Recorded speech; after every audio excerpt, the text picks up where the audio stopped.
Hello, this is a guy who likes fanfiction and is too lazy to read, so here is a Quincy's fairy tale in audio form. Check the description for the links to the author. Chapter 16, Light of Victory, Reveal the Truth. Within the confines of darkness, an orb lay. Upon its surface was a glimmer of light, one that projected forth the very events that were taking place within Clover Town.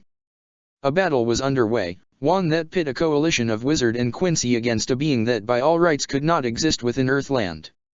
Yet there it was, a being that had become hollow-fied. Two specters kept their attentions on the globe, the both of them heavily invested in the battle's outcome. The first's attention was focused entirely on Bambietta Basterbine, the second watching Lil Tato Lampard. How can such a creature have come into existence here? The first presence said, her mind left far from ease. Could another god have chosen such a blight as its champion? No god would be so foolish, the second voice said. The rules we all agreed upon were quite clear. A mindless beast has no right to be used as a pawn. Don't use that word, the first voice said, growing rather cross. They are our champions, not pawns. The second presence sighed. You care for these beings far too much. You and I both know we feel the same way about humanity, the first replied. Deep down I know you desire their presence. Think what you will, the second contested. Personally, I'm rather disappointed with what has become of my champion. I moved her to this realm of reality, brought her back to life, and even went so far as to restore her powers to their former glory. And this? The presence focused on the viewing globe, bringing Lil Tato into focus. The Quincy was lying on the ground, her blood seeping from wounds that had formed on her chest. This is the thanks I get, the specter said. All because she put the feelings of another over her own safety. How foolish. There was a silence then, one that hung over the void the specters called home. It broke quite suddenly then, the second presence lashing out at the first. You could have prevented this. You know that, right? My champion would not have performed so poorly, would not have been so hesitant to reveal her strength, if you had simply done the right thing for your chosen. There was no silence then, the first specter replying with no ill intent, but a gentle tone. You think I did wrong by Bambietta Basterbine. You can't tell me that she's a better champion the way you've brought her into this world, the second presence said. You've wasted far too much time with your tactics. You could have brought her back to life on your own, but instead you leave her resurrection to others, lending your powers to the unknowing mortal's magic so that she could undo what had Bambietta was subjected to. You could have brought her back at a level of strength closer to her own, but you tampered with her Valstern and her explode. And if you hadn't done such things, Lil Tato would not have gotten herself hurt trying to spare Bambietta's feelings. There was a silence for a moment, the second specter trying to calm himself. I apologize for the outburst. You know we both want the same results of this game, but your decisions frustrate me. You know our enemies will not deny their pawns their abilities like you have. So why would you be so foolish? I understand how you feel, the first presence replied, her voice showing no signs of judgment over what had been said, but I could not allow Bambietta into this world with her Schrift or Valstern intact. She was broken and would no doubt respond to those around her with hate. Her desire for vengeance would burn brighter than any fire in this world, especially once she learned that those responsible for her pain were playing pieces on the board. I told you, the second voice interjected, she is unfitting for you. There were others from that world that would have suited your needs, one in particular if you had your heart set on a Quincy. Maybe you're right, the first replied, but Bambietta has potential. The other whom you speak of would perhaps have been ideal, yes, but I believe in the end Bambietta will be just as worthy. Besides. Yes, you want to help the poor, unfortunate soul. The second presence was speaking with no hidden amount of sarcasm. You and I both find humanity interesting, but surely you must realize that the one who have chosen is a cruel individual. There is a spark of light within her, the first replied. Buried deep, but it is there. She just needs a light to help guide her way. And if her powers were hers to command, she would have simply reveled in her darkness for all eternity. So you're playing the long game, the second specter said. I swear, you're so naive. Is that right? Power for power's sake is something I will never understand. It needs to be guided by a heart that has grown past pain and darkness. The first presence moved closer to the viewing globe, forcing its focus to shift and instead show Bambietta. The Quincy was standing between the young Sky Dragon Slayer known as Wendy Marvel and the hollow that Gisborne had become. Look at her. Such radiance. Bambietta Basterbine could feel it, power flowing into her body at such a rate that she felt as if she could conquer the whole world if she dared desire it. Yet that rush of adrenaline only lied to her senses for so long, the Quincy coming back to reality. This was strength, yes, but it was not what she had once possessed in her past life. However, it was no less intoxicating. She could feel the magic particles pulling towards her, becoming one with her body's spiritual self. It caused her skin to tingle, her nerves feeling more alive than they had in the last several weeks. It was only a fraction, a percentage, but it would be enough. It would have to be. Lowering her sword, keeping the blade pointed towards the wounded hollow, Bambietta made certain to look back at Wendy Marvel. Now you keep on healing everyone, Wendy. That's what you came to Clover to do, right? But what about you? The Sky Dragon Slayer said, looking up at Bambietta with little hidden admiration. Me. Bambietta turned her gaze back to Gisborne, the beast beginning to regenerate a new arm. I'm going to do what I came to Clover for. But so that you can work uninterrupted. Bambietta's sword vanished in a flash of light, the Quincy's bow appearing in its place. She held it forward and looked at Gisborne. Hey, hollow, Bambietta asked, allowing an arrow to form within the bow. Would you care to step outside? Bambietta waited the briefest of seconds for a response, the Quincy obtaining nothing but a low growl from Gisborne. I'll take that as a yes. Bambietta's fingers let go of her arrow then, the blue hue traveling across her face as the arrow fired forward. Wendy watched as the attack flew away from Bambietta quickly, much larger in scope and in power than any other the Sky Dragon Slayer had seen over the past week. The blue arrow struck Gisborne in the torso, the Quincy energy exploding upon impact. The hollow roared in pain and was sent flying back, its body crashing through the far wall of the train station. It fell out of sight then, the darkness of the night peeking through the newfound opening that Bambietta had made. Bambietta began to move her right foot forward, spiritual energy swelling beneath the heel, yet she stopped when she heard Wendy suddenly speak up once more. Bambi, are you going to be all right?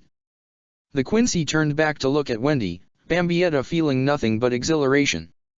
Darn straight. But I won't be complaining if any healed wizards come to fight beside me if you catch my drift. Oh right. Wendy began to heal Levi, being the closest. Bambietta smiled, nodding slightly. Then she was gone, Hiron Kyaku taking her out of Wendy's sight. Wendy's jubilant expression began to fade, the Sky Dragon Slayer concentrating fully on healing Levi. Just please be safe, okay, Bambi. Bambietta pushed herself forward through Clover, one step then two. She was moving by leaps and bounds, the Quincy trying to locate Gisborne. She was a slight bit embarrassed, Bambietta beginning to realize that she might have hit the hollow with more power than she had ever intended. There you are. The Quincy began to grin, not out of positive joy but a twisted sense of personal satisfaction. Gisborne was lying on the ground, the monster clawing at its torso where the arrow had struck it. It was in pain and that made Bambietta smile. This monster had tried to hurt her and it had hurt others. Lil Toto, Levi, and Lucy. There was a part of Bambietta, a section of her inner self that longed to get some measure of revenge. Now that time was upon her. Get up. Bambietta allowed her bow to come back into existence, the Quincy holding it steadily before her. I said get up. Gisborne was roused by Bambietta's voice, the strange hollow no doubt sensing her Quincy bloodline and spiritual form. It began to crawl up onto its feet, glowing red eyes. Its tail began to sway back and forth as Gisborne began to walk forward, the talons on its feet scraping against the ground. That's right, Bambietta said as she created another arrow, one more powerful than the last. Walk right into it, you ugly son of a dash. Then both the bow and arrow suddenly disappeared from sight, scattering away into blue particles. Bambietta's eyes widened in shock, the Quincy wondering just what had happened. Then she could feel it, or more precisely, she could not feel it. There was no power within her or around her. At least none that Bambietta could feel. She knew it had to be there, it could not simply vanish, but she knew precisely what was happening. She knew well what the others in the Van den Rijk had considered her, the very literal personification of an emotional roller coaster. Despite her altered state of powers, Bambietta knew that much of her had not changed, a fact that any in fairy tale could attest to. Bambietta had been stressed, her state of mind on edge as she had been struggling to keep pace what was going on. The worry of seeing Lilt Otto and the others hurt, to bear witness to the birth of something that had no right to exist in this world, to be fighting a hollow here in Fiore, to see Wendy in grave danger, it had all been bad enough, but to have the Sonra glove always at the back of her mind, remembering what one just like it had cost her so many decades ago, it had left Bambietta running entirely on her basest emotions. Now the adrenaline rush was over, Bambietta's scattered nerves costing her greatly. The Sonra glove's special properties were catching up with Bambietta now. Her powers were not gone, but with her calming state of mind, the Quincy having fallen into the state of mind that was apt for fighting, she had lost her edge and control. The glove was making it far more difficult to draw on the magic around her and harness it as spiritual powers. So I fall into my usual grove and I get screwed over, Bambietta hissed under her breath. Well, isn't that a fine how do you do? Bambietta glared at her glove for a moment, the Quincy mumbling under her breath as she did so. She could feel the ground shaking with each of Gisborne's steps, the Quincy looking towards the hollow with a rather nervous expression. Bambietta had started the battle so fearlessly, yet now all she could do was look at Gisborne as a drop of concerned sweat arced down the side of her face. Well now, Bambietta said, the Quincy unable to blink, this is totally embarrassing, you know? Tell you what, I'll do you a solid, Mr. Hollow. I'm more than willing to be the bigger person and consider this a draw. How about you? Bambietta was quick to turn and run right then and there, a zero blasting the space she had once occupied. She held her hat tightly and began to yell. Yeah, that's what I figured. Stupid Hollow. I was trying to be nice and this is the thanks, but no. This is the thanks I get. Bambietta was utterly frustrated now. It seemed like every time she tried to act as awesome as she could be, things would work against her in this world. This is like that darn boulder incident all over again. Bambietta leapt into a back alley, another crimson blast of a zero careening by. I guess I should be happy that Wendy and the others aren't here to see this. Bambietta slipped behind a dumpster, trying to keep herself out of Gisborne's line of sight. She was not sure if the Hollow could sense her presence when her ability to draw spiritual power into herself was impeded, but she was willing to take the chance. She needed time to make the glove her slave and not be won to it. Stupid fucking glove, Bambietta said, the Quincy holding the back of her hand before her eyes. Her tone was ragged yet still possessing a hint of the rage that had been born from a tragedy a young girl had once witnessed. Things like you are hell-bent on taking away everything from me, aren't you? My mother and now my life, right? Bambietta's fingers curled into the palm of her hand, forming a first. For a moment the Quincy was quite tempted to slam the glove into the brick wall beside her, but she knew that would only hurt her and nothing else. No, I'm better than that. Bambietta leaned her head against the dumpster, closing her eyes for a moment. Robert always told me I had to rein in my emotions, right? But... Bambietta's face contorted slightly, the Quincy at last opening her eyes. It's so damn hard. Bambietta could feel it then, the trembling ground beneath her. It was faint, but she knew Gisborne was close. The Quincy peeked out from behind the dumpster, watching as the Hollow walked by the opening of the alleyway. The creature was clearly confused, looking about for its prey. Bambietta sighed in relief. The Hollow truly could not sense her presence when she herself could not properly harness her powers. That was good, it meant that fate had been kind for once and given her the time she needed. It's about damn time I catch a break, Bambietta said to herself, the Quincy trying to concentrate and overcome the glove's ability to impede her ability to gather power.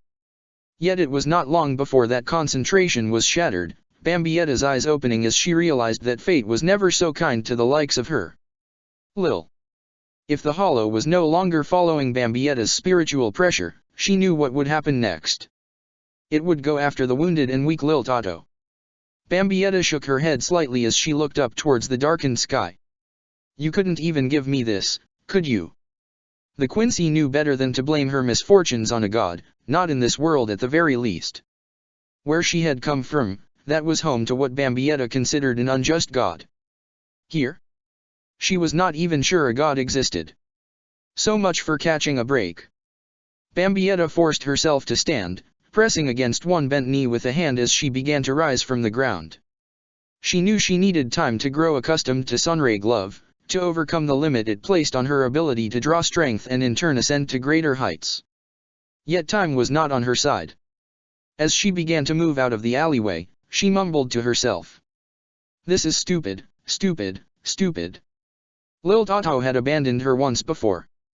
Was it not worth returning cruel favor? No, Bambietta knew that was not the case. Lil Toto had done what she could to make up for that sin since they had reunited in Earthland. Then there were others. There was Wendy. Had Bambietta not sacrificed her pride as Stern Ritter by putting on the Sunray Glove for her very sake? Had she not cast aside any of the hang-ups that remained rooted in her past for the safety of the Sky Dragon Slayer? Yes, she had. So how could she even dare to consider letting it all go to waste? Hey! Bambietta shouted as she stepped out on the street and pointed her right index finger at the back of the hollow that Gisborne had become. Where the hell do you think you're going? We aren't done just yet. I'm still standing. Bambietta braced herself for what was no doubt going to come next, a zero or a sudden charge from Gisborne, but nothing came of it. The hollow was still simply lumbering away towards the train station. Bambietta's expression dropped slightly, her arm wavering as her eyes widened. She was simply in shock. Yet then did she get upset. Her hands balled into fist and she quite literally stomped her feet as she waved her arms about. Hey! Don't you dare going ignoring me, you big dumb monster. What am I? Chopped liver? I want to fight you, so get your ass over here. Bambietta calmed down for the briefs of moments then, realizing precisely what was going wrong. It was the glove after all. Her spiritual powers were so out of tune with the rest of the world now that the hollow did not even recognize her existence if it did not look directly at her. It had been a blessing just a moment before, but now it was simply an irritant. Oh, I get it. Bambietta shouted as she ran to catch up with Gisborne. She moved towards his side, smirking as she tried to move into its line of sight. You're scared, aren't you? Yeah, I bet you are. Fine. Go ahead and run away, you big chick whoa. Gisborne suddenly lashed out with a clawed hand, giving Bambietta little time to duck away. The monster looked at her directly then, stopping its advancement towards the wounded and weak at Clover Station. That's what I'm talking about. Bambietta said as she stepped a few feet back. Just you and me. Quincy versus Hollow. Cute versus ugly. Lady versus the monster equivalent of a guy? Yeah, that'll work. Bambietta tried to keep herself talking despite the Quincy knowing that Gisborne was in no state to understand what she was saying. She did not care if that was the case. She just wanted the sound of her voice to keep its attention on her. The longer it focused on her, the longer Wendy had to heal the others.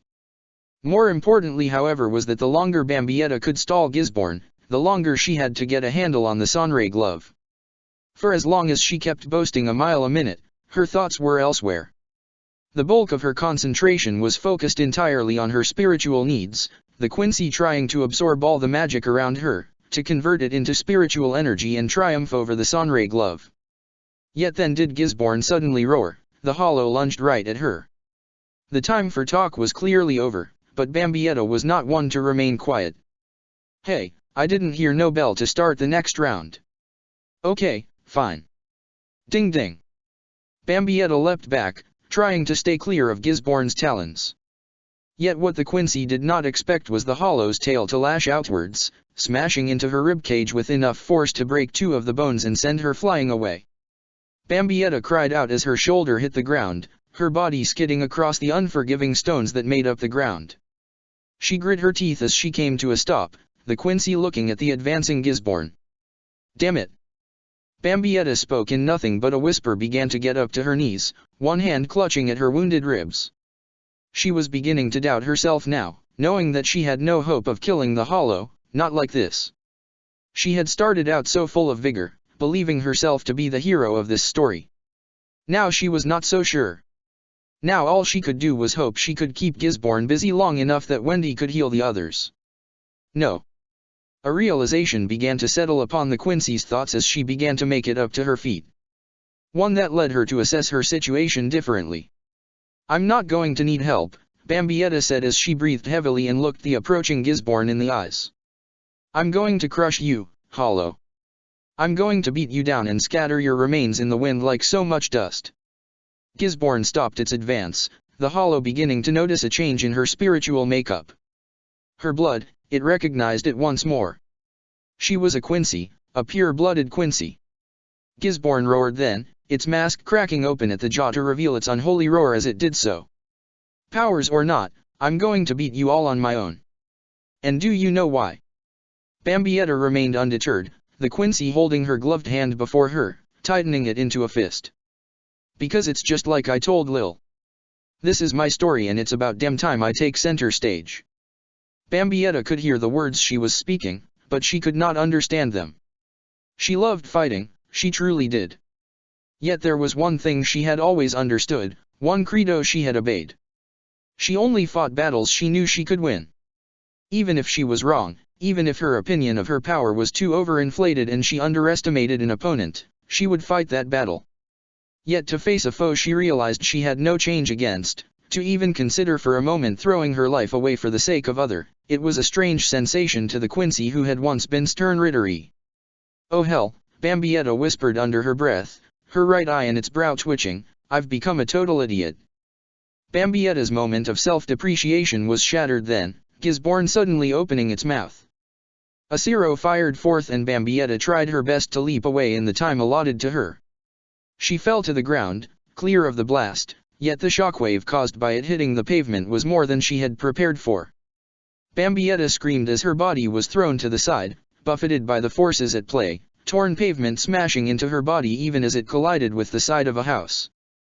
The Quincy spit up blood upon impact, her head tilting back as her eyes widened. It hurt so very badly, Bambietta left vulnerable without blood venet to protect her.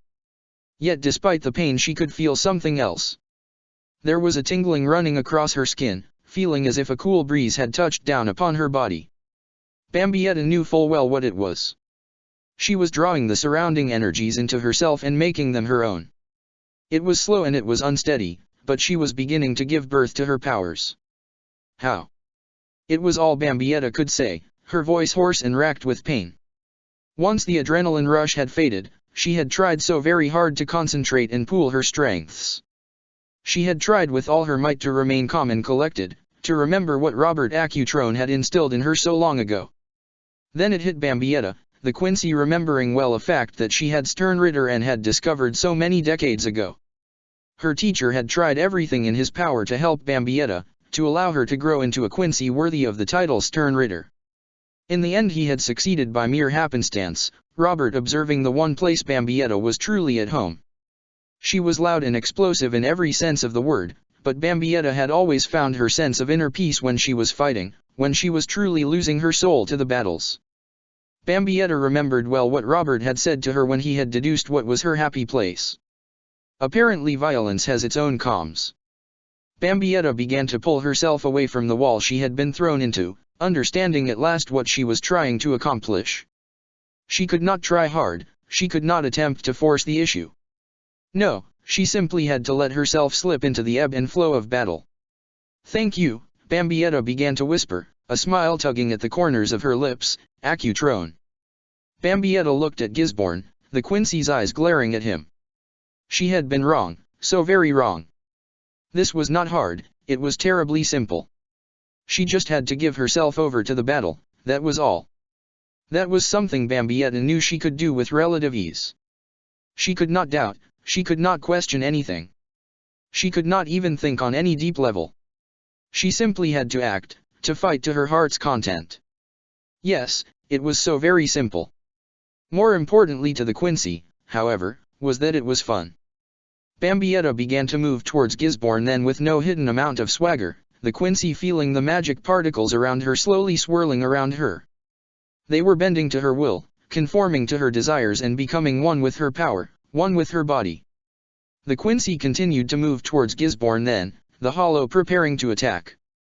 Its claws lashed out, arcing towards Bambietta's face.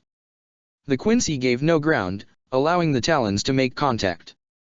Her body shook under the duress of the attack, the Quincy's head turning to the side as a result.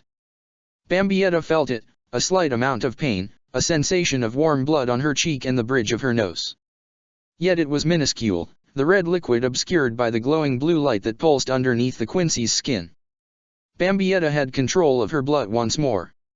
She looked at Gisborne, a savage smile crossing her bloodied face.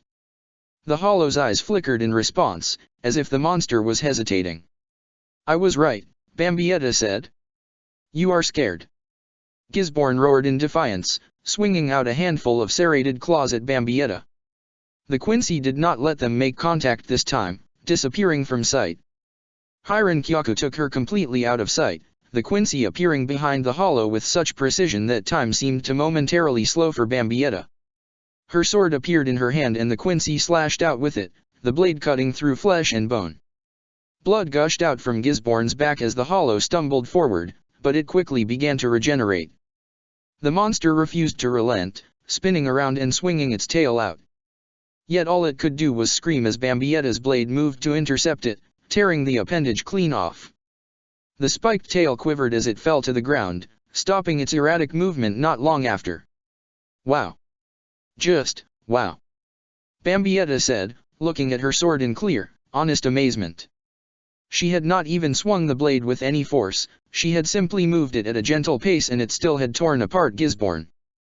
The Quincy smirked, a devilish glint in her eyes. "I think your power has peaked, ugly. But me? I'm just starting to tap into how freaking awesome I really am." Gisborne did not understand a word the Quincy was saying.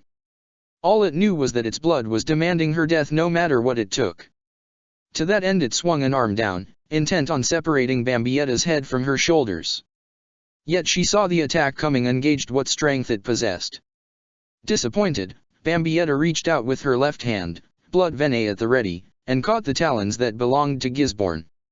The monster continued to struggle, to try and to truly connect with the attack, but Bambietta handed the hand at bay and looked at the hollow. She began to open her mouth, the Quincy about to speak, but Bambietta thought better of wasting any further breath on a mindless beast. She quickly moved her hand down away from Gisborne's claws and grasped his wrist. Her blood switched forms as Bambietta desired. Then, with a simple tug, she tore the hollow's arm off, leaving behind a spray of unnatural blood to issue forth from Gisborne's shoulder. The hollow cried out in pain once more, leaping back to try and put some distance between itself and the vicious Quincy. Gisborne's tail was beginning to regenerate and soon its arm would join it, yet it was growing enraged with how this battle was progressing. It roared then, a familiar and faint red glow emanating from beneath its mask. Then did the jaws of the covering crack open, a seero firing forth. "All or nothing, huh?" Bambietta tossed aside the hollow's arm and allowed her sword to be replaced by her bow instead. "Fine by me." Bambietta focused her concentration on the creation of an arrow, pouring all of her accumulated spiritual strength into it. The seero moved closer, yet she did not allow it to worry her. No, she simply let the arrow loose, the blue bolt of spiritual energy colliding with the scarlet power of the seero. There was a brief moment of friction, yet in the end did Bambietta's arrow triumph. It pierced the hollow's power, the seero dissipating as the holy arrow continued its journey. Then it struck Gisborne, igniting the hollow in a burst of sapphire light. The creature screamed in pain and defiance, its wounds coming into view as the light faded. The creature's opposite arm was gone now, the bulk of its upper torso a smoldering husk. A portion of its mass was gone, leaving the hollow hole open on one side. Any other would have been pleased with the damage they had done, but Bambietta was not. Damn it! That was so a headshot. Bambietta began to wonder if she had miscalculated her efforts, if she had misjudged the strength she needed. That much made sense to her, the Quincy wondering if perhaps her aim had been thrown off by an unnecessary use of force. Is that where I went wrong? Bambietta reached up with one hand to scratch the side of her head, her eyes casting downwards and catching a glimpse of her bow. Oh my! Ignoring the hollow completely, knowing that it was too preoccupied with its own damage, Bambietta raised her bow before her and basked in its illumination. Traces of telltale spiritual energy were running across the frame, but that was just it. The bow was a solid construct now, pure white and possessing jagged edges despite the smooth contours that contrasted against them. Bambietta smiled, the Quincy suddenly bringing the bow right up to her face, practically rubbing her cheek against it as she smiled with her eyes shut. Damon Stechenbogen. It's been so long. I'm so sorry I totally ditched you for the explode. But now you, me, and Shrag Stritch are going to have so much fun together. Just like the old days. Bambietta blinked for a moment, her spiritual senses drawing her attention back to the wounded and enraged Gisborne. The Quincy's face assumed the slightest shade of red then and there, Bambietta staring at the beast with widened eyes. I just acted like a total fangirl for my own weapon in front of a hollow/monster hybrid, didn't I? Bambietta shook her head, understanding well why she had done what she had. It had been so long since she had seen her empowered bow at its peak. She had trained for it night and day, yet when she had obtained the power of the explode, Damon Stechenbogen had lost much of its relevancy in battle. The explode covered range in Shrag Stritch was the ideal blade for cutting down foes in close quarters. Without the explode, Bambietta had been forced to rely on a traditional bow once more, yet she had been unable to control the necessary power to bring it out in its true, physical form. Now, however, had mastery of the Sonray glove allowed Bambietta to ascend to heights she had previously dwelled within, her empowered weapon hers once again. Yet still was she more concerned with other matters. Okay, totally going to need to repress that. But let's be honest with each other. Bambietta looked at Gisborne, her embarrassed expression becoming one of malevolency. We both know you aren't going to tell anybody what you just saw. Gisborne's glowing eyes narrowed within the sockets of its mask, the hollow's body regenerating to its full form once again. Its tail began to whip about, its clawed hands quivering on instinct, the desire to kill at the forefront of the monster's mind. Then it lunged for Bambietta with Sonito, the Quincy more than willing to return the favor with Hyrenkyaku. She let Damon Stechenbogen vanish, her sword once more materializing. Shrag Stritch at the ready, Bambietta let loose a battle cry as she and Gisborne came closer and closer, their clash inevitable. Yet as Bambietta drew closer, she slipped her free hand into her coat pocket. Gisborne's body began to brace for a swipe of its claws, yet its instincts for battle were slowly developing.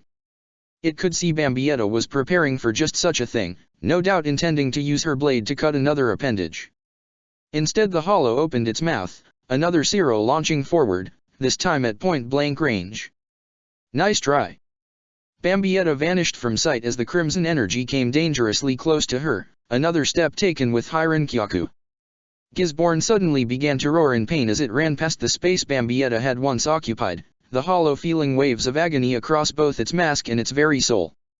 Its feet skid across the ground and it came to a stop, Gisborne turning around to find Bambietta standing where it once had. Big dumb hollow, Bambietta said, her cape billowing due to a gentle breeze, the Quincy holding her sword outwards to her side. I bet you couldn't even tell how many times I used Hyrenkyaku in the time you did it once. Or, how many times I cut you just now.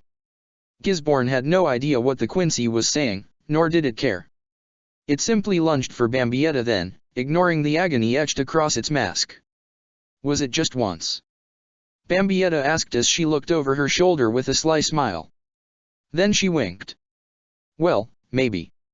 Gisborne lunged for Bambietta, a row of talons swing out with the ill intent of skewering the unmoving Quincy through the back. Yet it never got the chance to make contact, Gisborne suddenly feeling a strange sensation overtake it.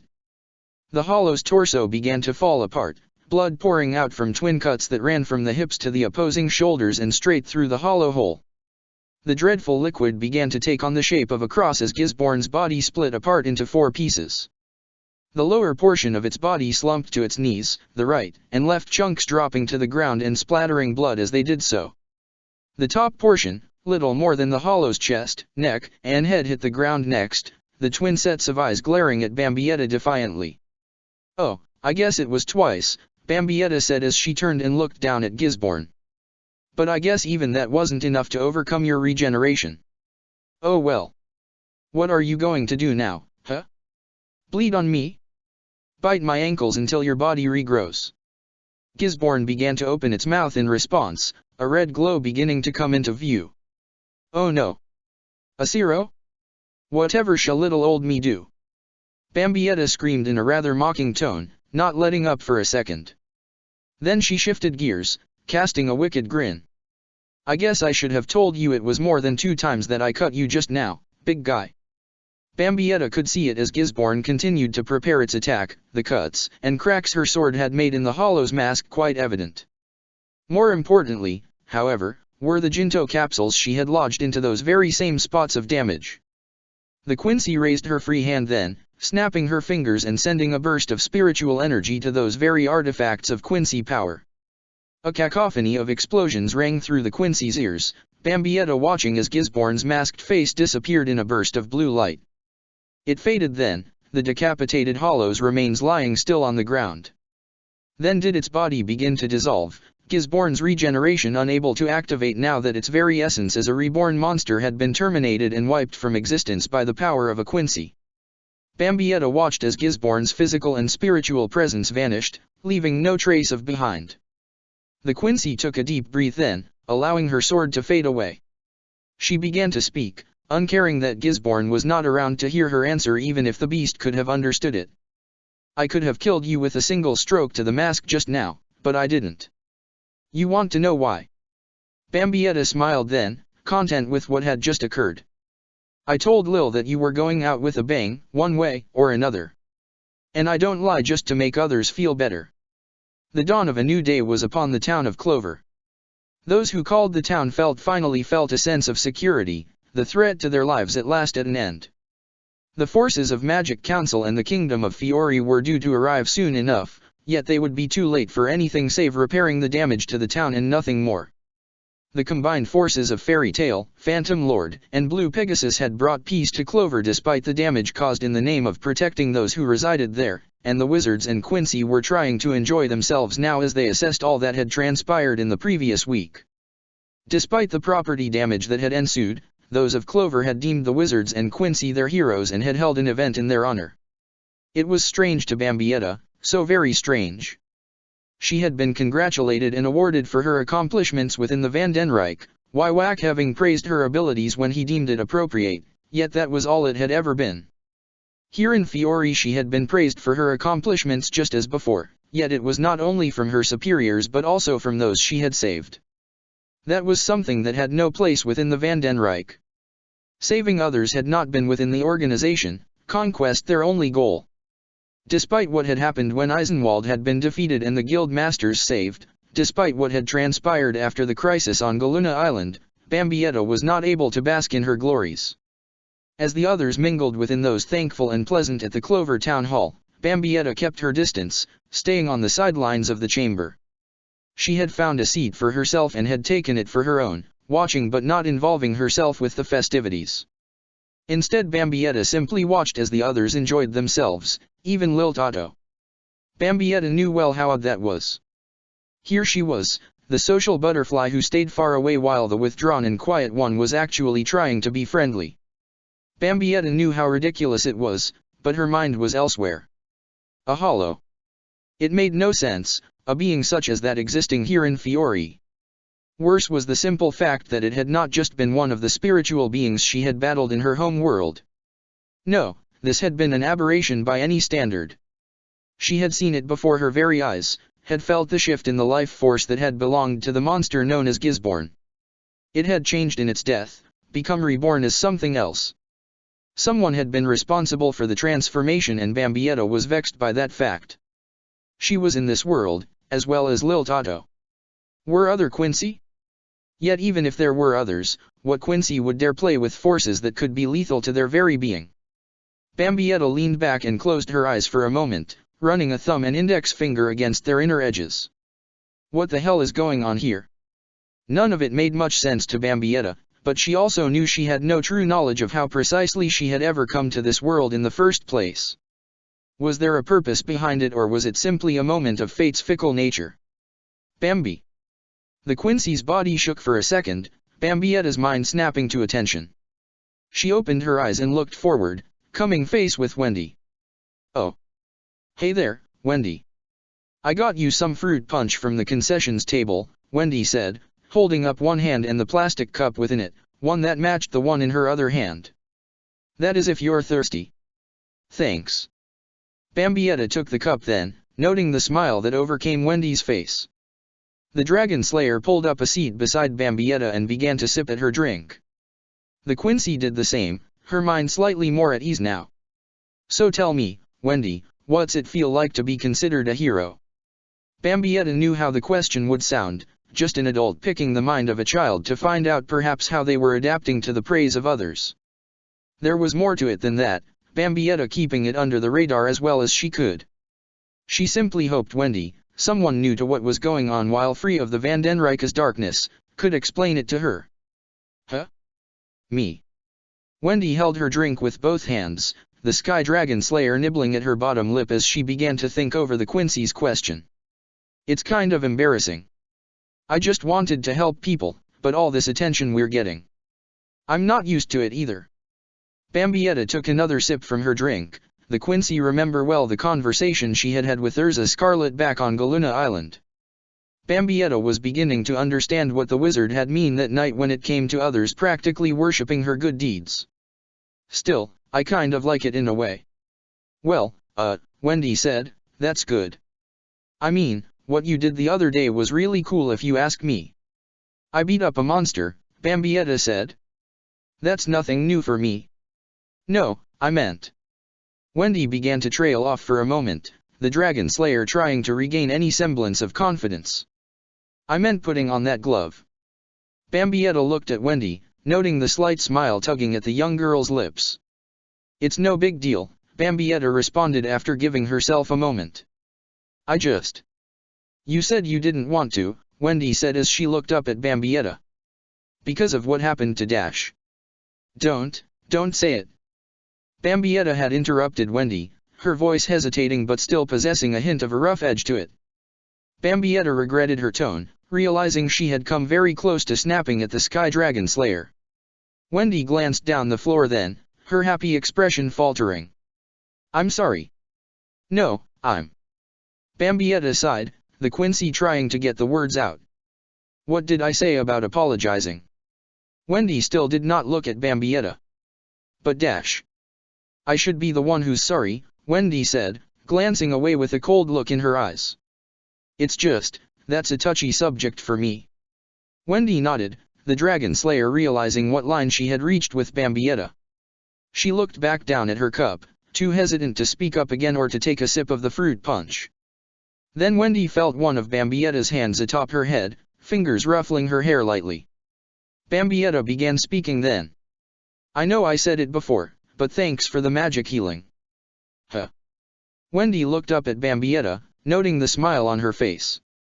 My face, Bambietta continued to say, pulling her hand away and running the index finger across the bridge of her nose. Don't get me wrong, a battle scar would have been cool and all, but I like being as pretty as I can be. Why you're welcome, Wendy offered up. I'm just glad you were able to protect me. Wait, I mean everyone. Wendy stammered a bit, glancing away again. And I'm glad you came back alive. Bambietta responded quickly, the Quincy's mouth moving faster than her own thoughts. I wish I could have said that to my mother. There is simply silence then, Bambietta unable to speak anymore. All she could do was curse herself mentally for speaking out of turn, for bringing up the subject she had very nearly chided Wendy for mentioning. Wendy, meanwhile, was just as quiet. She too was unable to think of anything to say. She looked at Bambietta, noting the look of longing for a past long gone. Slowly did the Sky Dragon Slayer reaching out with one hand, laying it atop one of Bambietta's own that rest on the table before them.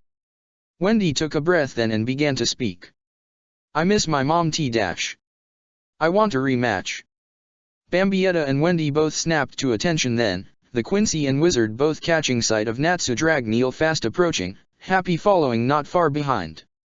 Oh ho, Bambietta said slowly, bringing the back of right hand up besides the corner of her mouth. Not that long ago it was me looking for a fight with Fairy Tail's big shot salamander. Now the shoe's on the other foot and you want to fight me? Isn't that sweet? I ain't wearing your shoes, Natsu said, looking the slightest bit of confusion. Pretty sure I couldn't handle the heels. Sides, all I want is another fight now that you're stronger. I also unhumbly accept your challenge, Bambietta said, standing to look Natsu directly in the eyes. Loser gets healed by Wendy, while I get to brag about how awesome I am. Bambi, you're going to fight the Dragon Slayer. Wendy said meekly, tugging at the Quincy's cloak to get her attention. Well yeah, Bambietta said, looking down at Wendy. Fighting's fun. Wendy looked upset.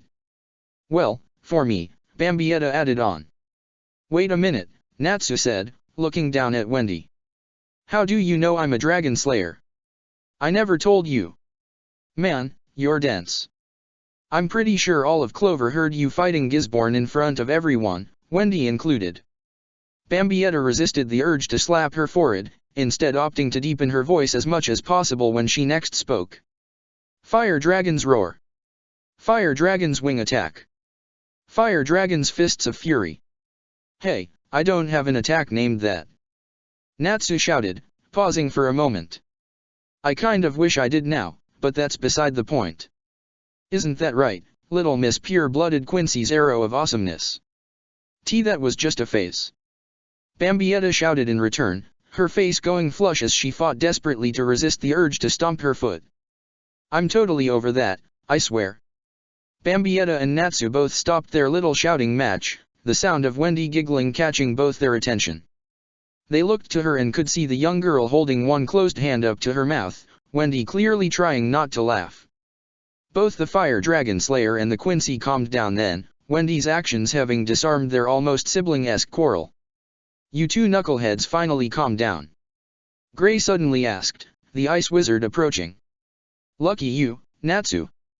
I'm pretty sure if she could beat that monster, she could handle you too. Speaking of that, Jenny Reelite said, the blonde wizard also coming towards Bambietta, what was that thing we fought today? Bambietta looked to Jenny, catching sight of Lil Tato in the distance, the other Quincy clearly trying to avoid eye contact. What? Your friend just made it quite clear that you and her are rather knowledgeable about, what was it she called it again? A hollow. Jenny nodded as she spoke. Yes, she made it quite clear to me that you both know what that hollow monster was that Gisborne turned into. I asked for more information, but she said you were the boss of, the BAM squad I think it was. Bambietta's shoulders sunk and she looked over Jenny's shoulders towards Lil Tato again.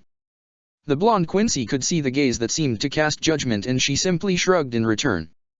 Well, I'm sure nobody else is too familiar with those sort of nasties, Bambietta began to offer as an explanation. Me and Lil just had to deal with them back in our homeland a lot. You know, back when we were in our old country's top guild. The Knights of Vanden, that was us. Hey, Natsu said, whispering in Bambietta's ear. I thought Gramps said you were part of some group called the Vandenreich. Shut up, Bambietta whispered back through gritted teeth. The Knights of Vanden sounds so much better and less evil. Especially after that night I was looking at my hat too much in Levy's bathroom. Natsu was extremely confused at that point, but he said nothing and simply backed away. Anyways, Bambietta continued, raising her voice, me and Lil fought those kind of hollow thingies all the time back home. They're pretty much, you know, ghosts. Spirits. The dead who have unfinished business sometimes turn into them. I guess Gisborne really didn't want to go down without a fight, you know. Curious, Jenny said. I suppose I should be thankful then that fate blessed this mission with two experts on these hollows. Seriously, that was good work that you did last night. Bambietta smiled. Well, you did trust me with staying back and dealing with any monsters that got into Clover. Figured I should live up to my part of the mission, you know. Still, Jenny began to trail off, this sort of thing has never happened in Fiore. What country are you from, a guy dash? Whoa, it just hit me. Jenny scowled as Natsu cut her off at the pass, the Dragon Slayer looking more alive than even before. Bambi! Natsu shouted as he put one hand on the Quincy's shoulder and looked at her with a devilish glint in his eyes. I bet that you could totally kick Urza's butt now. You think? Bambietta's attention was taken hold of then, the Quincy beginning to contemplate another battle with the scarlet-haired wizard. Oh, I so want a rematch when we get back to Fairy Tale. It looks the shoes back on her foot again, Happy said, the cat watching Bambietta's eyes glazing over with a lust for battle. Natsu looked down at the cat, one more confused. But she hasn't taken either of them off this entire conversation, Happy. Bambietta was entertaining the prospects of fighting Titania Urza once again, but that dream quickly faded. No, that would be stupid. Natsu blinked and looked towards Bambietta. Huh. I'm stronger, yeah, Bambietta said as she looked down at the Sonrei glove, but I know she didn't even come close to using her full strength on me back at Galuna Island. No, if I'm going to ever have a rematch, it's going to be when we're equals. Huh, was all Gray could say at first. That's a rather mature outlook from you, Bambi. And here I thought you'd be just as gung-ho to get another beating like Natsu here. You could learn a thing or two from her, hothead. Natsu glared at Gray then, the Dragon Slayer intent on picking a fight. What was that? Or, Bambietta began to say, ignoring the two of them, her eyes gleaming as she grinned, I'll pick a fight when I know I'm so much better than her. Then I'll be queen of the fairies. Natsu and Gray both looked at Bambietta again, the ice wizard simply beginning to shake his head. Okay, so much for being mature about it. Good grief, you're all such a lively bunch. Bambietta's fervor began to die down, the Quincy noticing Totomaru of Phantom Lord approaching. The Quincy smirked the slightest bit as she prepared to speak up, yet Natsu beat her to the proverbial punch. Come on man, isn't that what makes us such a lovable bunch? Totomaru looked at Natsu, sighing the slightest bit before speaking up again. Perhaps. Frankly, I always thought you people didn't take things seriously, that you caused too much trouble in doing your jobs dash. I'm still waiting for the part where you compliment us, Bambietta interrupted, folding her arms impatiently across her chest. Yeah, Totomaru continued, looking towards Bambietta. Maybe you guys are a bit destructive but, you aren't half bad after what I've seen this past week. You and the Dragon Slayer after what I went on with that monster last night. Ah, Bambietta said with the slightest hint of a mocking tone, isn't that just so sweet? Fine, be that way, Totomaru replied. I try to be nice to the rival guild and this is the response I get. Geez, chill out, man, Bambietta interjected, growing irritated. I was just messing with you. Totomaru laughed under his breath slightly. I guess I'm not used to a guild being so friendly with each or outsiders. Master Jose doesn't much care for Phantom Lord being too caught up in relationships. That is sad, Bambietta said. Even my old guild master didn't object to those under him socializing with each other, and he was actually kind of a bushy-mustached jerk from what I've been hearing recently.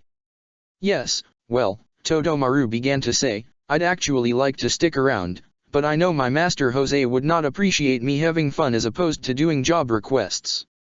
Totomaru bowed ever so slightly before taking his leave.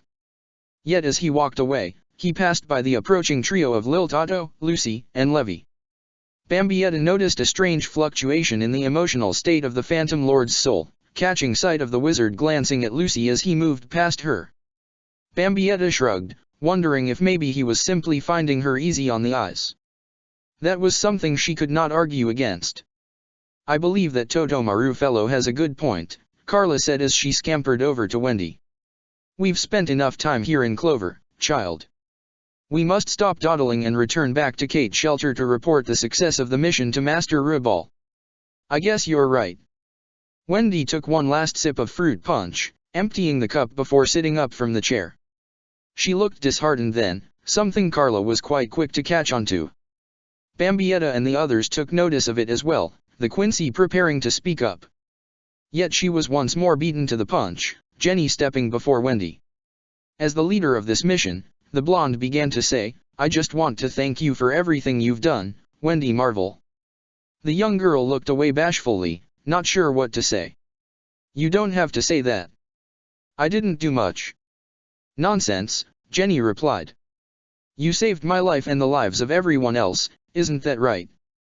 The Blue Pegasus wizard turned to look at those from Fairy Tale, the wizards, and Quincy's speaking up and agreeing in a veritable chorus of approval. Wendy did not know how to take it, turning away shyly from Jenny and the others. She began to hold her hands together, tiddling her thumbs against each other. There was one who did not speak up in an effort to legitimize Jenny's statement, however, that being Bambietta. The Quincy remembered well what Wendy had said only minutes earlier and was unwilling to add to the attention that was no doubt overwhelming her. Instead she walked over and asked a question that was concerning her. "How far is your guild hall from here?" Wendy turned around and looked up Bambietta. "Huh. Kate Shelter," Bambietta said, all but repeating herself. "How far is it from here?" "Well, Wendy said, a little nervous. "Good heavens, child," Carla began to say. The lady asked a question. "The least you can do is respond." The white cat walked up towards Wendy and looked up towards Bambietta as well. "It's dash." "Nuh-uh," Bambietta interrupted, waving an index finger towards Carla. "I was asking Wendy." Carla grew a little upset, yet the cat was able to see one silver lining to the moment. It was perhaps better to allow Wendy to answer the question than to chastise her reluctance and speak for her. "Well, Wendy continued to say meekly, "it's about 2 days away on foot." "Yeah, that's it." Bambietta looked at Wendy then, the Quincy not entirely happy with what she just heard. "Wait a minute. You're telling me that your guild sent you out all alone?" Carla grunted. Bambietta continued. "All alone to a town swarming with monsters. And now you tell me it's that far away? Please don't tell me you had to pass by the forest the monsters were residing in on your way here." "Okay," Wendy replied. "I won't tell you that. This is just great." The palm of Bambietta's right hand made contact with her forehead, slowly slipping down her face. "Okay, now that just won't do." Bambietta turned to face those of her guild, speaking up once more. "You guys and girls head on back to Magnolia, okay? I'm going to be taking Wendy to Kate's shelter and then I'll double back and head home." Bambietta paused for a moment, the Quincy truly starting to like the sound of that last word in particular. "Darn it," Natsu said in response. "I was looking forward to seeing you fight Urza sooner rather than later." "For crying out loud, Natsu," Gray replied. "You're just trying to live vicariously through her and want to see an A-class wizard beat Urza, aren't you?" Natsu looked at Gray, blinking a few times.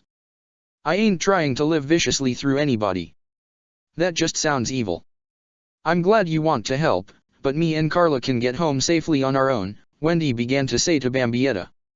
"I don't want to bother you or waste your time." "Nonsense." Bambietta moved beside Wendy. "You need an adult for such a journey far away from home. And despite how your kitty cat talks and acts, she's not an adult, she's a pet." Carla grew the slightest bit cross in response to that statement. "Pardon me. Now me," Bambietta continued, ignoring the white cat, "I'm totally an adult, so it's only right I be in charge of this little field trip to Kate's shelter." "You hardly act like an adult," Carla said, the cat still annoyed. "Hey." It was Bambietta's turn to be annoyed. "The cute kitty has a point," Lil Tato interjected. "But I like to think that's why I enjoy hanging around you." "Oh, and Natsu. He's just a big kid at heart too." "Bambi," Lucy said, moving towards her, "you sure you're up to this? I mean, after everything that went on here in Clover Dash." "Please, thanks to Wendy we're all healed up," Bambietta replied. "It's the least I can do as a member of Fairy Tale, right? Besides, what do I have to worry about? I totally owned the masked monstrosity. Oh wait, there is one worry now that I think about it." Lucy grew concerned. "What is it?" "This Sonray glove," Bambietta said. "If I take it off of my own accord, I'll lose my powers and something drastic would have to be done. Darn it, how the heck am I going to wash my right hand now?" "That's it." Lucy was overcome with surprise. "Okay, so I guess I don't have anything to be worried about." "Exactly," Lil Tato said as she moved up towards Lucy and Bambietta. "Besides, I wouldn't take Bambi's worries seriously at all. We're talking about a Quincy who refused to wash her hand for months after the first time she got to meet our old guild's second in command and shook his hand. Eventually he had to give her a lecture about hygiene. And that was the end of my crush on him," Bambietta said. "That guy was so boring. He wouldn't even liven up around New Year's for crying out loud." "Yes, I remember the lecture he gave you about Japanese culture 10 years ago," Lil Tato said. You were whining about it the rest of the year. Bambietta looked away from Lil Tato, folding her arms across her chest. You say that like I didn't have good reason to. Anyway, Lil Tato began to say, I'm going to head out with you girls as well. That way Bambi can supervise you and I can supervise her.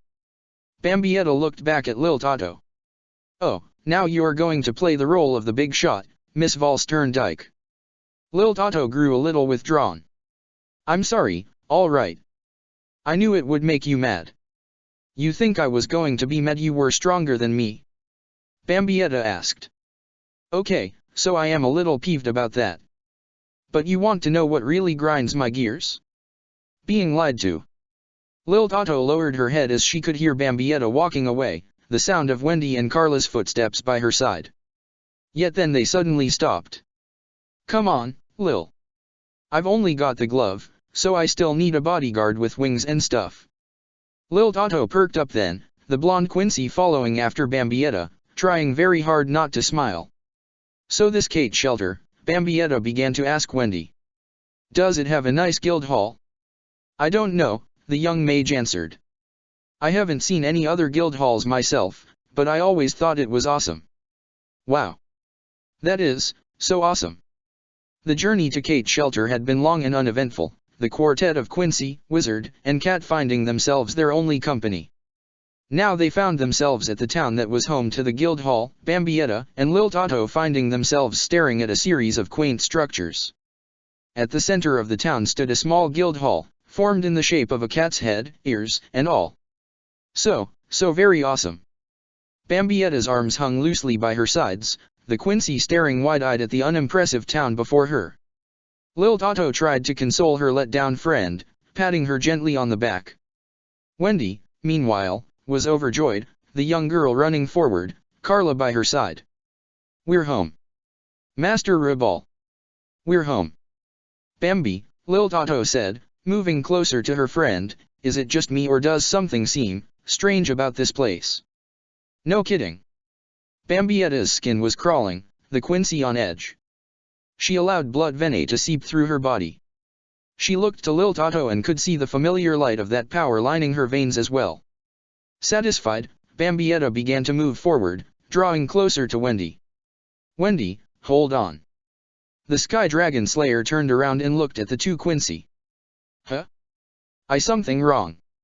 I don't know, Bambietta said, her eyes wavering slightly as she touched the side of her face gently. Something just doesn't feel right, that's all. Wendy was confused, unsure of what was wrong with those who had volunteered to be her caretakers on the journey home. Everything should be fine, Bam dash. Wendy marvel, you have returned at last. Wendy turned around then, smiling at the sound of the familiar voice. Bambietta and Lil Tato watched as an older man adorned with a thick, white beard, stepped out of the guild hall. He moved forward, a long walking staff by his side. As he looked at the approaching Wendy, he smiled brightly. I'm so glad to see that you have returned safe. Master, Master. Wendy exclaimed before calming down. I'm sorry, I should be more serious after a job request, right? Nonsense, child, Master Ribal replied, placing a comforting hand on Wendy's shoulder. I would expect no less of you after returning from your first mission after all. And I see you have brought back friends. Bambietta caught sight of the guild master looking at her and she was unsure of how to properly react. She felt Lil Tato's elbow nudge her in the ribs and she spoke up. Hi. Oh yes, Wendy said, glancing at the Quincy before turning back to Ribal. They're two wizards I met in Clover, Bambi and Lil of Fairy Tale. They said they wanted to make sure I got back here safely. Bambietta and Lil Tato to be more detail-oriented, Bambietta added on. Wizards you say? Ribal ran a hand through his beard, peering at the newcomers. Yes, wizards. Is something wrong? Wendy asked. No, nothing is wrong at all, Ribal replied. I just was not expecting visitors, that's all. The guild master looked to the two Quincy, nodding in approval. I thank you for bringing Kate Shelter's youngest member back. Perhaps you would wish to stay the evening before returning back to Fairy Tale. Master, Wendy said, becoming concerned. Where is everyone? I'm sorry, Rubal said kindly. Everyone wanted to be here to greet you upon your return, but we weren't sure when that would be. Everything's fine though. Rubal glanced back at the Kate Shelter Guild Hall, Bambietta noticing something peculiar about the master's spiritual form at that moment. Everyone is inside, Rubal said suddenly. Why don't you tell them how everything went? Okay. Wendy smiled as she ran into the guild hall then, Carla following after her. Rubal, meanwhile, found himself alone outside with Bambietta and Lil Tato. The guild master looked at the two. Once again, I appreciate your going to the trouble of helping Wendy on her journey back home. I take it she was a great help in Clover. You could say that, Bambietta replied. She totally fixed up my arm. Not to mention saved my friend here and everyone else. Rubal grew concerned. The monsters were that much of a threat? I should apologize to Wendy then. This was not how I wanted to introduce her to the outside world. She held up just fine, Bambietta said. She's a trooper, even if she's really shy about everything. But I agree, someone like her shouldn't have been subjected to that. Lil Tato looked up at Bambietta, having not expected her to speak up about the matter. Bambi. I suppose you're right, Rubal replied. I won't argue against what you feel, and if I had known the situation was so dire that wizards of such caliber would be in mortal danger, I would have reconsidered allowing Wendy to go. However, I am glad that she was able to prevent any unnecessary deaths. I am so proud of her. You should be, Bambietta interjected. Now I've got a question for you. Lil Tato looked to Bambietta, the blonde Quincy once again questioning the brash actions that her friend was known for. They were faced with the unknown and Lil Tato felt that this was not the time and place for a direct confrontation, be it physical or simply verbal. Don't be shy, Rubal said surprisingly warmly. Speak your mind, Bambietta of Fairy Tale. The Quincy did just that. You said everyone was inside the guild hall waiting for Wendy's return, yes. That's correct, Rubal replied. Interesting, Bambietta said in return. See, me and Lil here can sense people's spirits, their life force, and the only people I can sense in there are Wendy and Carla. And you, Lil Tato said, you're a ghost, aren't you? And nonsense. Rubal was completely caught off guard, the guild master trying to act calm despite the accusations. I'm as lively as they come, and dash. Yeah, no, Bambietta interrupted. I know lively people. Like really lively people. And you're just a spirit. There was a silence then, Rubal sighing as he watched Bambietta and Lil Tato staring at him. You are correct. I died long ago, yet my soul cannot move on. I have a duty to perform for all eternity if need be. Well, at least he's not turning into a hollow or anything, Bambietta whispered into Lil Tato's closest ear, using a hand to cover up their conversation from Rubal. I'm pretty sure the dead don't do that here even if they have unfinished business tying them down, Lil Tato replied. Oh really? Bambietta pulled away from Lil Tato, confidently planting her hands upon her hips as she smiled at the shorter Quincy. Need I remind you of what I just totally annihilated back in Clover? Lil Tato kept calm, not giving Bambietta the satisfaction she desired. That wasn't a natural hollow and you know it. Ladies. The two Quincy looked to Rubal, the guild master trying to get their attention. I do not know what this hollow is you speak of, but I am indeed held back by the desires of myself and those who came before me. Wendy and Carla. Bambietta asked, growing serious. They both seems alive. They are indeed, Rubal replied. They were brought to this village by a young boy by the name of Jalal. He was on a journey of some sort and he asked that I take care of them for a time. I agreed out of the goodness of my heart and he set off. Unfortunately, Wendy seemed to be under the impression that the young boy had brought her to a guild. So this isn't a legal guild of the dead? Lil Tato asked simply. No. Rubal closed his eyes for a moment. I did not want poor Wendy to be lonely or to think that Jalal had lied to her, so I used the power of my spirit to create this imaginary guild. Though in time, that which did not truly exist still became known in Fiore as an unremarkable guild. This is nuts. Bambietta took off her hat for a second, running one hand through her hair. All this lying, all this deception, just to keep a little girl happy with ignorance. It was all I could think of at the TI dash. It's crap. Bambietta lost her temper and began to yell. No world is all lollipops and rainbows. There's always pain no matter how hard we try to avoid it. The sooner she figures that out, the quicker she can grow up. Bambi. Lil Toto began to grow concerned for her friend. I think, this world is close to that. At least compared to our own.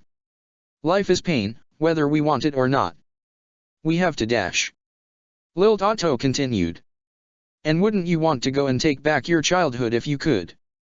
I can't believe you dash. Bambietta began to quiet down then, looking at Lil Toto. That's dash.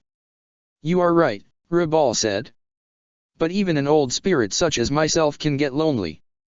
I have kept Wendy content for all these years, bringing peace to my own soul in the process. Yet even still, I know that she needs to become one with reality. It was why I sent her to Clover. And that's why. I have a request of you too. Oh. Bambietta watched as Rubal began to walk away, the guild master opening the doorway to the hall. You see it, don't you? Bambietta and Lil Toto draw closer, looking into the Kate Shelter Guild Hall. They could see Wendy speaking excitably, men and women, boys and girls, all of them dressed like Rubal himself. She's happy at least, Bambietta said, watching with some level of curiosity. But it's built on a lie. Yes, Rubal said with a hint of misery within his voice. I am the ultimate deceiver in the end. That is why. I ask if you might bring Wendy and Carla to your guild. Bambietta was left stunned. What? Lil Toto was less shocked and more overjoyed. I could have that kitty cat around all the time. Wendy looked so happy within your company upon your return, Rubal continued. And I have heard of Fairy Tale. It would be a good fit for her. Look, I appreciate the vote of confidence, Bambietta began to say with some level of hesitation, but I'm totally not the kind of role model you want for your kid. Or a caretaker, Lil Toto added on. Seriously, we haven't always been the nicest people. You're right about Fairy Tale, Bambietta continued, but me? I'm no hero. But that's not even the coolest part. Wendy's voice suddenly became quite loud, the Sky Dragon Slayer extremely excitable as she spoke to those illusionary beings that made up Kate Shelter. Bambi put on this glove and saved me from the monster, taking it out of the train station with super speed or something. Is that a fact? Rubal said, glancing towards Wendy and then back to Bambietta. I believe Wendy would disagree with you. You're such a fool, Bambietta said, growing frustrated. First you lie to Wendy like this, then you go and send her into a war zone without even knowing how bad it is, now you just want to entrust her to people you just met? You don't even know me. Perhaps I am a fool, yes, Rubal said with a faint smile. It's just. I pride myself on being an excellent judge of character, especially when it comes to the light and darkness in everyone. Yeah, sure. Bambietta was not one to believe him so readily. I don't know the particulars, Rubal said, but I could sense the darkness within your souls the moment you set foot within my territory. That worried me at first, yet, it is being eclipsed by something else. Nice words, Bambietta replied, but people don't change that easily, believe me. You think I don't know that? Rubal's voice grew quick stern then. I know full well how hard it is to make people change. I know how foolish it is to do it against their will. That is my greatest sin. Rubal took a deep breath before continuing. The only way people can change for better or worse is if they allow light or darkness into their hearts. And I believe that you two have allowed Fairy Tale into both of your own. Okay, fine, Bambietta said, getting a bit annoyed as she folded her arms across her chest and turned her eyes away from Rubal. I'll go talk to Wendy then if that's what you want. And Rubal began to say, will show her what I have done all these dash. Oh hell no. Bambietta snapped then. We'll ask if she wants to go to Fairy Tale, but you are not forcing that decision on her by showing her that everything is fake here. Rubal was surprised. What? But dash. You're right, Lil, Bambietta began to say, this world is better than ours. So why give Wendy pain if we don't have to? Lil Toto looked to her friend. But Bambi dash. Ignorance is bliss, Lil, Bambietta replied. If I could only be so ignorant of, never mind. How about this? We keep this our little secret for now, then you can tell Wendy when she's older and grown more used to being away. When she has new friends and family. Just don't force her to grow up the hard way. Not like this. Rubal nodded. As you wish. Bambietta began to move into the guild hall, walking amidst the illusions that Rubal had made.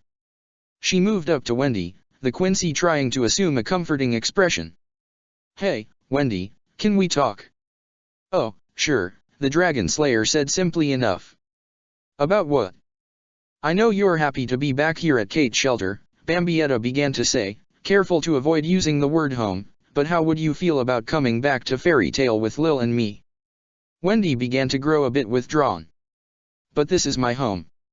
Bambietta heard that word then, the one she had hoped would not come up during this conversation. She knelt down beside Wendy, placing a hand on her shoulder. I know. I just thought maybe you could see how a bigger guild works is all. You'd get to make new friends and dash.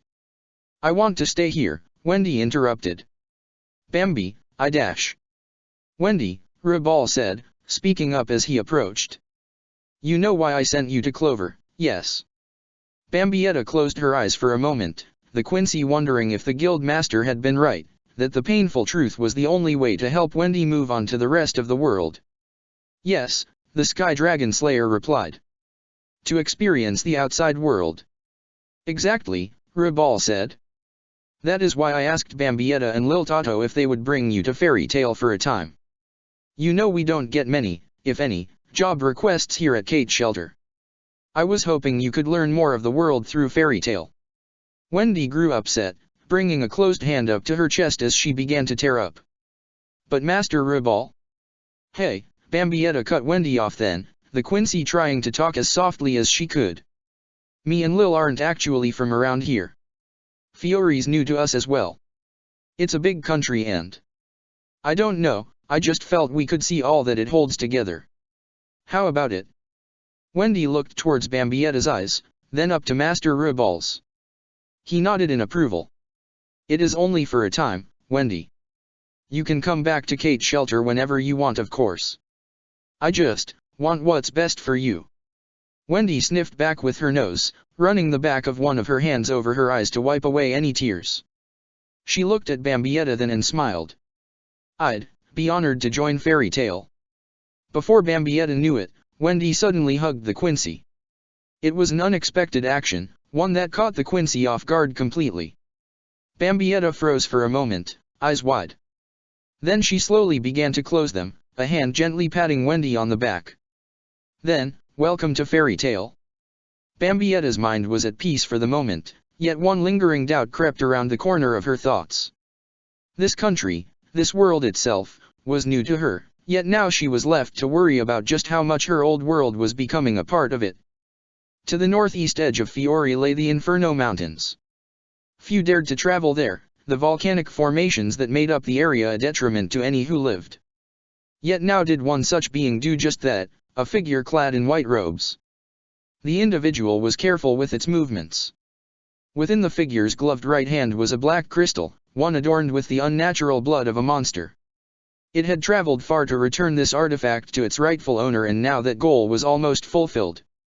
The figure stopped before the side of a mountain, sheer black rock before it. The individual reached out with its free hand, placing the palm against the stone. A faint glow of energy sparked forth then, the mountainside splitting open. Inside stood the polar opposite of the mountain range, pure white as far as the eye could see. The inner structure was ornately carved, as if fashioned from crystal itself. The figure moved into the chamber, the mountainside closing behind it. It began to speak then, an unnatural voice with twin inflections issuing forth. I have returned. Another figure began to move out from behind a column then, a man also clad in white fast approaching.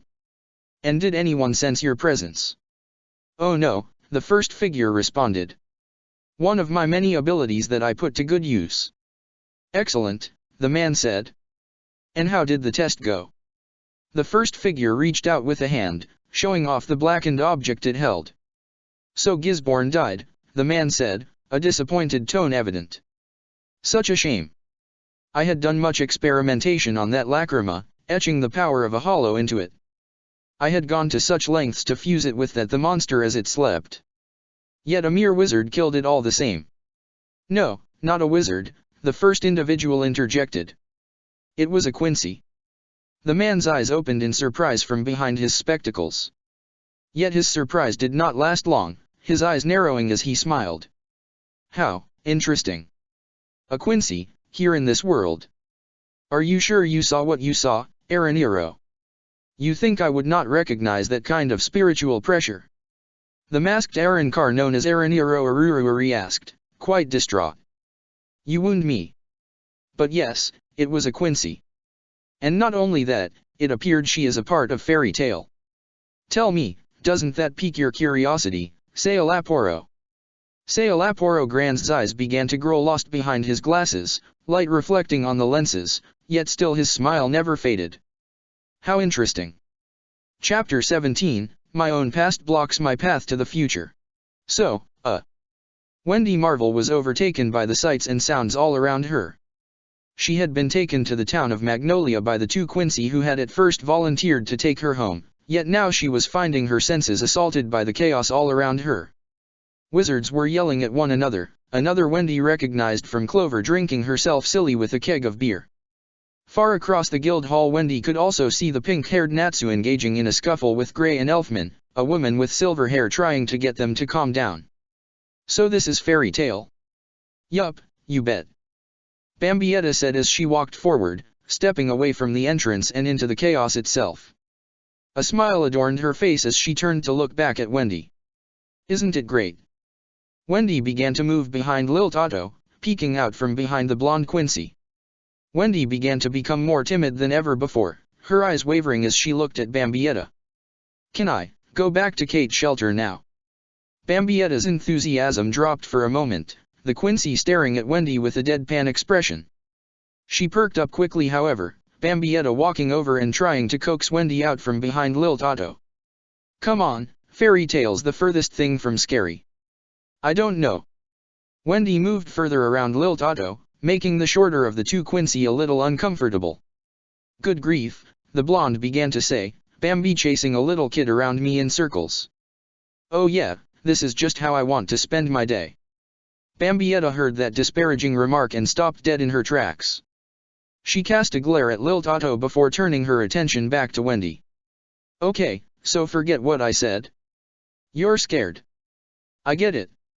No, Wendy said, peeking out from behind Lil Tato again. I'm just intimidated is all. Bambietta sighed. Okay, so fairy tale is different from Kate's shelter. No kidding, Lil Tato interjected. Bambietta shot her another glare, hoping that her friend wouldn't bring up the topic of one being real and the other imaginary. Listen, Bambietta began to say, moving down to one knee as she placed a comforting hand on Wendy's shoulder, I know this is all new to you, but take it from someone who's been uprooted twice in her life.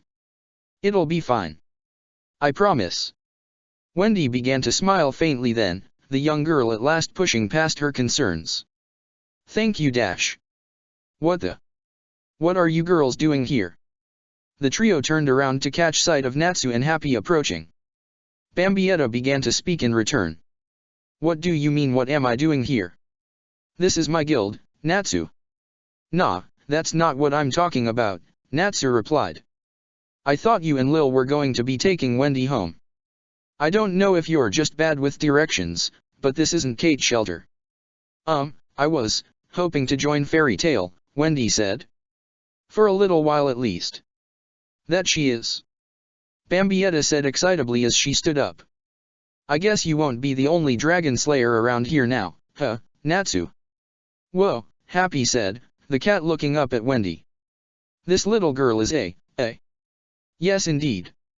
Bambietta said as she moved behind Wendy and patted her on the head. Not only is she a white mage, she's a sky dragon slayer. How cool is that? Wendy went red in the face.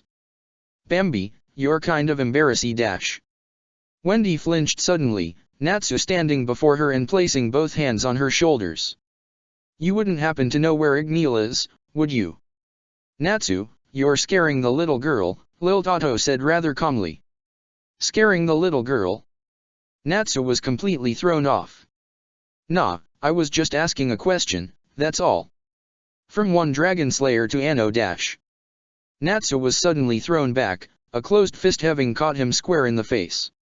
Yes, you're scaring the little girl, Bambietta said as she looked down at Natsu and pulled back her fist from above Wendy's head.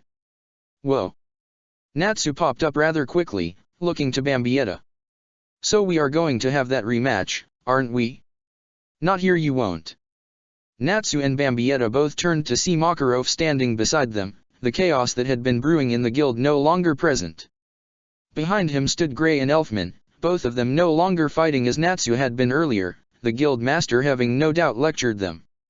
Take it outside if you two must, Makarov continued, but I believe the guild hall has seen enough fisticuffs for one day. Fine, fine, Bambietta said. Anyways, master. Hi, Wendy said as forwardly as she possibly could. My name's Wendy and my friend here is Carla. I don't want to be a bother, but I was wondering if we might join Fairy Tail for a little while. But you are clearly of another guild, Makarov said, looking at the emblem that adorned the mage's right shoulder. Wouldn't your family miss you? Bambietta very nearly rolled her eyes, the Quincy tugging down on her hat's visor to hide such an action from Makarov. The Quincy was more than willing to admit she did kind of like the people in this guild, but to call it or any other a family. That was something she could not believe was truly the case. It was just honeyed words, far too good to be true.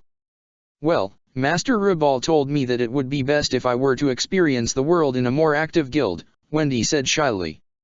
He was kind of hoping that Carla and me could do that through Fairy Tail since you're one of the biggest guilds in the world.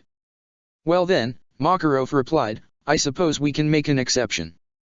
He turned to look towards Myra Jane, the silver-haired wizard not far away. Myra, honey, would you be a dear and give our guests the Fairy Tail emblem? Sure. The energetic wizard replied, waving towards Wendy and Carla. Come on and I'll get it down in a jiffy. Bambietta was not surprised in the least that Makarov was not going to put any special emblem on Wendy and Carla. One was just a child after all. However, she was surprised that he had not looked to interview her like he had those in the past. Even Lucy had not managed to join the guild without such an event. Hey, what gives, master? Aren't you going to ask her a bunch of questions you want answered immediately? I see no reason, Makarov replied. I recognize the emblem on her shoulder. Kate Shelter is a small guild, one that doesn't get much activity, but I've never heard of any troubles from them. Why would I have to worry about one of their own joining our guild for a time? If I'm lucky, she'll be a good influence on all of you. Does this mean Carla is going to stick around? Happy held his paws against his now rosy cheeks, the cat overjoyed. We'll have to share a fish together to celebrate. I will pamper her, Lil Tato whispered to herself. That will be fun. Ah, Bambietta tried not to giggle. Just remember, Lil, you can't go and steal Wendy's cat. Lil Tato lowered her head in sorrow. Darn it. This is ridiculous. First Romeo and now this brat? Since when did Fairy Tail become a daycare center? Bambietta felt her skin crawl in revulsion and she and the others looked to their sides to see Laxus Dreer not far away. The man was standing with his arms folded across his chest, his black coat hanging from his shoulders. He was watching as Myra Jane applied a Fairy Tail emblem to Wendy's left shoulder, the man growing irritated by the sight of it. Oh, Lil Tato began to say. This must be the dick you told me about, Bambi. Laxus' eyes narrowed as he turned to face his fellow Fairy Tail members. What was that? Bambi, Lil continued, told me you're a dick and probably because you're compensating for not having one dash. Bambietta was quick to cover Lil Tato's mouth with both hands, knowing that was a foolish action. She looked nervously at Laxus, trying to brush off what her friend had been saying. Silly Lily, I would never say something like that about one of my dear Fairy Tail comrades. You must have been hearing me ranting about how much of a dick that Erriger from Eisenwald was. Laxus glared at Bambietta, the Quincy in turn trying to ignore the sparks in the air. So whose dick? Is he a wizard here too? Bambietta and Laxus slowly turned their heads, the tension in the air cut by the veritable knife that was Wendy's voice. She looked at the two of them innocently, then took notice of Bambietta covering the majority of Lil Tato's face with both hands. "Is something wrong?" Wendy continued to say, tilting her head in confusion. "Oh, nothing," Bambietta said, letting go of Lil Tato. "Everything's fine." "Really?" Laxus suddenly stepped forward and looked down at Wendy. "So you're the kid who wants to see how we do things in Fairy Tale? I hope you're ready to be disappointed."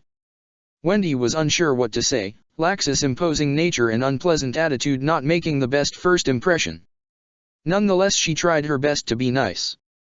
"But, it seems like a nice place already." Laxus' stern face began to soften slightly, the wizard beginning to walk past Wendy. "I can't believe we're letting a kid in here. This guild is a joke." "What was that?" Natsu began to grow frustrated. "We've all been in Fairy Tale since we were kids, so dash. And look at the sorry state of the guild now," Laxus interrupted. Natsu only became more irate. "Listen, I don't care if you are Master Makarov's grandson, I'm going to dash." "That's enough." Makarov grew quite loud then, cutting Natsu off. "You two will not spoil Wendy's first day in our guild by fighting." Laxus sighed and began to walk away, looking down at Wendy as he did so. "Listen, kid." Laxus shook his head and walked off without another word, the mage unable to finish whatever he was going to say. Despite the guild master's words and the Laxus departure, Natsu continued to stare in his direction with a veritable fire in his eyes. Bambietta watched on, the Quincy very tempted to join Natsu in glaring at the S-class wizard. Wendy, meanwhile, began to grow visibly concerned. "I'm very sorry," Makarov said as he looked to Wendy. "We may be a rowdy bunch, but there's nothing you have to be afraid of." The door of the guild hall suddenly flung open, Loke standing in its entranceway with a look of panic in his eyes. "Bad news, everyone. Urza's coming." The guild hall's occupants went into a complete panic then, the wizards beginning to try and clean up any messes they made or to simply clean up their acts as soon as possible. Wendy watched on as the madness continued, Natsu quickly calming down and trying to not look like was willing to pick a fight with Laxus. "Urza," Wendy said as she looked up at Bambietta. "She must be pretty scary if this is what happens when her name is said." "Oh, she's not that bad," Bambietta replied, the Quincy turning her head to try and hide the nervous sweat drop descending down the right side of her face. "I mean, yeah, she's intimidating, but she's not at all what you'd expect." "What do you mean?" Wendy asked, probing for more information. "Well, Bambietta continued, she's quirky." "Yeah, that sounds about right. One minute she'll be scaring the heck of Natsu and Gray into hugging each other, the next she'll dash." The doorway opened again, Urza standing before those of Fairy Tale. Her armor was glistening in the daylight, a stern look on her face as she held within her arms 3 white boxes. "I bring cake." "The next she'll be announcing she's got cake," Bambietta finished, the Quincy shaking her head. "Probably strawberry cake." Wendy's face lit up as she took one step towards Urza. "That's my favorite." No, Bambietta said as she gently reached out and placed a hand on Wendy's shoulder to stop her advancement. "Look but don't touch. I've already seen what happens when someone gets between Titania Urza and her cake. It isn't pretty." Urza said nothing as her eyes began to scan across the guild hall, stopping at last as she caught sight of the nearby Bambietta and Lil Tato. "There you two are. I'd heard rumblings that another Quincy had joined the guild during my last mission. Now then, that leaves Lucy." Bambietta began to grow nervous. "What did we do?" "Join the guild, of course," Urza said, a slight smile tugging at the corner of her lips. "It's tradition that I buy new members their own personal cake. Now come." Urza moved towards a table, laying out the 3 boxes full of cake. She folded her arms across her armored chest, tapping her right foot as she watched and waited for Bambietta and Lil Tato to sit down. They did so with some degree of trepidation and Urza then began to look around. "Lucy Hartfilia, you are requested to join us at this table immediately." There was nothing but silence that hung over the guild hall for a moment, Urza standing tall as she began to wait it out. Then, quite suddenly, Lucy came running over, a look of concern in her eyes. Whatever it is, I'm sure Natsu did it. Oh, somebody's in trouble, Bambietta teased from her seat at the table, the Quincy glancing at Lucy with a sly grin. Bad Lucy, bad, bad. Like I said, Lucy continued, looking just as worried as Bambietta remembered her being on Galuna Island, whatever is going on, it was all Natsu. Is that a fact? Urza asked. And here I thought Natsu joined the years ago. Lucy stared blankly at Urza. What?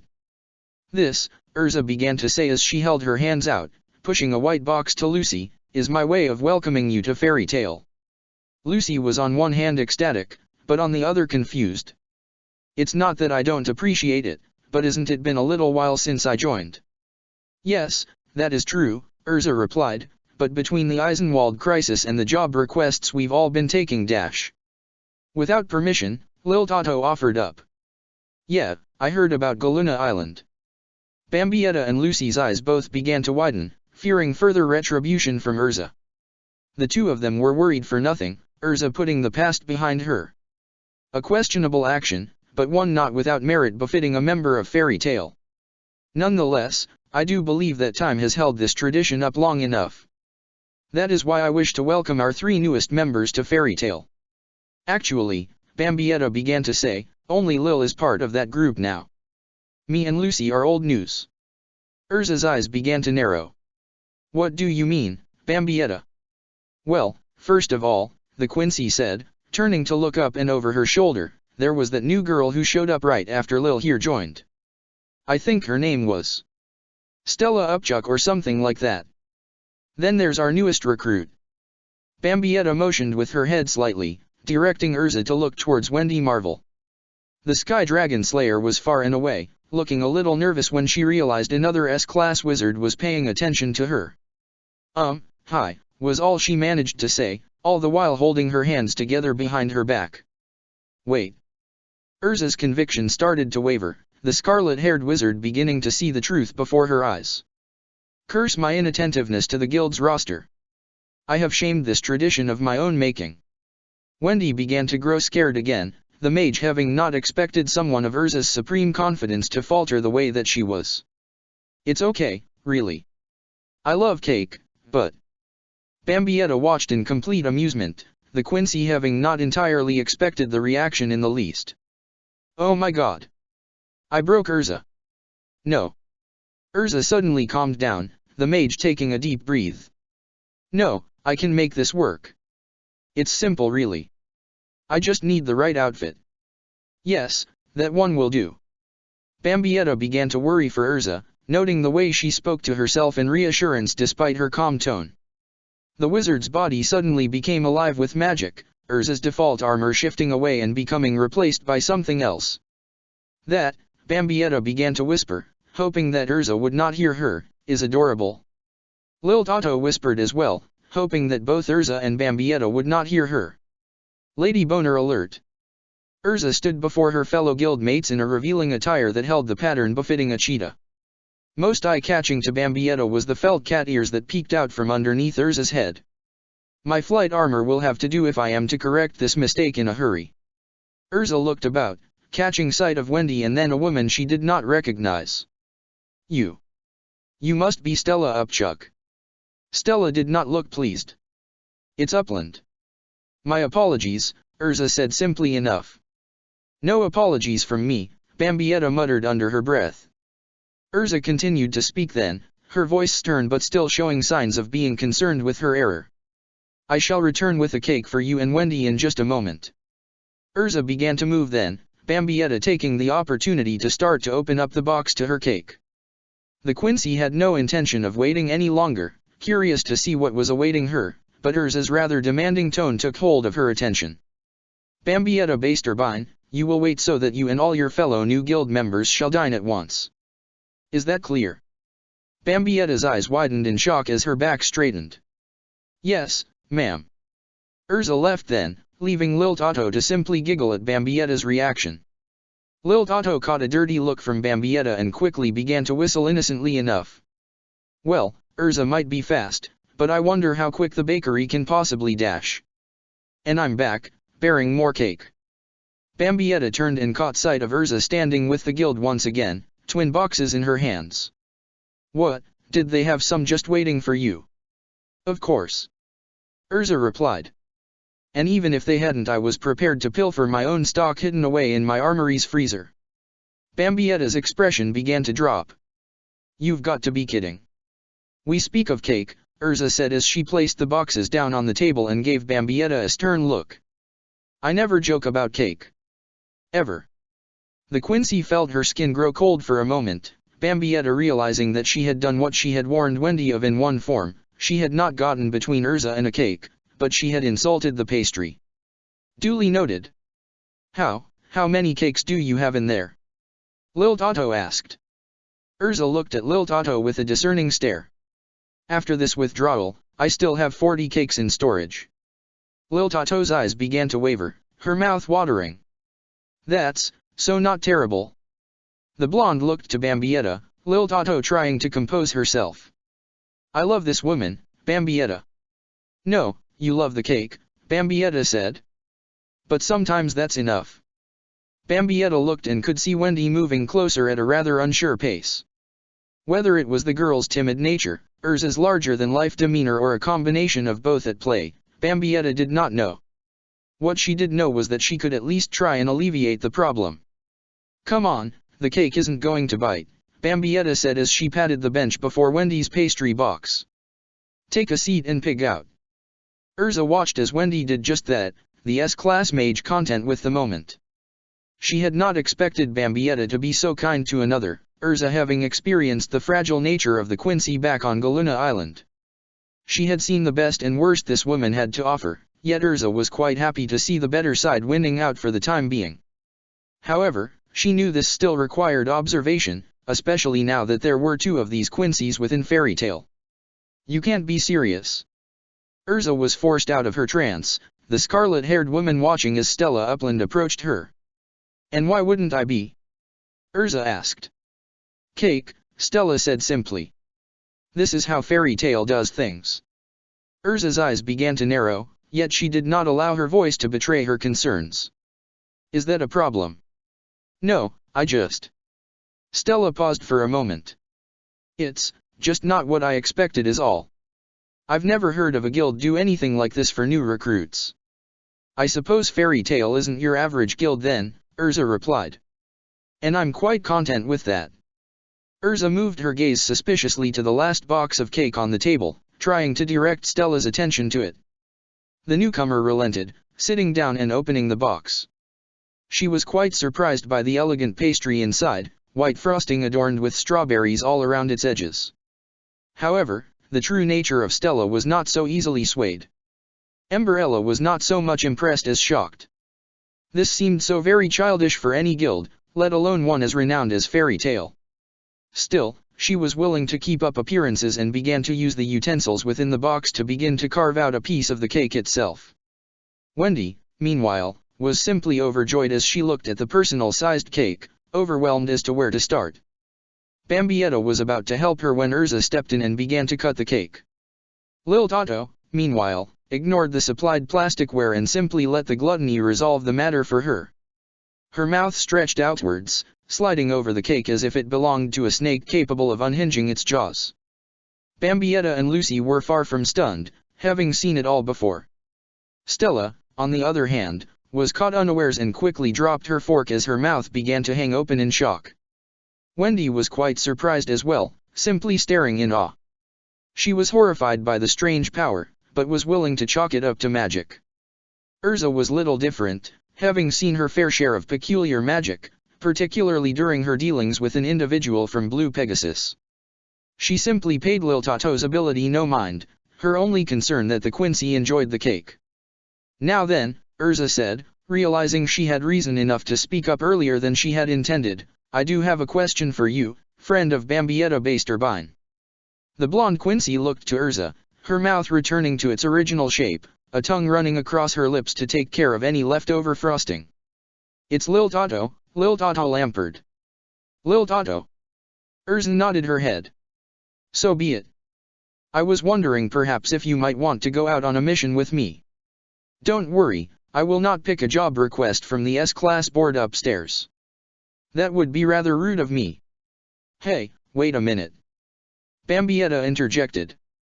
You didn't want to go out on a mission with me first thing. You came with me and the others during the Eisenwald matter, didn't you? Urza asked simply enough. We'll always have Clover, Bambietta. Yeah. Bambietta knew what Urza meant, yet the Quincy also knew how that last line could be taken out of context. We'll always have Clover, I'd be all for that, Lil Tato answered, trying to be heard over Bambietta. But, why me? I've seen what Bambietta can do as a Quincy, Urza continued. And after what I saw just now, your power intrigues me. I'd like to see you are capable of. Bambietta kept her thoughts to herself as she ate her cake, the Quincy wondering if this was simply a case of Urza's curiosity taking hold of the mage or if she simply wanted to find out if another Quincy could be trusted. So you're the Bambietta-based turbine, right? The Quincy snapped to attention, stopping herself from chewing a sliver of her strawberry cake and looking towards Stella. The woman was wearing an honest smile, leaving Bambietta uncomfortable. Yeah, that's my name. You trying to wear it out? Oh no, not me, Stella replied, waving a bit nervously. I've just been hearing rumblings about you through the guild. Apparently you've defeated the ace of the Dark Guild Eisenwald, helped take down a corrupt guild master, and now I'm hearing that you killed an S-class monster. Well, Bambietta said, her pride as a Quincy forcing her to smile, I hate to brag, but it's true. Still, I try to be dignified about it. And arrogant, Lil Tato added. Yes, an arrogant dash. Bambietta paused for a minute, looking at Lil Tato as her eyes widened with realization. Hey. Don't get mad, Lil Tato replied. I like that trait when it comes to you. Anyway, Stella interrupted. I was wondering if maybe you wouldn't mind helping me on a mission. Huh. Bambietta looked at Stella, once the more the Quincy slowly grinning. She leaned over towards Lil Tato, putting a hand over her mouth as she whispered into her friend's ear. You hear that? Somebody wants me to train them. My rep is going up and up. Bambietta pulled away from Lil Tato and looked back to Stella. The Quincy was overjoyed at the prospect of getting some respect, especially if it meant another rookie newer to the guild was looking to her guidance. So, Bambietta began to say, what kind of mission are we talking about? Does it have to do with slaying a monster? Or getting a mountain of treasure? Or do we have to save a distressed prince and he'll be so grateful that he'll ask for my hand in marriage? Stella stared blankly at Bambietta for a moment. No. It's just I found a job request up on the board that's from a nearby town being plagued by a bandit gang going by the name of the Stonebreakers. I figured you'd enjoy a little rough and tumble scuffle from everything I've heard is all. A little violence does go a long way, Bambietta said, thinking the prospect over. I'm in. Perfect. Stella smiled, her inner Emberella quite happy to hear Bambietta falling into her trap hook, line, and sinker. The former member of the Chicken Fangs had her plan in place, an orchestrated tragedy in the making. She would lure Bambietta away from the guild and into a battle with the Stonebreakers.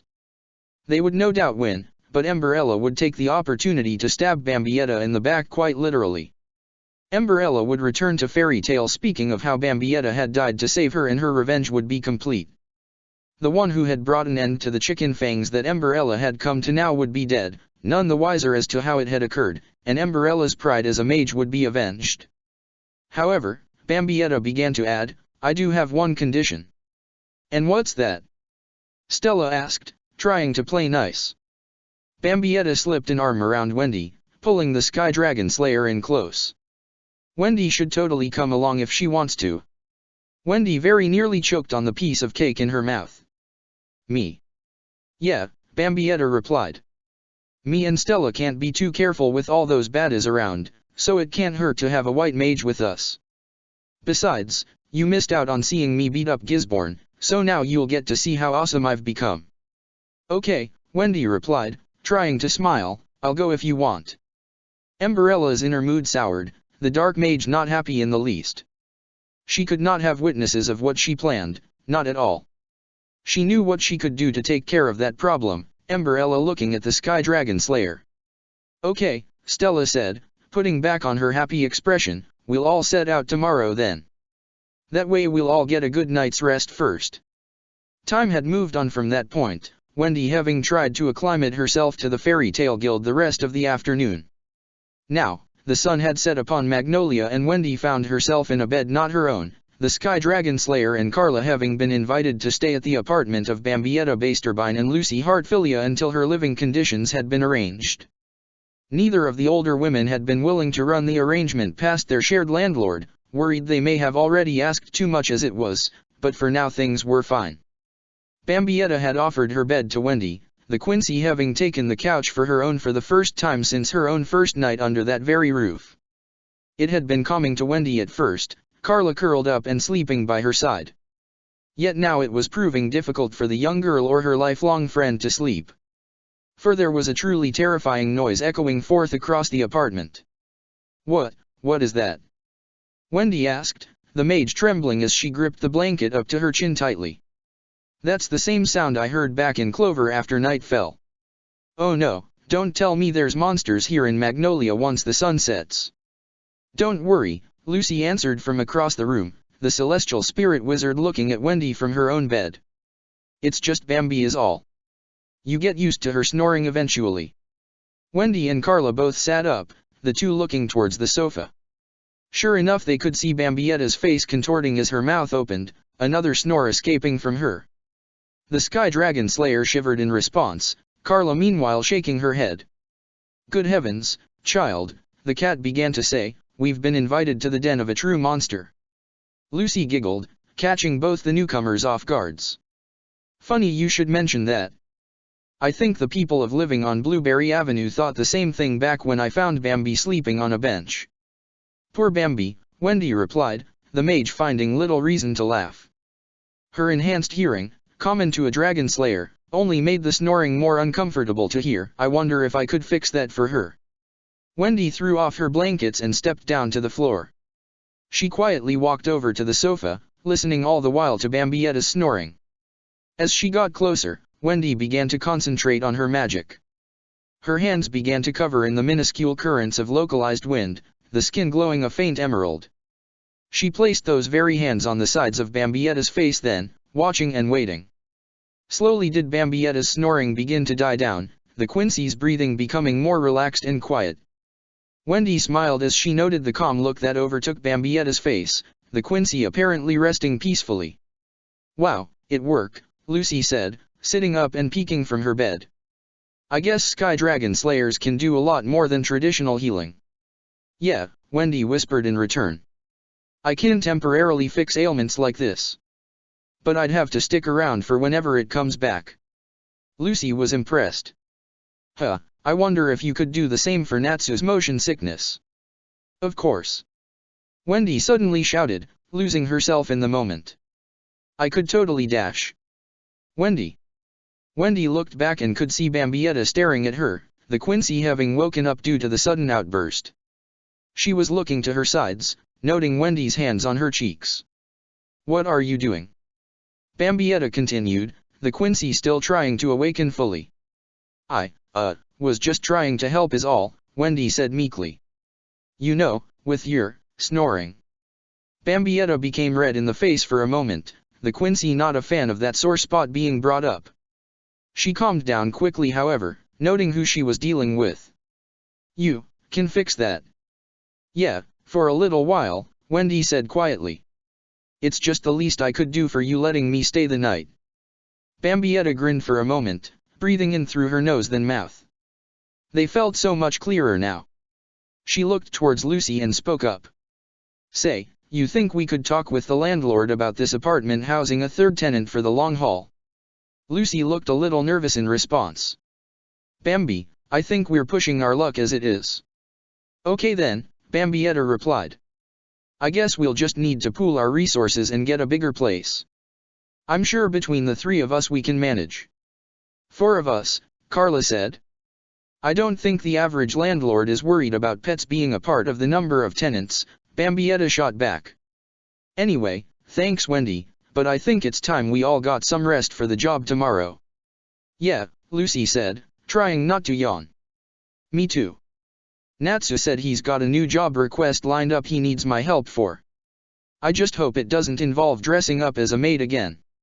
Oh well. At least I'll finally get a good night's sleep for the first time in ages. Bambietta raised an eyebrow at that statement, the Quincy trying her best to let it go. She sat up from her couch. Well, good night, Wendy. Bambietta lay back down, only to notice the Dragon Slayer not moving, her eyes wavering as if they were pleading for something. What's the matter? Bambietta asked. Wendy took a moment to respond. Could you tuck me back in? Bambietta kept her eyes closed for the moment, recalling that this was the very same request Wendy had made earlier. Again? Don't tell me this happened in Kate's shelter all the time, Wendy. Well, no, the Sky Dragon Slayer answered. But this place is still new, so. All right. Bambietta sat back up, throwing off her blanket as she began to walk Wendy to the bed she had been lent. But don't think I'm the type to sing a lullaby. Most I've ever done is destroy one. The next day Bambietta found herself standing within the town of Crouchwide, Wendy and Stella by the Quincy's side. Around them stood an assortment of ruffians, the lot of them wielding crude weapons of all shapes and sizes. These were the Stonebreakers, the bandits that Stella's job request had asked to be conquered and brought to justice. Wendy was worried, the young mage having not ever encountered so many cruel individuals together. She was staying close to Bambietta, holding tight to her skirt as she managed to slip underneath the Quincy's cloak. Stella was not worried in the least, having been the S-class ace of the Chicken Fangs, but she knew she had to forget herself, to forget her stature as Emberella and play the part she had taken for herself within Fairy Tail. She acted nervous as well, though kept up her battle stance. She was playing the role of a neophyte as well, but she would not cower like the young girl. Bambietta, meanwhile, was unimpressed. The bandits were clad in torn and dirty clothing, wielding makeshift weapons that no doubt possessed little power. This was hardly the kind of mission she had been expecting, the lot before her looking so very boring. The Quincy raised a gloved hand up to her face, trying to stifle a yawn. Are you kidding me? Stella asked, feigning some level of surprise and disgust. She honestly felt the same way, yet she knew she could not tip her hand to her own powers. She was already on edge when it came to Bambietta, her plans to slay the Quincy who had ruined the Chicken Fangs in Emberella's eyes forced to change. I don't have time for these small fries, Bambietta said. Not after all the big stuff I've been doing lately. Are you kidding me, lady? One of the bandits shouted in return. You underestimate the Stonebreakers and we'll dash. You'll do nothing, Bambietta said, pointing to the man in the eye patch who was threatening her. The Quincy began to speak again, hoping what she was about to say would go right over Wendy's head. But you get on my bad side and I'll be the one breaking your stones. Who the hell do you think you are? The bandit shouted back. Come on, don't curse in front of the innocent little wizard, Bambietta said with a sigh. People these days. As for who I am, people who hurt the innocent little sensibilities of my Dragon Slayer buddy here don't deserve to know my name. The bandits began to grow fearful, the one in the lead trying his best to speak. DD Dragon Slayer? Bambietta watched as the bandits' eyes were all drawn to Stella, the woman just as surprised as the Quincy. No, I'm not the Dragon Slayer, Stella began to say. It's Dash. Yeah, does she look the type to have delicate sensibilities? Bambietta added on, catching a dirty look from her fairy tale companion. No, allow me to introduce you to the Dragon Slayer who soars throughout the sky. Dash. Bambietta brought one arm up, lifting her cape so that those of the Stonebreaker gang could see the young mage clinging tightly to Bambietta. Wendy Marvel. The bandits stared in disbelief at the sight of the timid young girl, completely shocked. Then they began to laugh. That little kid is the big bad Dragon Slayer. Man, I almost had a heart attack. She's too cute to be scary. Bambietta could feel Wendy's grip on her skirt tightening, a slight shiver moving through the young girl's body. Bambietta looked down at her. Hey, Wendy, show them they have something to worry about. But, Wendy began to stammer, that'd be mean. No, Bambietta replied. They're the bad guys and bad guys. The Quincy paused for a moment. They get what's coming to them. Wendy noticed the moment of hesitation in Bambietta's voice. Is something wrong? The Quincy shook her head, clearing her mind. No, of course not. Now then, just give these creeps a little sky dragon roar for me, K. Wendy was still hesitant. But Wendy felt Bambietta's hand lightly pat her on the back, the dragon slayer taking a step forward. All right. This is a joke, right? One of the bandits said. He eyed the timid Wendy Marvel. Yeah, you're just trying to intimidate us into surrendering because you know you ladies can't take us down. Oh no, Bambietta said slyly. I know for a fact that I could take you down by the time I finish this sentence if I really wanted to, but I figure I can't have all the fun. The bandit leader grew a little concerned then, noting the playful venom within Bambietta's voice. You can't mean dash. Wendy cut the man off, yelling at long last. Sky Dragon's roar. A current of wind shot forth from the young girl's mouth as she leaned forward into the attack. It struck the assembled stonebreakers head-on, sending the lot of them flying backwards. Then it was gone as fast it came, the bandits left crashing into the ground and the rocky outcrops around them. Oh no! Wendy brought both hands up to her mouth as she stared at the carnage her attack has caused. Did I hurt them? Oh, I'm sure they're fine, Bambietta said as she stepped forward. She watched as the lead bandit struggled to stand up, only to drop back down. The Quincy changed her tune in response. Then again. I did bad, didn't I? Wendy asked, growing a little upset. Now look what you did, Stella said as she approached. You made her upset, Bambietta. Ah, come on, the Quincy replied, closing her eyes as she ran a hand through the back of her hair. She's a member of Fairy Tale and we do tend to get a little carried away with kicking butt. Besides, it's nothing she can't heal. Bambietta reached down and put a gentle hand on Wendy's right shoulder. The Sky Dragon Slayer grew alert to the touch, looking up to Bambietta's face. You did good, Wendy, the Quincy replied, smiling softly. I just thought these jerks would be made of sterner stuff.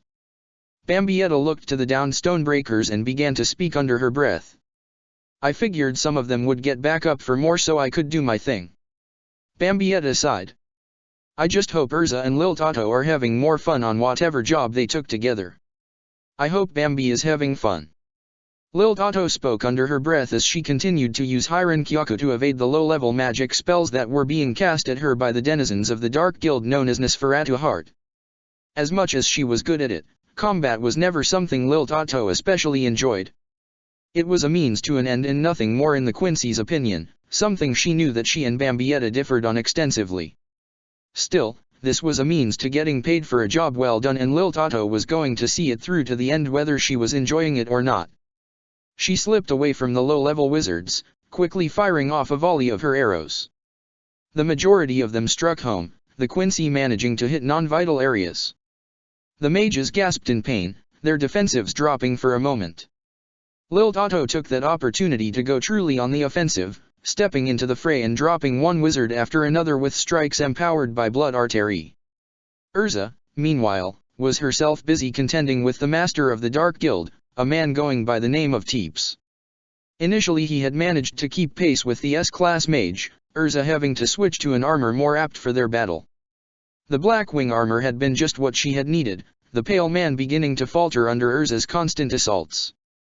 I admire your tenacity, Urza said as she moved in close and slammed the flat side of her blade against the side of Teep's head, but this battle has reached its conclusion. The guild masters let out a gasp, the pale man in black slowly dropping to the ground as Urza lowered her sword. She considered unequipping her armor, yet thought better of it.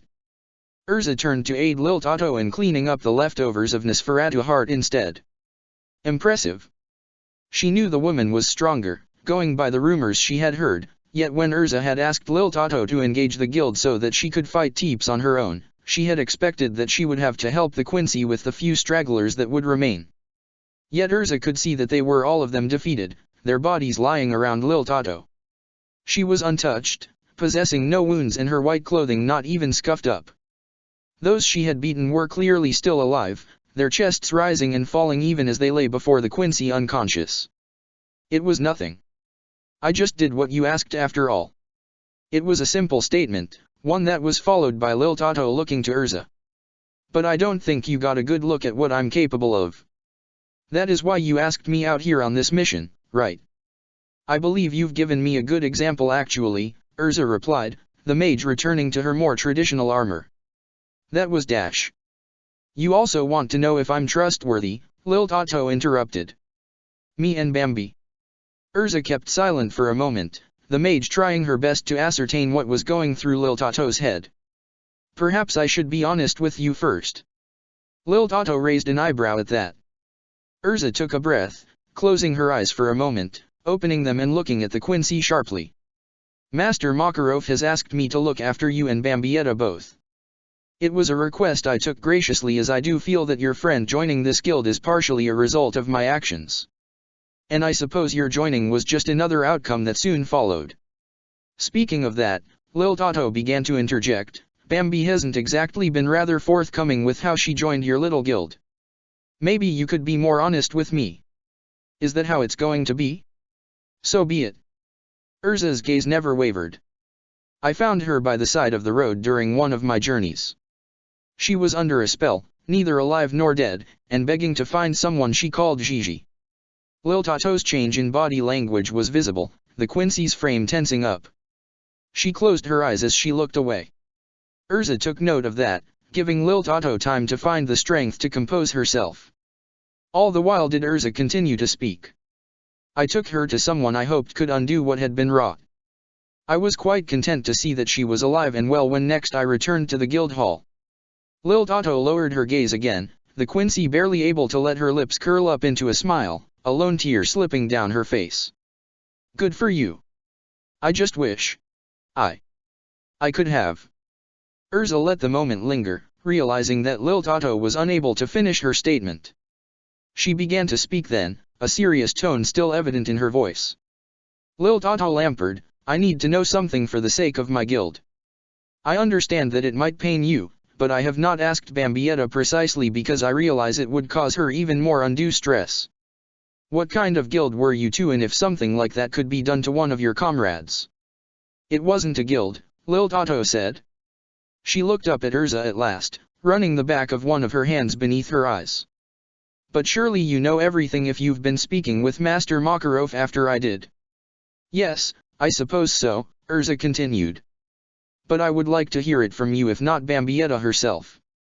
Lil Tato took a deep breath, trying to find the best way to go about it. Bambi probably told you all we're from another country or something, but it's not. Damn, this sounds insane. Try me. Lil Tato took a brief moment to compose herself. Bambi and I are from another world. I don't even know how we got here, but back home, we were in an army called the Vandenreich. The empire under control of the one Bambietta referred to when we fought, interrupted Urza. The god Emperor Wywak. Yes, Lil Tato replied, shivering slightly. Him. There was a moment of silence then, Lil Tato struggling to continue. Still, she did find the strength to do so. We were at war with the afterlife itself. Humanity sought to protect itself from the dark spirits left behind in death. But then those who were meant to protect us, they massacred our kind so long ago. I can only assume then that this Wywak you speak of fought back, Urza replied. Though I imagine his army was less than ideally run. Lil Tato could hear the judgment in Urza's voice, and despite her agreement with the assessment in light of what Wywak had done to his stern ritter in the end, the Quincy grew defensive. It was better than lying down and dying to the Soul Reapers. How could you hope to understand what it's like when life and death itself are against you? I bet you never grew up poor or starving. Not you, fairy tales queen. Lil Tato could see it then, a brief moment when Urza's armored hands had tightened into fists. It had disappeared as fast as it had occurred, leaving the Quincy to wonder if Urza was simply annoyed or if the Quincy had struck a nerve. I'm sorry, Lil Tato said, trying to speak calmly. I don't even know you and yet I make a snap judgment. It's all right, Urza said, trying to keep composed herself. Some memories had been dug up by Lil Tato's words, yet she kept them at bay. However, I need to know dash. You don't need to say it. Lil Tato's voice fell to nothing more than a whisper. I wasn't Bambi's only friend in the Vandenrijk. There was Minnie, Candy and Giselle. We were close, all of us. But during our last great war with the Soul Reapers, we split up. The others and I, we left Bambietta behind to fend for herself. It was just a joke, a little prank and nothing more. She was the strongest of us and I knew she'd take care of herself just fine without us. But then, she was beaten by a Soul Reaper and left on the edge of death. And then, Lil Tato's arms folded across her chest, fingers digging into shoulders as the Quincy fought to speak any further. Giselle, she said she could help Bambi. To keep her with us, to make her good as new. Minnie and Candy, they listened. I listened. I wanted to believe, but I was also afraid. I knew what Giselle could be like in it, Lil Tato's teeth came together tightly, her lips curling back as she began to lose control of herself. She killed Bambi right before my eyes and I was too much of a fucking coward to do anything about it. Urza could hear it in Lil Tato's normally stoic voice, the pain etched within each and every syllable that now slipped away from her. The mage knew the pain well enough, to be too weak and scared to help one that you looked up to, and she knew as well that the pain had to be expressed if it was ever to be calmed. So she kept silent, allowing Lil Tato the time and space she needed. She used her powers on Bambi and made her a puppet. A zombie that served her every need. Her every desire. And Lil Tato lost her foot then, the Quincy dropping to her knees, her hands moving upwards to cover her face. I was such a coward that Bambi, I dash. Urza waited one brief moment before taking a step forward. She approached the sobbing Lil Tato with grace befitting one known as Titania, kneeling down beside the Quincy. Urza took off the glove from her right hand, resting the palm gently atop Lil Tato's left shoulder. Let it all out, Lil Tato lampered. The Quincy looked up towards Urza then, eyes peeking out from between spread fingers. Slowly those hands moved away, revealing the remnants of tears left behind. No, I'm supposed to be the quiet one. I can't be like this. Nonsense, Urza said. You have no need to keep your heart hidden away when someone is willing to share your pain. You are, so very fortunate, Lil Tato. Lil Tato began to speak again, however softly. I didn't want to lose Bambi.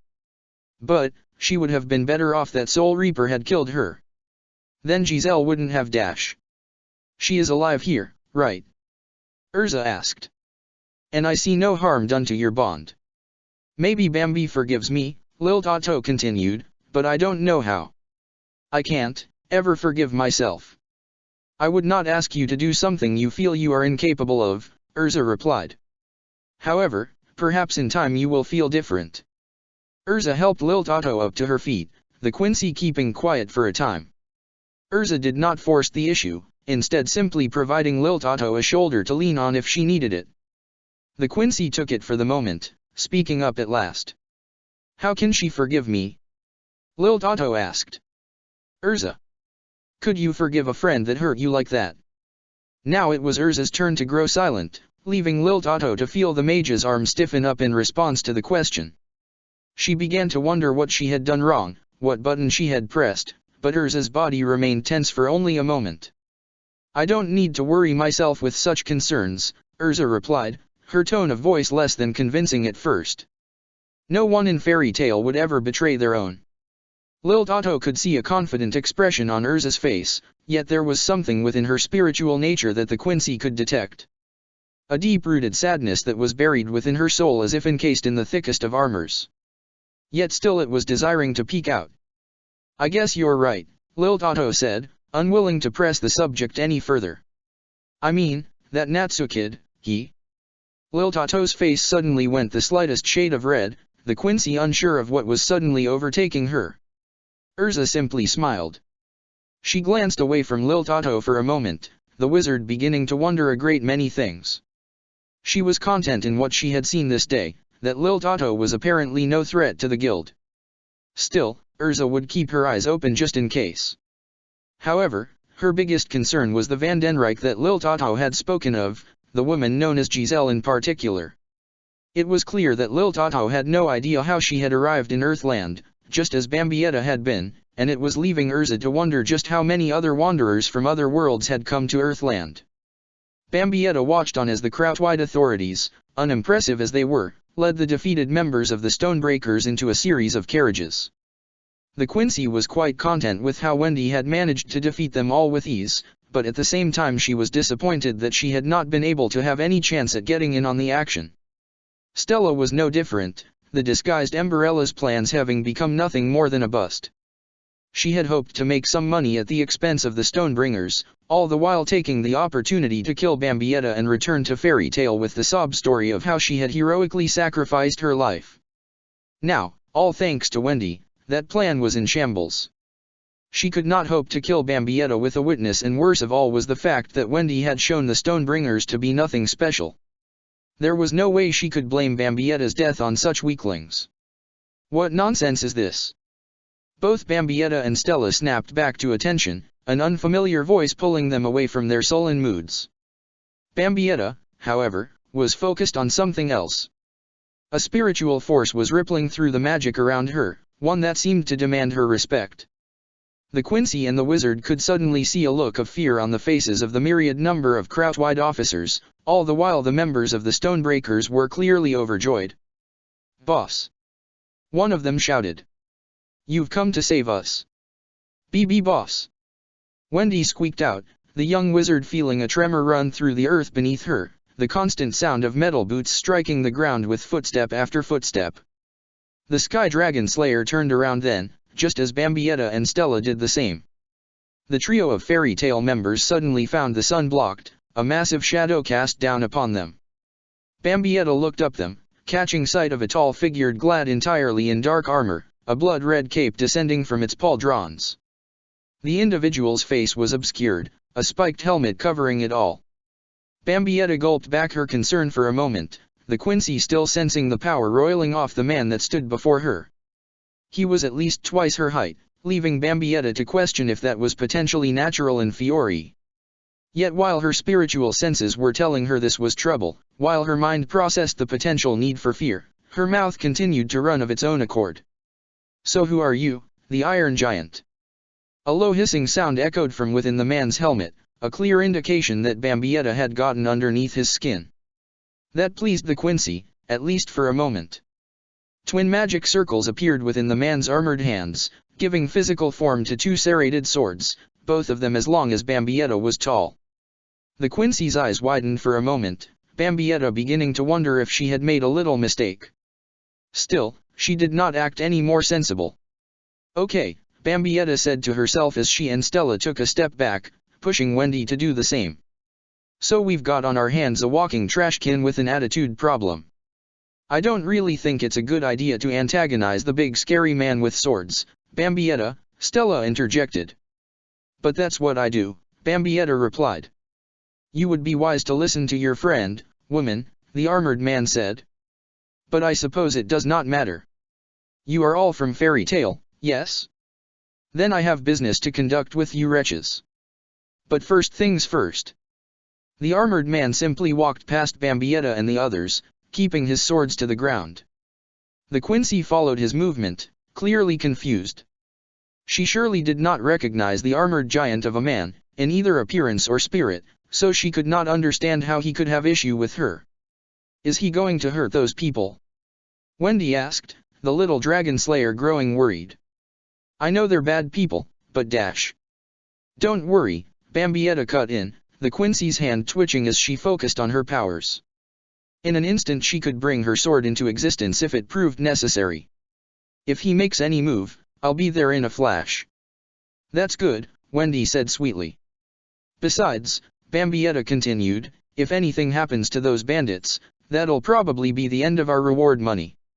Stella smirked slightly in response to that statement, quickly shaking her head to clear away that expression.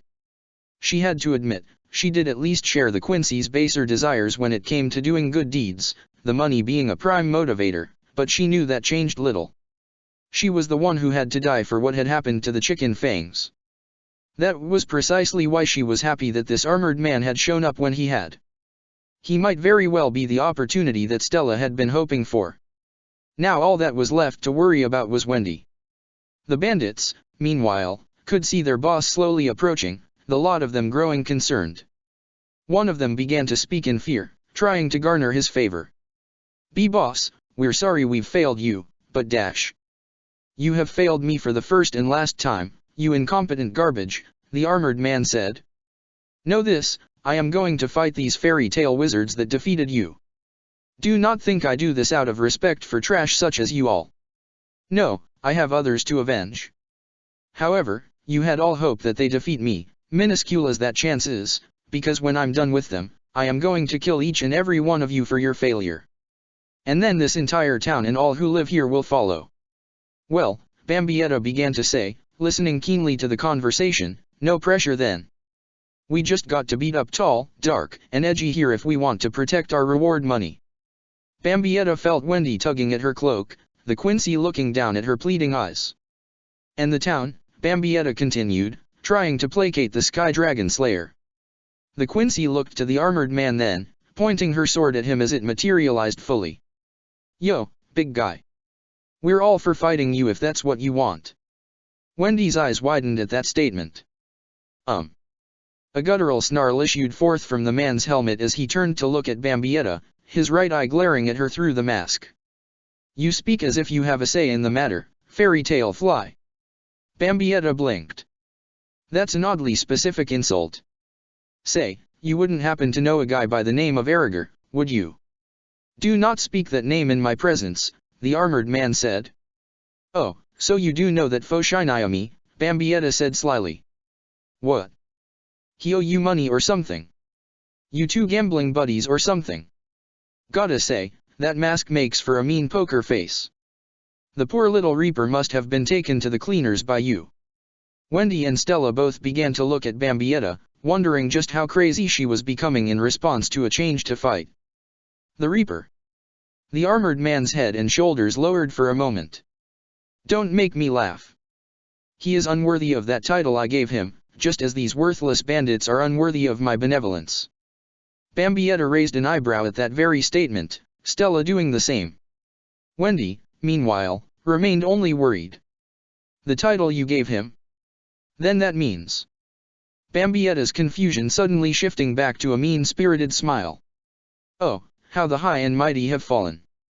The armored man suddenly turned his head back up, a glint of red light escaping from his eyes as he looked to Bambietta. "I am Schwarzwald, the guild master of Eisenwald, and you will pay me the proper respect." "Former guild master," Bambietta said, doing exactly the opposite of what Schwarzwald demanded. "Considering the beating I gave Erriger, it's better off that the Magic Council disbanded you posers. I wouldn't want you to work through job requests with all that shame, shame, shame."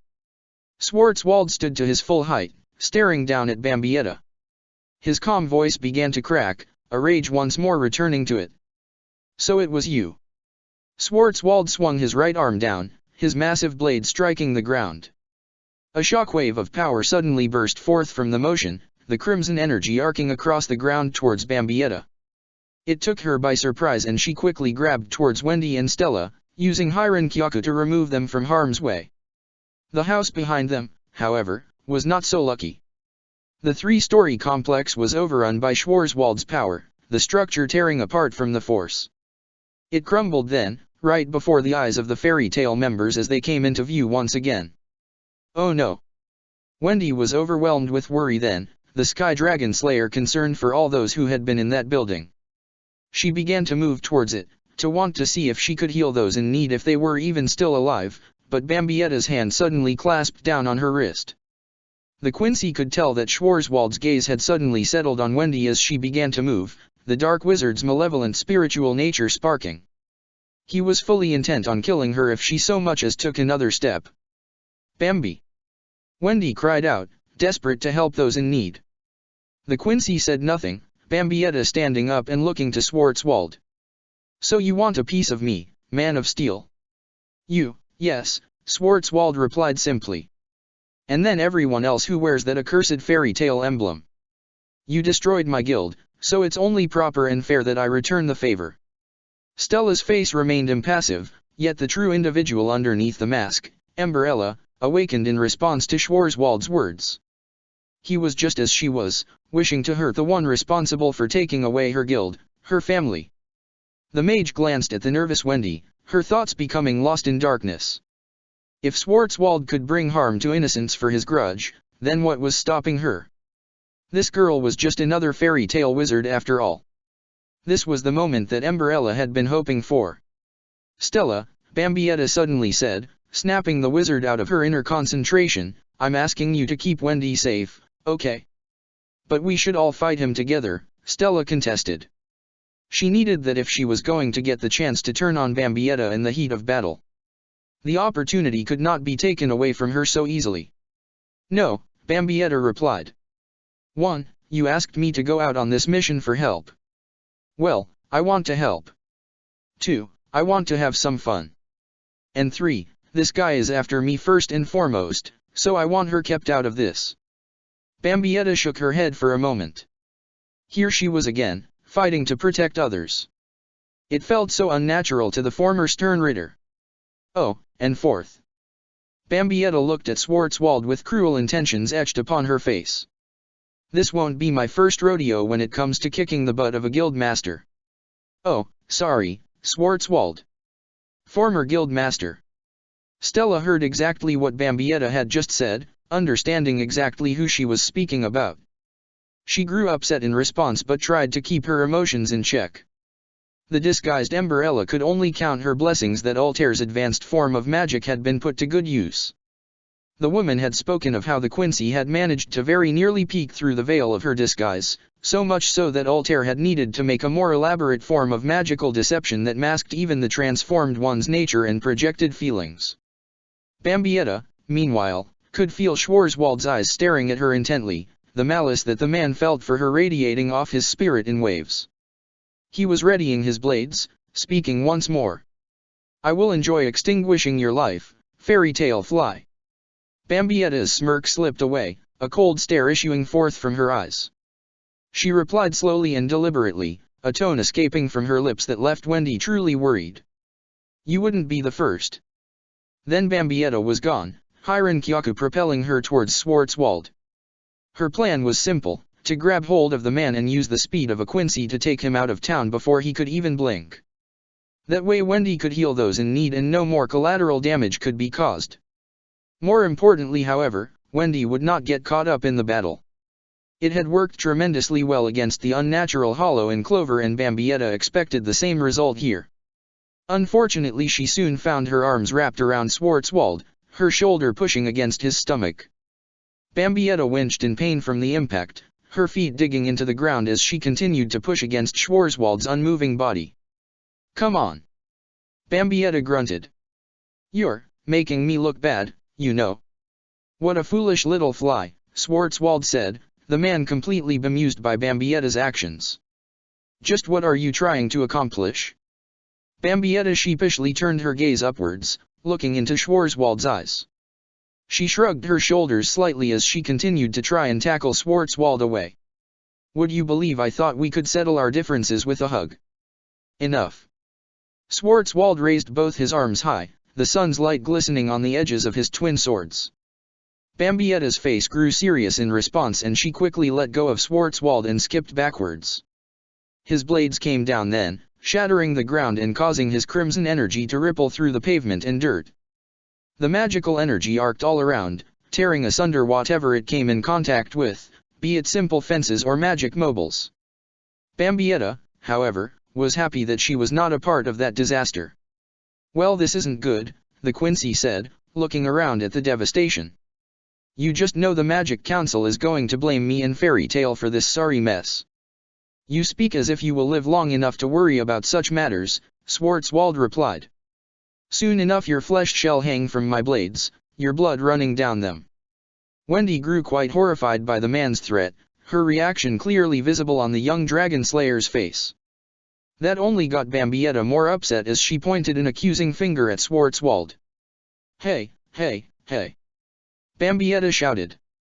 Does anything not grim and dark come out of that filthy mouth of yours? I mean, come on, man. We've got an impressionable youth in front of us. Schwarzwald clearly did not care. Shut the foo dash. An arrow suddenly struck Schwarzwald, catching him by surprise. He was sent flying backwards, crashing through one build and leaving the field of view possessed all around. "Watch the language, my good sir," Bambietta said as she lowered her bow. She looked at Wendy and Stella and shrugged. "I guess I should have just done that in the first place. I just didn't think it'd be cool to repeat myself so soon after the whole Clover fight." Then Bambietta was gone, using Hiron Kyaku to go after Schwarzwald. Left in her wake was Wendy, the Sky Dragon Slayer, moving towards the downed home, hoping to help whomever was in need. Stella, meanwhile, followed close behind. Her thoughts were of a darker nature, the disguised Emberella contemplating how she could dispose of the young girl before joining Schwarzwald in killing Bambietta. Perhaps she could simply wrap her hands around Wendy's throat and stop her breathing, or simply plunge an arrow into her heart. Options were playing throughout Emberella's thoughts, the woman's eyes keenly following Wendy throughout it all. That was when she saw Wendy find someone amongst the rubble of the ruined home, the Sky Dragon Slayer using her magic to begin to heal them. Emberella's thoughts slipped away from the darkness, her disguise as Stella Upland freezing in horror. She was planning to kill someone who simply wanted to heal others. Emberella had approved of Master Danvers' changing of the chicken fangs after her initial meeting with Altair, yet still had Emberella been a part of what had started as a legitimately recognized guild of Fiori. She had accepted the changes that Master Danvers had enacted after Altair's corruption of her, she had welcomed it, and yet... Stella began to say. "I can't."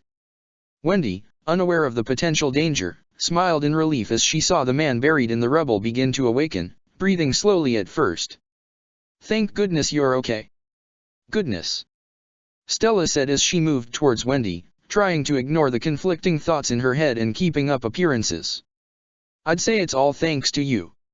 Emberella cursed herself for her indecision, but she knew what still had to be done. Bambietta and Fairy Tale would suffer for what happened.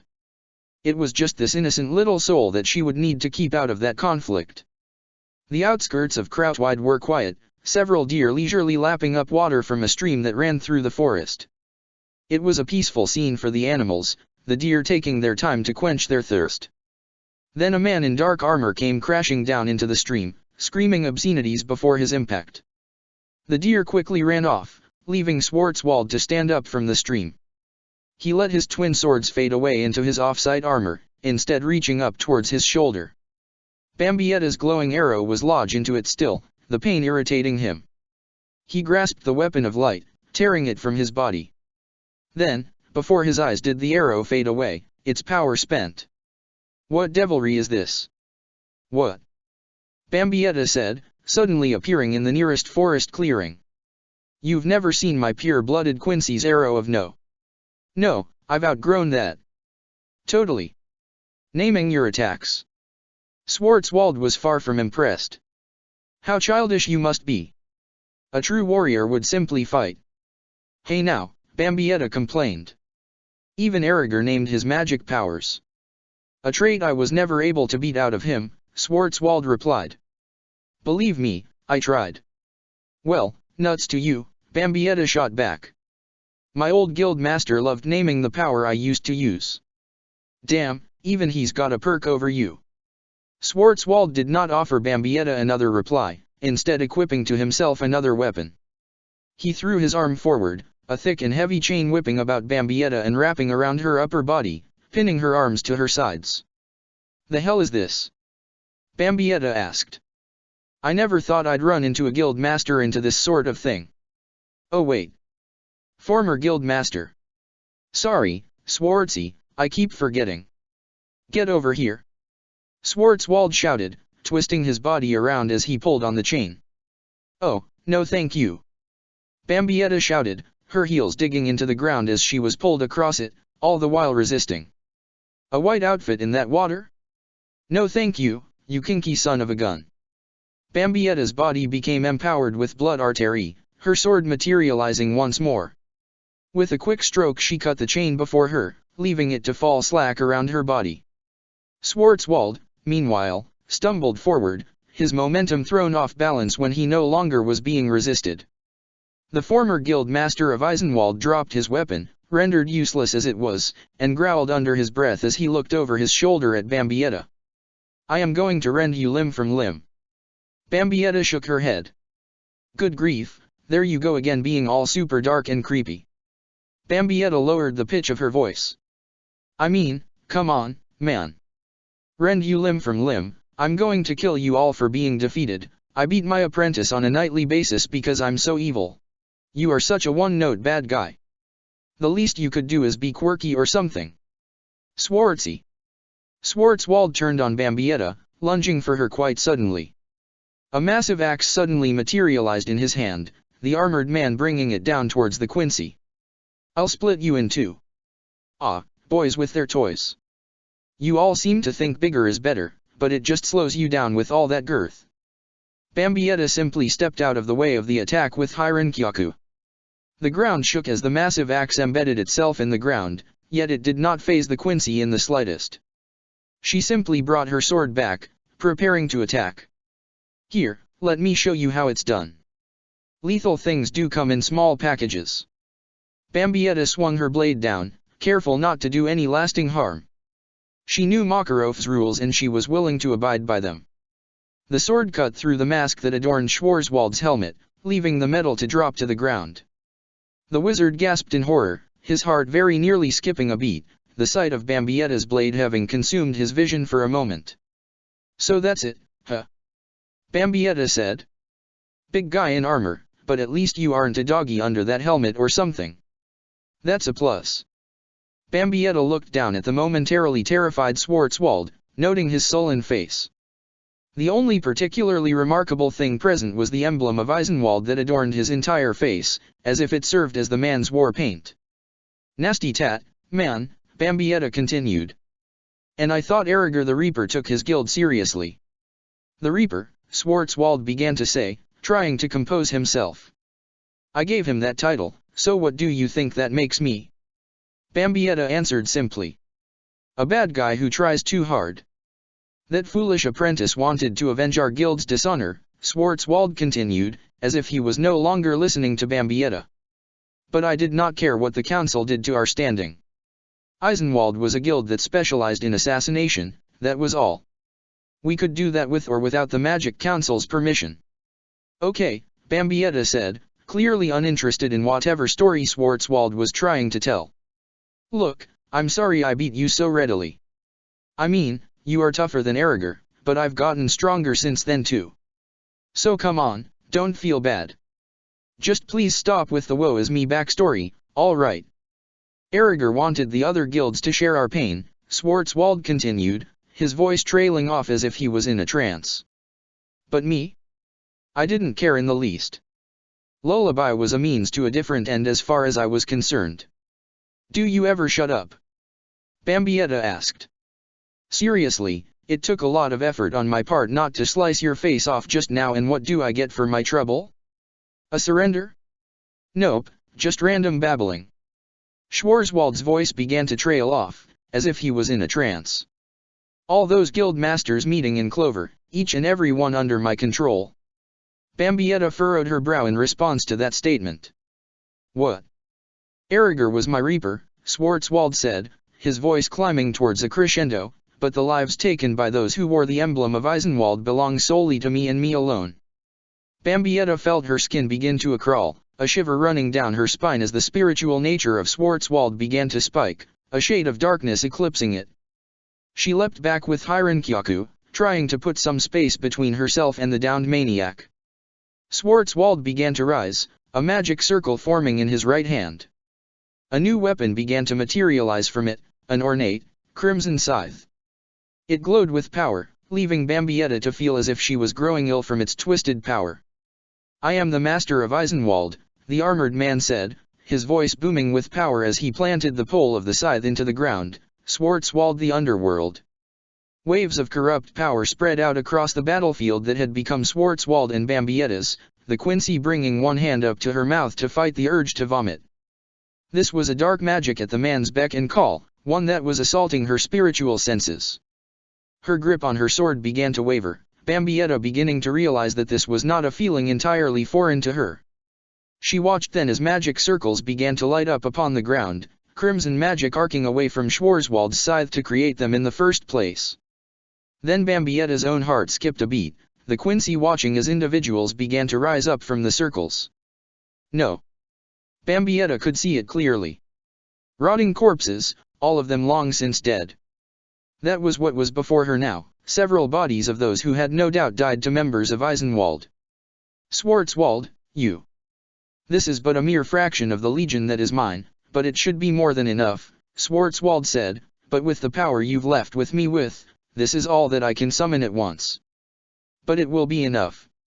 The emblem that adorned Schwarzwald's face lit up with power, the sockets and eyes of his dead summons doing the same. They began to shuffle towards Bambietta then, rigor mortis becoming overwhelmed by the power of Schwarzwald. Think of it, fairy tale fly, Schwarzwald continued. The power of these wizards and their damned souls are mine now and forever. Schwarzwald snapped the fingers of his free hand, the dozen dead wizards before him raising their arms upwards.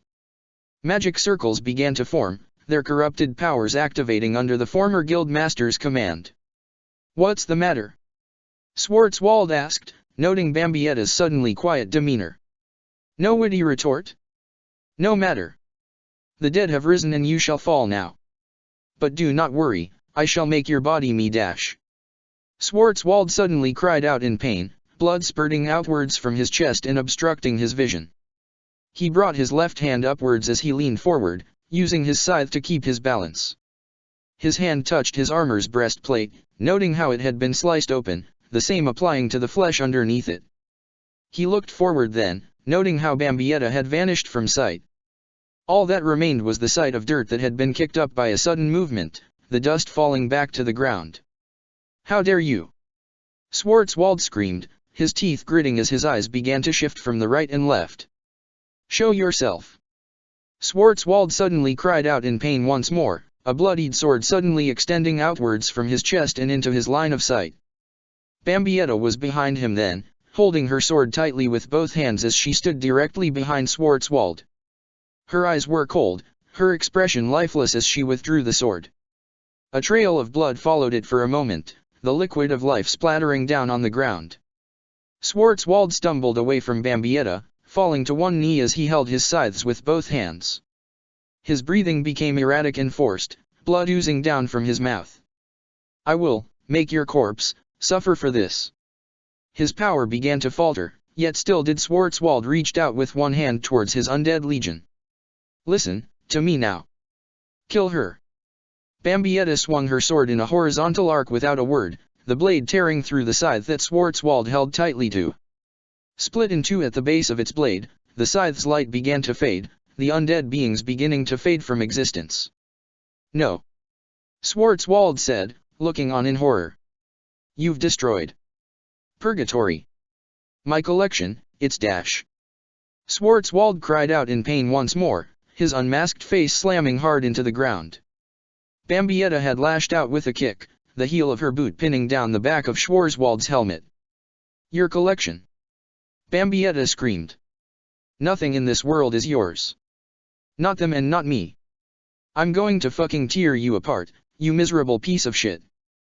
Bambietta went down to one knee, planting it firmly upon the small of Schwarzwald's back.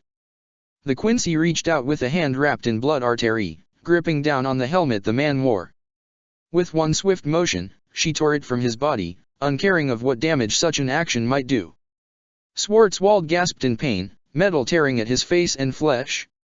His head began to fall forward, but was stopped when Bambietta's fingers slipped between his dark hair. You! He gasped out, watching as a sword move around his field of vision, the blade stopping as it hovered before his throat. Yes, this will do, Bambietta whispered, the tone of her voice teetering and on the edge. I'm going to slit your damned throat, Giselle. What? Schwarzwald had no idea what Bambietta was saying, why she was calling what such a name, but he knew it did not matter. He was already dying a slow death thanks to the earlier fatal wounds. This would hopefully be a quick end to his suffering. Do it. Bambietta held steadfast to her desires, the Quincy lost in the moment completely. All she could see before her was not Schwarzwald, but a woman she had considered a friend, one who had taken from her everything. Her life, her pride, everything and anything she could get her hands on. Bambi. There was a moment, a brief instant where Bambietta could see it then, could hear another's voice. She saw for that brief second of time Wendy's face, the Sky Dragon Slayer crying. Damn it! Bambietta let go of Schwarzwald's hair, allowing her sword to fade away back into magic particles. She could see him before her now, her psychosis and its vision of Giselle gone. What are you doing? Schwarzwald asked weakly, the man struggling to pull away from Bambietta, his fingers digging into the ground faintly. I promised a little girl that she'd get to see how awesome I am, Bambietta answered, and bringing back a dead body isn't awesome at all. Bambietta put a boot against Schwarzwald's shoulder and pushed him over onto his back. She noted the blood staining his face and chest, the Quincy reaching into her coat pocket to retrieve a Jinto capsule. What is that? Schwarzwald asked, looking the slightest bit nervous. Just my way of healing damage, Bambietta replied. Nowhere near as effective as what my little Sky Dragon Slayer friend can do, but it should at least make your wounds more presentable so she can heal them without getting too grossed out. Bambietta popped open the lids of the Jinto capsule, saying a chant under her breath. A light suddenly shone from the silver capsule, Bambietta extending her hand over Schwarzwald's chest. She began to turn her wrist, preparing to pour the glowing liquid onto the 2 wounds she had caused. Bambietta stopped then, looking at Schwarzwald's face. Fair warning, Bambietta began to say, a cruel smirk extending across her lips, but you might feel some momentary discomfort. Bambietta began to pour the liquid onto the bloodied wounds, watching as the flesh began to slowly attempt to knit itself back together. All the while did Schwarzwald begin to scream. Okay, Bambietta said, not even batting an eyelash, I guess it stings a hell of a lot more if you aren't an actual Quincy. Oh well. The mission had been a success, the town of Krautwide saved and the Stonebreakers and Schwarzwald apprehended. Those of Fairy Tale had been rewarded for their efforts and had returned home to Magnolia. Now Bambietta was sitting at a table in the guild hall, quiet and alone. Wendy had gone off to converse with Natsu, the Fire Dragon Slayer, keenly intent to see if she truly did not know about the whereabouts of Igneal. Natsu had told Bambietta that Lucy had gone out to spend her portion of the reward on some new clothes and Levy apparently was out with Shadow Gear on a job request all their own. It was just as well, Bambietta withdrawn for the time being. Schwarzwald had survived, all thanks to the Jinto capsule and Wendy's healing, but the Quincy knew she had very nearly crossed a line with him. The man had been quiet when apprehended, perhaps humbled, or afraid, she was not sure, but he had not spoken of what she had almost done to him. Bambietta, however, was still concerned. She did not regret for an instant about what she had almost done. The man no doubt had it coming, but she also knew that she was not strong enough to fend for herself in this world. Killing is a last resort, as self-defense, that Makarov said could very well happen. Bambietta, however, had very nearly executed the man in cold blood. All because of what horrid memories his magic had dragged up to the surface. There was some solace to take in the fact that she had at least broken the man's purgatory scythe, freeing the souls he had corrupted and letting them pass on in hopeful peace, but that was all Bambietta could see positive. She would have been ostracized from Fairy Tale, perhaps even arrested and tried by the Magic Council and that creep Seagrain. What would happen to Lil Tato then? To Wendy? Would Bambietta ever see the likes of Lucy, Levy, and Urza? Bambietta leaned forward onto the table, dull eyes peeking out as her face began to rest against her crossed arms. She was beginning to realize something that gnawed at her thoughts. She was growing attached to this guild. She would miss it if it was taken from her. Bambi? Is something the matter? The Quincy sat up then, turning to see Lil Tato and Urza standing behind her, the duo walking from the entranceway. No, Bambietta began to say, standing and walking over to the two, everything's just fi-wo. Bambietta had not been prepared for Urza to suddenly reach out and touch her, the S-class mage pulling Bambietta in for a hug. The Quincy gasped in pain as the side of her head struck Urza's breastplate. She had gotten no chance to activate blood in preparation. Okay, ow, Bambietta whimpered. What was that for? Lil Tato has told me much of what transpired to you both, Urza whispered, the wizard still managing to possess a commanding tone of voice despite the low register. Then did take on a sweeter demeanor. I am so very sorry to hear what had happened. That's great, Bambietta said, the Quincy still trying to shake off how dizzy she felt from hitting the armor head first. Really, I appreciate it, but I have a favor to ask of you. Urza's eyes lit up and she let go of Bambietta. A favor? Bambietta pulled away, rubbing the side of her head with one hand. She looked at Lil Tato for a moment, curious to know how much her friend had told Urza, but for now she shrugged it off. Maybe it's just the concussion talking, but I seem to recall you were able to defeat the majority of Eisenwald with her sword and didn't draw even a drop of blood, right? Yes, Urza replied. That is how I've tried to fight all my battles. The flat side of a sword is just as effective as the blade, as well as not fatal. Well, Bambietta said, going a little red in the face as she looked away from Urza, her hand moving from her temple and into her hair so she could nervously scratch it. That is, I dash. Lil Tato, Urza suddenly interrupted. Isn't that the way you looked when you spoke about Natsu? What? Lil Tato's eyes widened in shock. I have no idea what you're talking about. Bambietta could not help but giggle under her breath due to Lil Tato's reaction. It was rare to see her get flustered, but it was always amusing. Still, she knew what the matter at hand was. Urza, I want to see if you might be willing to show me how to use a sword like you do. Urza nodded but still had one question. Didn't the Van den Rijk, was it, teach you how to use that sword I've seen you with? Yes, Bambietta began to answer, looking down at the dominant hand, but all I ever learned was how to kill with it. And I want to be able to use it like you would. I want to be able to actually bring it out for fairy tale without having to be worried about what I might do. I want to know how to use a sword non-lethally. Well, the first thing I was ever taught to fight in that manner was to always lead with my left foot, Urza began, the mage preparing to run through all that she had been taught and learned on her own.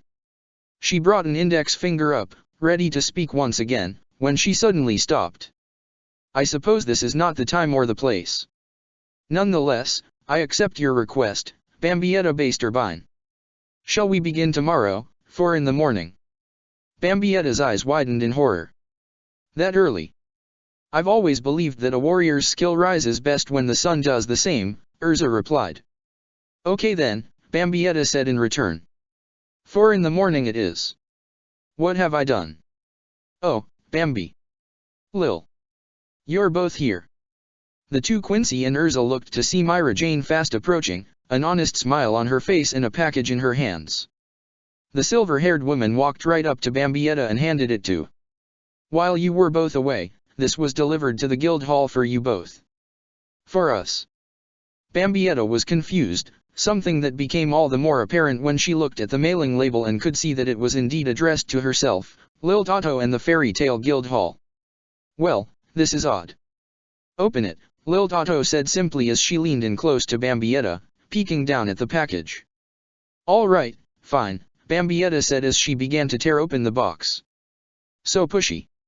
Inside the package Bambietta could find nothing but a bound hardcover book, a rather lengthy one at that. She reached in and grabbed the contents, letting the box drop to the floor so that she could hold the heavy book with both hands. There was nothing on the cover at all, leaving Bambietta to begin to open the book. Oh wow. Lil Tato's eyes widened a bit as she took notice of the writing within the middle pages that Bambietta had opened to. It consisted solely of directions and instructions for Quincy spells, ranging from the basic to the esoteric. But, who would know anything about Quincy spells here? Bambietta whispered under her breath. And even then, who would know we're here? Bambietta began to flip through the pages, working her way back to the start of the book. When she arrived at the first page both she and Lil Tato could see a note that was not typed but handwritten. Bambietta began to read it aloud, becoming lost in the moment as she did so. I hope this book will help you both in making your way in this new world. Perhaps we shall meet again soon, my old friends. Chapter 18, The Beginnings of Love and War. Bambietta Basterbine was one step short of being exhausted. The Quincy could not recall a time that simple training had exhausted her so thoroughly.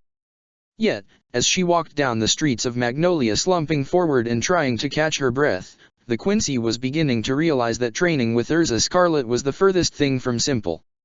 The mage was strict, perhaps even more so than Jagram Hashwalth had been, having begun Bambietta's training in the art of non-lethal swordplay at 4 in the morning. It had been this way for several days in a row, much to Bambietta's dismay. Each and every day had Urza taken Bambietta to task for 8 hours straight. It had been a week since Bambietta had asked the S-class wizard for help, and now she was beginning to question her sanity in having done so. It had been hard at first, Bambietta finding herself reluctant to even draw her sword against Urza in earnest. The Van den Rijk had made it very clear that it was a tool made for killing. To hear Urza speaking of it as nothing more than a tool to protect others, that felt like nothing more than sweet and innocent talk. Yet Bambietta wanted to understand her soul's weapon like that. If only for the sake of the others around her. Slowly but surely had Bambietta begun to fight against decades worth of instinct, managing to aim not to kill but to wound, to disable. However, it had taken many lectures from Urza, many moments of pure trial and error. However, no matter how difficult and unwieldy Bambietta had been as a student, the stern wizard had not relented. For a time had Bambietta wondered if she had found a taskmaster on par with Robert Accutrone. It had all taken a toll on the Quincy, however. She was spent from the daily training, unable to go out on missions. That had left it up to Lucy and Wendy to work towards making enough money to pay the monthly rent, as well as other necessities. They had been gone for 3 days now, having joined Lil Tato, Natsu, and Gray on a mission to find a known thief that had stolen an heirloom from a wealthy family in a nearby town.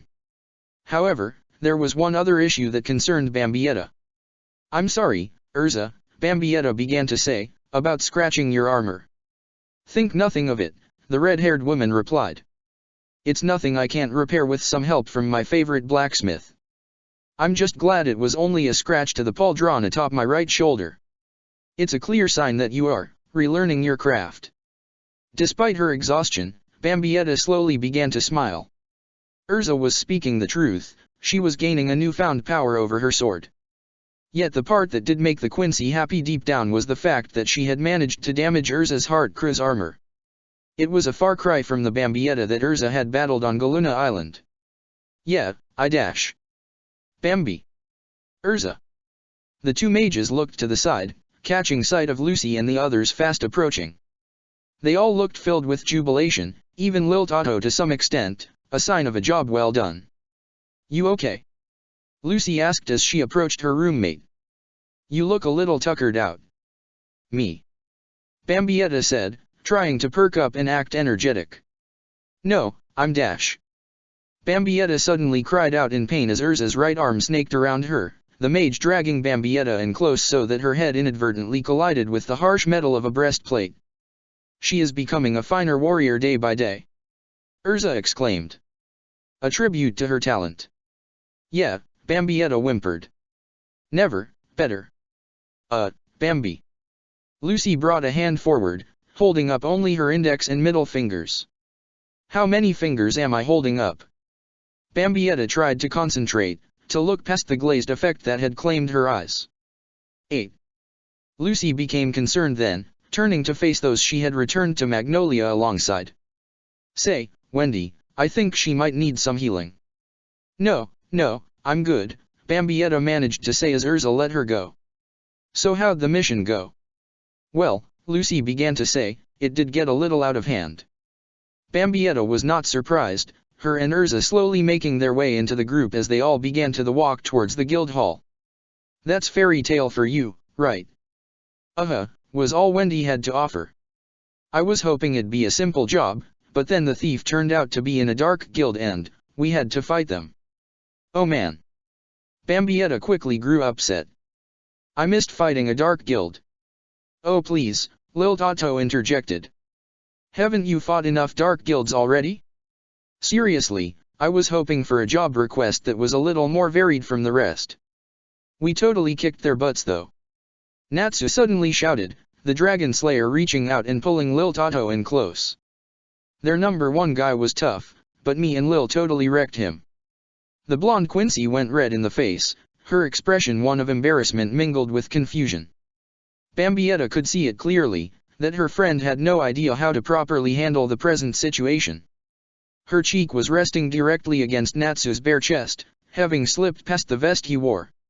She could all but hear his very heart beat, a commodity that the former stern Ritter had forgotten all about, having spent the better part of her existence in the realms of the afterlife. It was almost intoxicating to her. That whole mess was still a hassle, Natsu, Gray said as they rounded a corner. Especially when Lucy here had to go distract us all by getting her shirt torn off during all the fighting. Hey! Lucy suddenly shouted. The last person who should be lecturing me about wardrobe malfunctions is you. I missed that too. Bambietta lowered her head. Darn. Are you blushing a pretty pink? Lil Tato asked, her cheek still pressed firmly against Natsu. Bambietta shot her a dirty look in return. Are you? Lil Tato nodded slightly. Fair point. Happy suddenly flew between the two, Quincy, smirking devilishly. Is it because you love Dash? Bambietta shot the flying cat an even harsher glare. Shut it, furball. The group continued to converse among themselves, speaking of the mission in detail, as well as Bambietta's training. Yet it was soon broken up as the group rounded the last corner that would take them to the guild hall. What happened? Wendy asked, looking on at the building. It was in complete chaos in a way that even Fairy Tail was not used to. The structure of the building was severely damaged, massive metal piping extending outwards as if it had pierced through the complex from every angle, from the roof to the walls. Master! Urza was quick to move then, walking past her fellow members of the guild and storming the damaged front door. Natsu and Gray took off just as quickly, Lil Tato at last free. What happened? Wendy asked, the Sky Dragon Slayer bringing her hands up towards her face, both hands clasped together. Bambietta was not sure in the slightest, yet her expression was a cold one. It was something that both Lil Tato and Lucy took notice of, the former not surprised while the latter was simply worried. Bambi? Lucy asked with some degree of hesitancy. Bambietta knew what this had to have been. The Quincy remembered well when the Vandenrijk had assaulted the realm of Hueco Mundo. They had gone right for the capital, right for Las Noches. They had torn it to the ground and left it in ruins. Was this the same actions from a dark guild? Had Erriger taken his promised revenge? Or was it another force at work? Bambietta knew that 2 months ago she would have shrugged at the sight of this devastation at most. Now, however, things were different. Without a word she moved into the damaged guild hall, stepping over the fallen sign that lay before the entrance. Lucy, Lil Tato, and Wendy were soon to follow. Inside the group found more of the same, the main hall destroyed beyond recognition, the pillars they had seen outside having pierced directly through. It was madness, the type that made Bambietta want to find the one responsible and kick him down into a pit. She watched on as Urza and the others were looking about, the lot of them clearly concerned. Oh, you're here. Bambietta looked towards the back of the disheveled guild hall, catching sight of Levy moving up from a staircase. Acting on an impulse that went past her own expectations, Bambietta moved towards the blue-haired woman. Without a second thought, Bambietta wrapped her arms around Levy. You okay? I'm fine, the woman replied, caught off guard by the sudden action. Everybody's fine, honest. We just came to the guild hall this morning and found it like this. Right now Master Makarov and the others are in the basement trying to work out what to do next. Urza suddenly moved past Bambietta and Levy, the S-class wizard disappearing out of sight as the sound of her footsteps on the stairway echoed about. Hey, wait up. Natsu and Happy were quick to join their guildmate, leaving the others to start to follow them as well. Bambietta pulled herself away from Levy, the two of them doing the same. Downstairs they found a familiar sight, if only terms of people and not the decorum. Those who called Fairy Tail their guild were conversing with each other, Myra Jane spiriting around the random groups, acting as cheerful as ever. Then there was Makarov, the guild master sitting alone at a counter against the far wall. Master Makarov, Urza said as she approached. What has happened here? It appears our home received a visitor during the hours of night, Makarov answered simply enough. And clearly one who took issue with our much. Myra Jane keeps it nice and clean after you kids make a ruckus. This is no laughing matter, Urza continued, leaving even Bambietta to be caught off guard by the anger in her tone. I wish to know who did this to our home. It was Phantom Lord, Myra Jane suddenly said quite solemnly as she approached. Bambietta remembered it well, the man known as Totomaru. And there go all my fantasies of him not being an absolute jerk. So what, did that guild leave a dastardly note or something? No, not at all, Makarov replied. I simply recognize the form of magic that was used to destroy our home. It is one that only Phantom Lord has access to. We need to take it to them. Natsu suddenly shouted. We can't let them push us around like this. We need to show them that if you mess with Fairy Tail, then you dash. That's enough. Makarov's sudden yell took Bambietta and Natsu by surprise, as well as all those around. He quickly calmed himself them, having obtained their attention. Though our rivals in Fiori may act recklessly, I will not allow Fairy Tail to stoop to their level. Natsu was flabbergasted. But dash. The Magic Council will look into this matter, Makarov continued, and Phantom Lord will be justly punished. I will not have my family sully their hands for petty revenge. We are better than that. Family. Children. Home. Those were all fine words that Bambietta had heard Makarov speak of in the past, but she did not believe it for a second. The Quincy liked those around her, but a family? That was a foolish sentiment and nothing more, a dream that she dared not consider.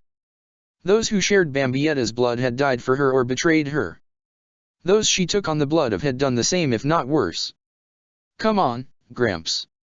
Natsu protested. We can't just sit back and do nothing. We will wait for the Magic Council to act on our behalf, Makarov interrupted, the older man sighing as he closed his eyes for a moment. That is all, Natsu. Bambietta could feel her temper flaring, the Quincy growing irate with each and every passing second. It finally came to a boil then, Bambietta snapping and speaking through grit teeth. You're making us all look weak. Makarov opened an eye and cast its gaze upon Bambietta. What was that? Phantom Lord comes to your town, it destroys your guild hall and you're just going to sit here in this basement and act like nothing happened? Bambietta asked, her voice raising. You're making Fairy Tail look pathetic. You're making me dash. Bambi. Lil Otto was there suddenly, speaking softly and putting a hand on the Quincy's shoulder to try and calm her. While she knew well that Fairy Tail, as well as most any guild in this world, was different from the Vandenrijk, she was not accustomed to seeing her friend speak up against a leader. This ridiculous. Bambietta continued, no less angry. How can you sit here doing nothing? Don't you have any pride as a guild master? Stand your ground and fight. You sound no different than Laxus, was all Makarov said in return. But a guild cannot succumb to such violence by reacting by doing the same. We dash. Bambietta interrupted, the Quincy completely exasperated. The comparison to Laxus had not helped in the least. My old guild master wouldn't have let this stand. He would have marched right to Phantom Lord's door and gave them exactly what they were asking for. I will not hear a word spoken of what the guild master you and Lil Otto once served under would do under these or any other circumstances, Makarov said sharply. Do you understand? Bambietta glared at Makarov then, growing even more annoyed. She still did not entirely know what details Lil Otto had given Makarov, but she knew well what she had told him about the Vandenrijk the first day they had met. Worse, she was still ticked off by being compared to Laxus of all people, having not gotten along with him at all, and Bambietta was tempted to hit Makarov where it might hurt with her own words. I suppose Fairy Tail has no pride. Is that it? Bambietta paused then, feeling another hand on her shoulder. That's enough, Bambietta. The Quincy turned to see Urza looking at her, a stern expression etched upon the mage's face. Fine, Bambietta said, pulling her shoulder away. Forget it. You can all cower down here and cross your fingers the Magic Council does something, but me? I'm going to stay right where we should all be. Not saying another word, the Quincy began to move back upstairs, leaving all those that had become her guild mates down in the basement. She moved through the carnage, finding the remnants of a table. It was covered in debris but otherwise fine. That was enough for Bambietta. She pulled out the chair beside it and sat down. Folding her arms across on the table, she leaned forward and buried her head up to her nose within her limbs. It was quiet upstairs now, leaving the Quincy to truly survey the carnage that Phantom Lord had caused. She remembered well the first time she had come to this guild hall, as well as every time since. It was pure chaos in the purest and yet most entertaining sense, something Bambietta had taken for granted. Now it was a cold and foreboding building, one that had been drowned in pure silence. For a brief moment, outside of the destruction that had been wrought, it reminded Bambietta of the Vandenrijk's fortress. It did not sit well with her. Not in the least, yet Bambietta knew she could not do a thing about it. As much as she was upset with Makarov's stance on the matter, she was not willing to defy his wishes. Not now at least, not with her level of power. The Sonray glove had made her stronger, strong enough to defeat Schwarzwald of Eisenwald, but there was no doubt a world of difference between a lowly dark guild and one of Fiore's best. She knew enough of Phantom Lord, that they were Fairy Tale's chief rival guild, so if they had wizards that compared to the likes of Urza, then Bambietta knew she could not simply go there herself and fight them all at once. A scolding from Makarov she was willing to handle, but defeat at the hands of an entire guild? No. So Bambietta sat alone then, lost in her mire of thoughts. It did not last long, however, a voice calling out to her. Bambietta Basterbine. The Quincy looked up to see Urza Scarlet approaching, the same stern look from before on her face. Go away. I cannot, Urza replied simply as she sat down across from Bambietta. As your mentor, I feel it's my duty to help you right now. Bambietta sat up straight, looking Urza dead in the eyes. You're teaching me how to handle a sword safely, not how to understand why we should just let another guild walk all over us. I share your frustration, Urza began to say, but you have to understand this from the master's perspective. Look at this. Bambietta shouted, pointing towards the iron pipes still present all throughout the shattered guild. This is an act of war. It is simply the actions of a rival guild, Urza corrected. For all we know, the one responsible did this without his guild master's knowledge and consent. 1 or 100, Bambietta hissed, somebody is responsible for this. And the best way to deal with a transgression is with aggression. An eye for an eye, is that it? Urza asked. Exactly, Bambietta said coldly. Someone hurts you, you hurt them back. How unfortunate, Urza replied, looking down at the table for a moment. I thought you wanted to learn how to use your sword for something better than just hurting others. I do, but... Now it was Bambietta's turn to close her eyes and lower her head. Lil Otto told you what happened to me, right? Every little detail. Urza did not like where this topic was going. She told me enough. Do you have any idea what I want to do to the person who hurt me? Who killed me? Who tortured me and took away everything? Bambietta's voice began to shake, not out of fear but honest anger. Because of you I'm alive again, but... I don't think I'll know true freedom until I kill her for what she did. That's enough. Urza's armored hand suddenly struck the table, having closed into a fist. Her tone suddenly lowered then, the mage having seen how her gesture had made Bambietta nearly jump. My apologies, but... I can't bear to hear someone I know talk like that. Urza stopped herself short, the mage looking towards Bambietta. I believe I know what you're feeling, Bambietta, Urza continued, so I am the last person to speak of true forgiveness. But someone betrayed you once, Bambietta interjected. I'm sorry. There was a moment of silence between the two, neither finding room to maneuver verbally. Yet, in time, Urza did just that. After what you've been through, you considered Fairy Tale a safe haven, didn't? That is also something I can relate with. I suppose you're right, Bambietta replied. And, this all just, pisses me off. You're right to be angry, Urza said. And don't let the master's remarks fool you. He is just as upset as you. However I know, Bambietta interjected. We can't just throw our weight around whenever we feel like it. Exactly, Urza said. In the end, the Magic Council will do what they must to reprimand Phantom Lord if they were directly complicit, or simply punish the offending wizard if he was operating alone. Meanwhile, Fairy Tale simply needs to stick together. We all need to look out for our family, that's all. There it was again. That word. Family. They all kept saying it, right from the first day Bambietta had arrived. The Quincy was in no position to argue the belief of those in Fairy Tale, but at the same time she had little reason to believe it for herself. "Thank you, Urza," Bambietta said. She may not have believed it, but she was not willing to act terribly rudely about her feelings on the matter. "But you're right. This is my safe haven, I suppose. And I don't like seeing it taken advantage of like this. That's all." Bambietta stood up then so that she could head towards the stairway and back to the basement. Urza was not far behind. "You are all right, yes?" Urza asked, still concerned in her own way. "Yeah," Bambietta replied. "I just need to tell Makarov I'm sorry for my little outburst." "And Urza?" As they continued their trek down the stairs, Urza looked at her. "Yes. I know I haven't been too great about opening up about my past and stuff," Bambietta said, a little hesitant, "but if you ever need someone to vent to about the friend that betrayed you, I appreciate it," Urza said bluntly, "but no."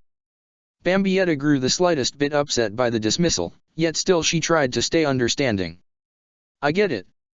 I'm one of the fairy tale rookies and all that." "No, it's not that," Urza replied. "I simply do not wish to speak of that matter at great lengths." "I get it."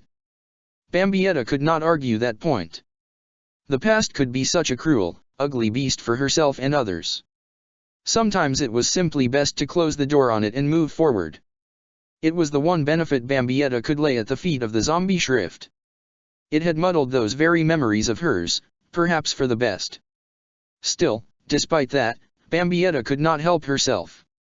It had been the same ever since her battle with Schwarzwald. Whenever she shut her eyes, either to sleep or simply to blink, she saw it. A momentary flash of vicious yet deserved cruelty. Different in form but the same result each and every time. Of Giselle Buell in a corner begging and pleading for mercy as she was covered in countless wounds.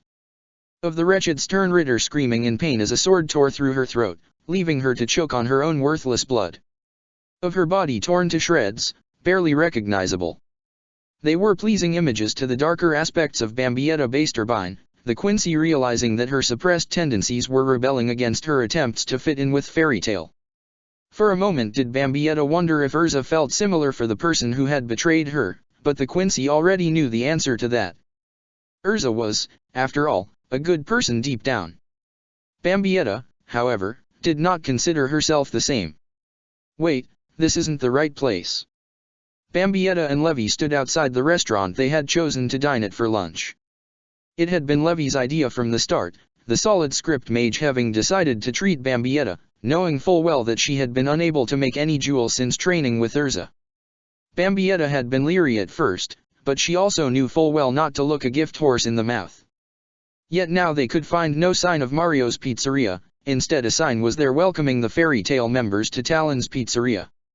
"Well, it's still a pizzeria even though it's got new owners," Levy said faintly. "The more things change, the more they stay the same, right?" "Yeah, sure," Bambietta said with a hint of irritation. "First the guild is in ruins and now this? I guess I can't catch a break today." "Bambi," Levy said, "the guild means a lot to you, doesn't it?" "What?" The Quincy looked at Levy, watching as the solid script wizard began to open the door to the restaurant. "Levy, you don't have to do this, you know." "What?" "Treat a friend." Levy asked. "Come on, if I remember right, we're a day away from your 2-month anniversary of the joining fairy tale. Let me at least do this for you when you're in need." "All right," Bambietta said as she began to enter the restaurant. "If you insist." "Hi." Bambietta and Levy were both caught unawares, a young lady possessing bright red hair quickly approaching them. "My name's Marin and I'll be your server tonight." "Well, the service is certainly faster here now," Bambietta whispered as she leaned over to Levy's ear, holding her hand up as she did so. "And more energetic," Levy offered as well. Marin guided the two to a table and left them with menus and a smile. Bambietta and Levy began to look them over, the Quincy looking over the selection. Yet as she cracked open the menu, her mind began to wander, her thoughts focusing on Lil Tato and the mysterious book that had been sent to both of them a week ago. Bambietta had never been one for written lectures, the Quincy more preferring active lessons, and had to hope Lil Tato was doing well processing and deciphering the treasure trove of information. Lil Tato was sitting within the basement of Fairy Tale, her eyes poring over the contents of the book full of Quincy skills and spells. Most would have wanted to get as far away from the chaos of a guild such as this if they sought to learn, but Lil Tato was not one of those people. She had worked alongside Bambietta, Meninas, Candice, and Giselle long enough to grow accustomed to trying to concentrate during bouts of insanity and madness. For all intents and purposes she had found such things made her efforts easier. It was strange, yes, but Lil Tato had grown accustomed to it. "Wow, this is a nice spell," Lil Tato said as she stopped on one page. "This could even give the Soul Reaper's Kurohitsuji spell a run for its money. Bambietta would love to learn that one." Lil Tato's eyes suddenly widened, the Quincy envisioning Bambietta laying waste to enemies and the environment itself with destructive waves of power that could rend space and time itself. "Maybe I should keep that one a secret," Lil Tato whispered to herself. "At least for now." Lil Tato continued to look over the book, turning the pages until she found herself in the category of defensive spells. That piqued her curiosity greatly. She began to scan the lines of text, trying to find the start of the incantation, as well as the form in one would have to manipulate their spiritual powers while doing so. "Hey, Lil, up to much?" "Oh no," Lil Tato said, a little exasperated. "I'm just trying to make myself and Bambietta more powerful is all." "That's cool," the voice said as it grew closer and suddenly was right beside Lil Tato. The Quincy could feel a shift on the bench she was sitting on. She turned to her right to see just who was interrupting her. "Natsu." Lil Tato's face suddenly got warm, her heartbeat suddenly increasing. She quickly looked back to the book, hoping the Dragon Slayer did not catch on that she was blushing. "Hey, what's the matter?" Natsu asked, honestly concerned. "You getting a fever or something? You're looking kind of flush." "And no," Lil Tato stammered. "I'm fine." "Really? Truly? Honestly?" "Yeah, nothing wrong with me." "So this the book you and Bambi got in the mail?" Natsu asked, looking down and turning a few pages. Yeah, it's a bit complicated to understand," Lil Tato said. "If you want, I could teach you how to read the Quincy symbols used in some passages." Natsu's eyes widened a bit in fear. You'll be gentle with me, right?" Lil Tato was confused. "What? Urza taught me how to read and..." Natsu began to shiver. "That was a dark time in my life." Lil Tato was unsure how to approach this situation, the Quincy doing her best to mimic a memory of hers, one of a time when Meninas had tried to console Bambietta after her date with a skin had gone badly. Lil Tato gingerly reached out with her left hand, patting Natsu on the back. There. Natsu took a deep breath then, looking down at the book with some degree of determination. "Alright, I'm ready for anything." "Okay then," Lil Tato said. "You see this symbol here? That's a dash." Lil Tato suddenly paused, the Quincy feeling a sudden weight atop her head that she had not expected. She suddenly heard the sound of what she could only guess was contented purring. Lil Tato reached up with her right hand, feeling atop her white hat. Sure enough she could feel something furry that had curled up atop her head. "Wow," Natsu suddenly exclaimed. "Happy must really like those hats you and Bambi wear. He fell asleep on her head a while back too." Lil Tato smiled a bit, completely content with the cat she had found cute resting comfortably. She slowly took her hat off, happy going along for the ride, and set them both down on the counter. She stared at the cat for a moment, watching as her cheeks puffed out as he breathed in his sleep, his whisker flaring out every time. "So anyway," Lil Tato said, trying to get her mind back on track as she looked at the book once more, "this symbol right here? Yeah, there's a long story behind that one to be honest." Levy watched in horror as Bambietta continuing to rapidly consume the food she had ordered, the Quincy tearing through personal-sized pizza just as she had the Caesar salad before it. Levy, meanwhile, was simply picking at her salad still. So good." Bambietta was not quite able to contain herself, yet the Quincy was quick to catch on to her antics. As she took another massive bite from her slice of pizza, she caught sight of the shocked expression on Levy's face. The Quincy slowly put down the food, swallowing what she had already taken with some reservation and spoke once more. "My bad. No, it's all right, Levy replied, mostly speaking the truth. I mean, you probably did work up an appetite sparring with Urza all morning. I imagine she's a harsh teacher. She has her moments, Bambietta answered. I've had nicer, and nastier.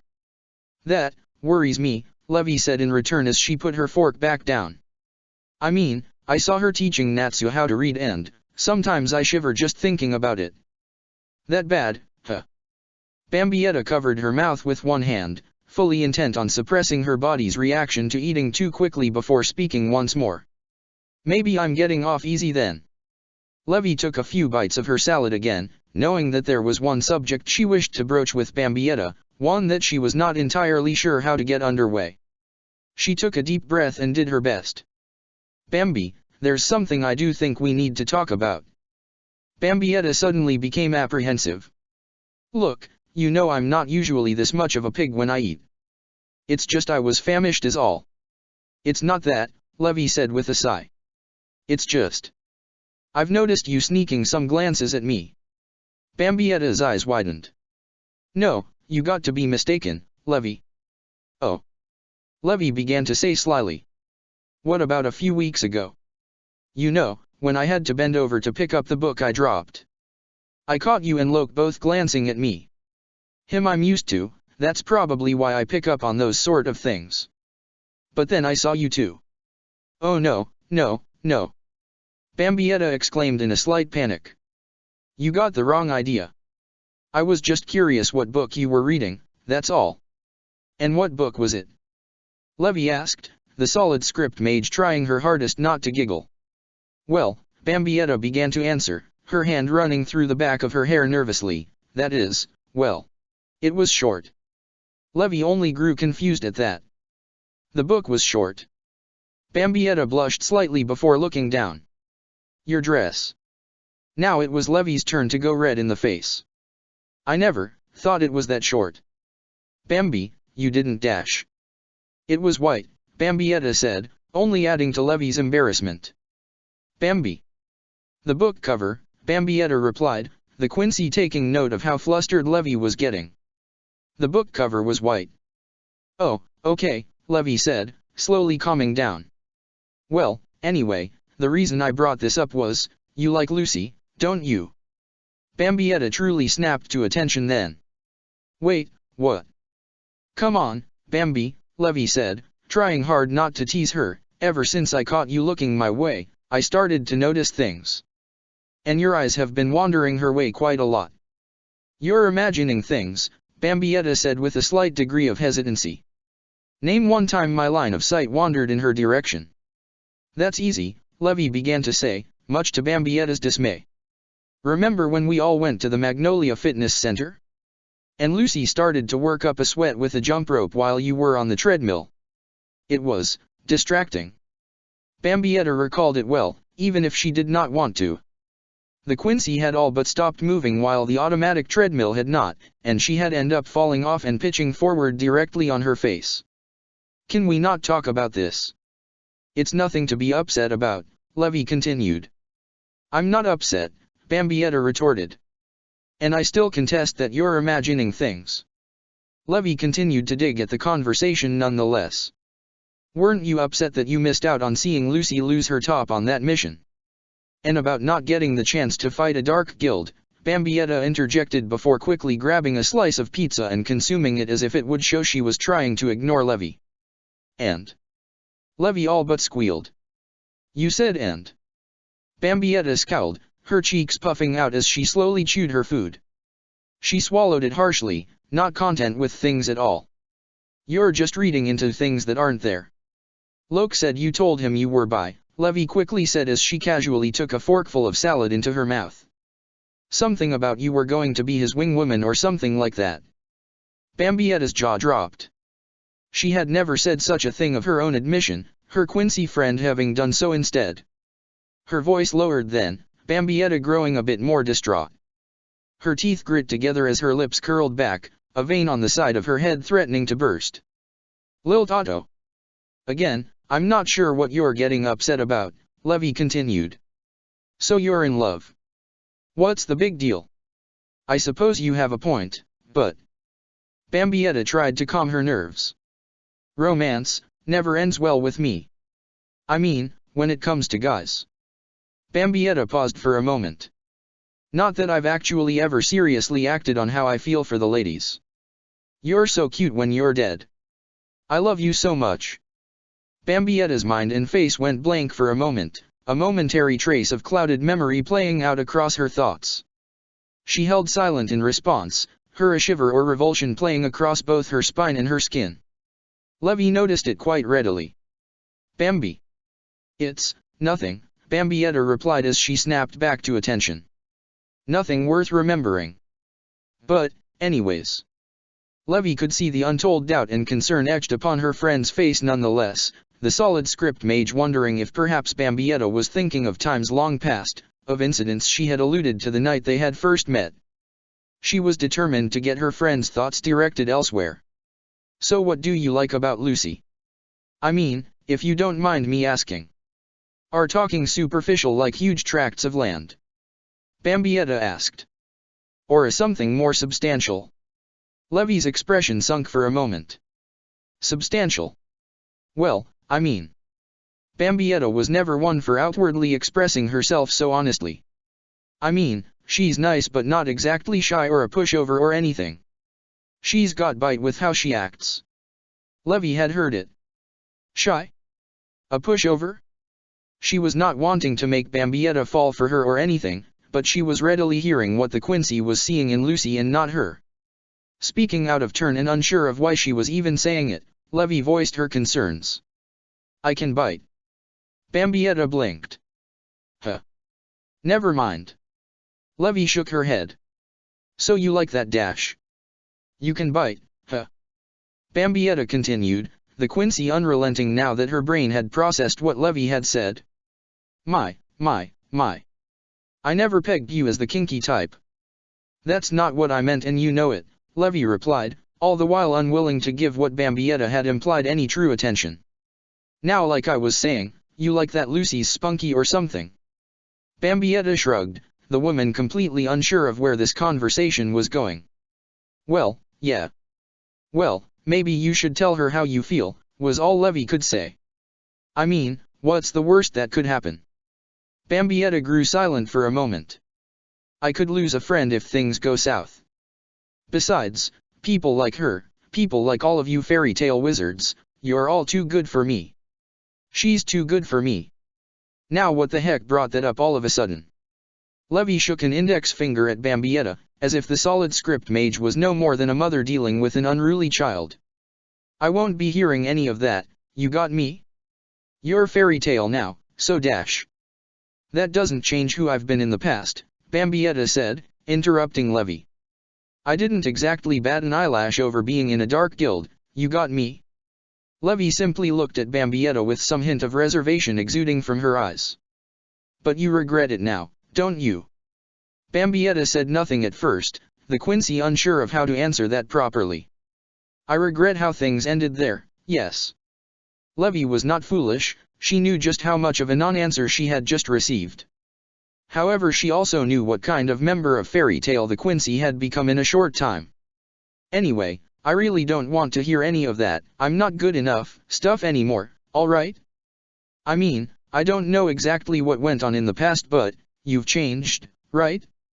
So why don't you just tell Lucy how you feel? You make it sound like it's so simple, Bambietta contested. She glanced down then, becoming unsure of herself. Levy, do you know what I cherish most? Kicking butt. Levy asked, trying her best to lighten the mood. Or staring at mine maybe. Bambietta did not laugh, no, but she did involuntarily smirk. That was enough for Levy. Well, okay, those are nice, Bambietta said. But after everything that happened, all I want is friends. Honest to God friends. And if I tell Lucy what I'm feeling. Levy was decidedly blunt. What? You're afraid you'll lose her as a friend if things don't work out? Yes. That was all Bambietta had to say on the matter. I don't think you're giving Lucy enough credit, Levy countered. I mean, okay. Maybe she won't feel quite the same for you. Maybe she's not the type in general. But I don't think she'd cast aside your friendship over it. Wasn't she the person who found you sleeping on a street bench and gave you a place to stay? Bambietta replied softly. Yeah. Speaking of that, Levy began to say, why didn't you just come to me? I mean, I already had snuck you into Fairy Hills once before. I would have done it again until you were on your feet. I know, was all Bambietta said as first. But I didn't intend on becoming an inconvenience if I could help it. You took Lucy's offer full time, didn't you? Levy replied. Don't get me wrong, I'm not hurt or anything, but dash. She didn't have to sneak me past that evergreen witch to get me in her apartment, Bambietta interrupted. So I just thought it was easier for everyone involved. That's all. You don't have to explain it, Levy continued. I'm not happy to hear you went out on the street instead of just asking for help. Bambietta looked at Levy then, the Quincy's face quaking for a moment, as if she was trying to fight her innermost feelings. I know, I just dash. Levy smiled and took a deep breath. You're my friend, Bambi, and I just want you to be happy. That's why I think you should tell Lucy how you feel. The solid script mage suddenly glanced away then, her eyes losing their luster for a moment. And that's why I hope someday you'll tell me everything. Bambietta heard exactly what Levy had said, the Quincy unsure of how to properly respond. Everything. The day we met, Levy began, you told me about how you'd been betrayed and you couldn't go on. I understood and I left it there. But I want to help carry that burden for you, Bambi. I want to help share your pain if that's what it takes to make you content. But everything. Bambietta lost herself in that moment, her voice lowering to nothing but a whisper. Then you wouldn't be my friend anymore. Levy shook her head gently, closing her eyes for a moment as she did so. Try me. Not no, but someday. When you're ready. Levy, Bambietta looked at Levy then, a faint smile tugging at her lips. I'm grateful that you were my first friend here. Now this symbol here? This means that a Quincy needs to Natsu. For the longest time had Lil Tato been going over the mysterious book of spells both to herself and Natsu. She could not help but appreciate his willingness and curiosity, the Quincy even more so simply content to have him by her side. So did that make any sense? Lil Tato paused for a moment, receiving no response. Natsu. The Quincy looked to her side and could see that the Fire Dragon Slayer's ambitions had clearly been more than his concentration could handle. His head was resting on the table, his eyes closed as he lay before Lil Tato sleeping. The Quincy did not grow irate, not in the least. She knew well that despite his bravado earlier, the battle against the Dark Guild had taken a great deal out of Natsu. He deserved his sleep. Besides, Lil Tato could not help herself. She took her eyes away from the book before her and propped her elbows on the table. Her chin resting within her palms, she simply looked down at Natsu, watching as he continued to sleep. All the while did Lil Tato's face begin to take on a pink hue, her blood running to her cheeks. Don't hurt Fairy Tale, you got me? Natsu suddenly mumbled in his sleep, catching Lil Tato off guard. He continued speaking despite his slumber, his face shifting slightly as if he was experiencing a terrible dream. I already lost Listener, so, please.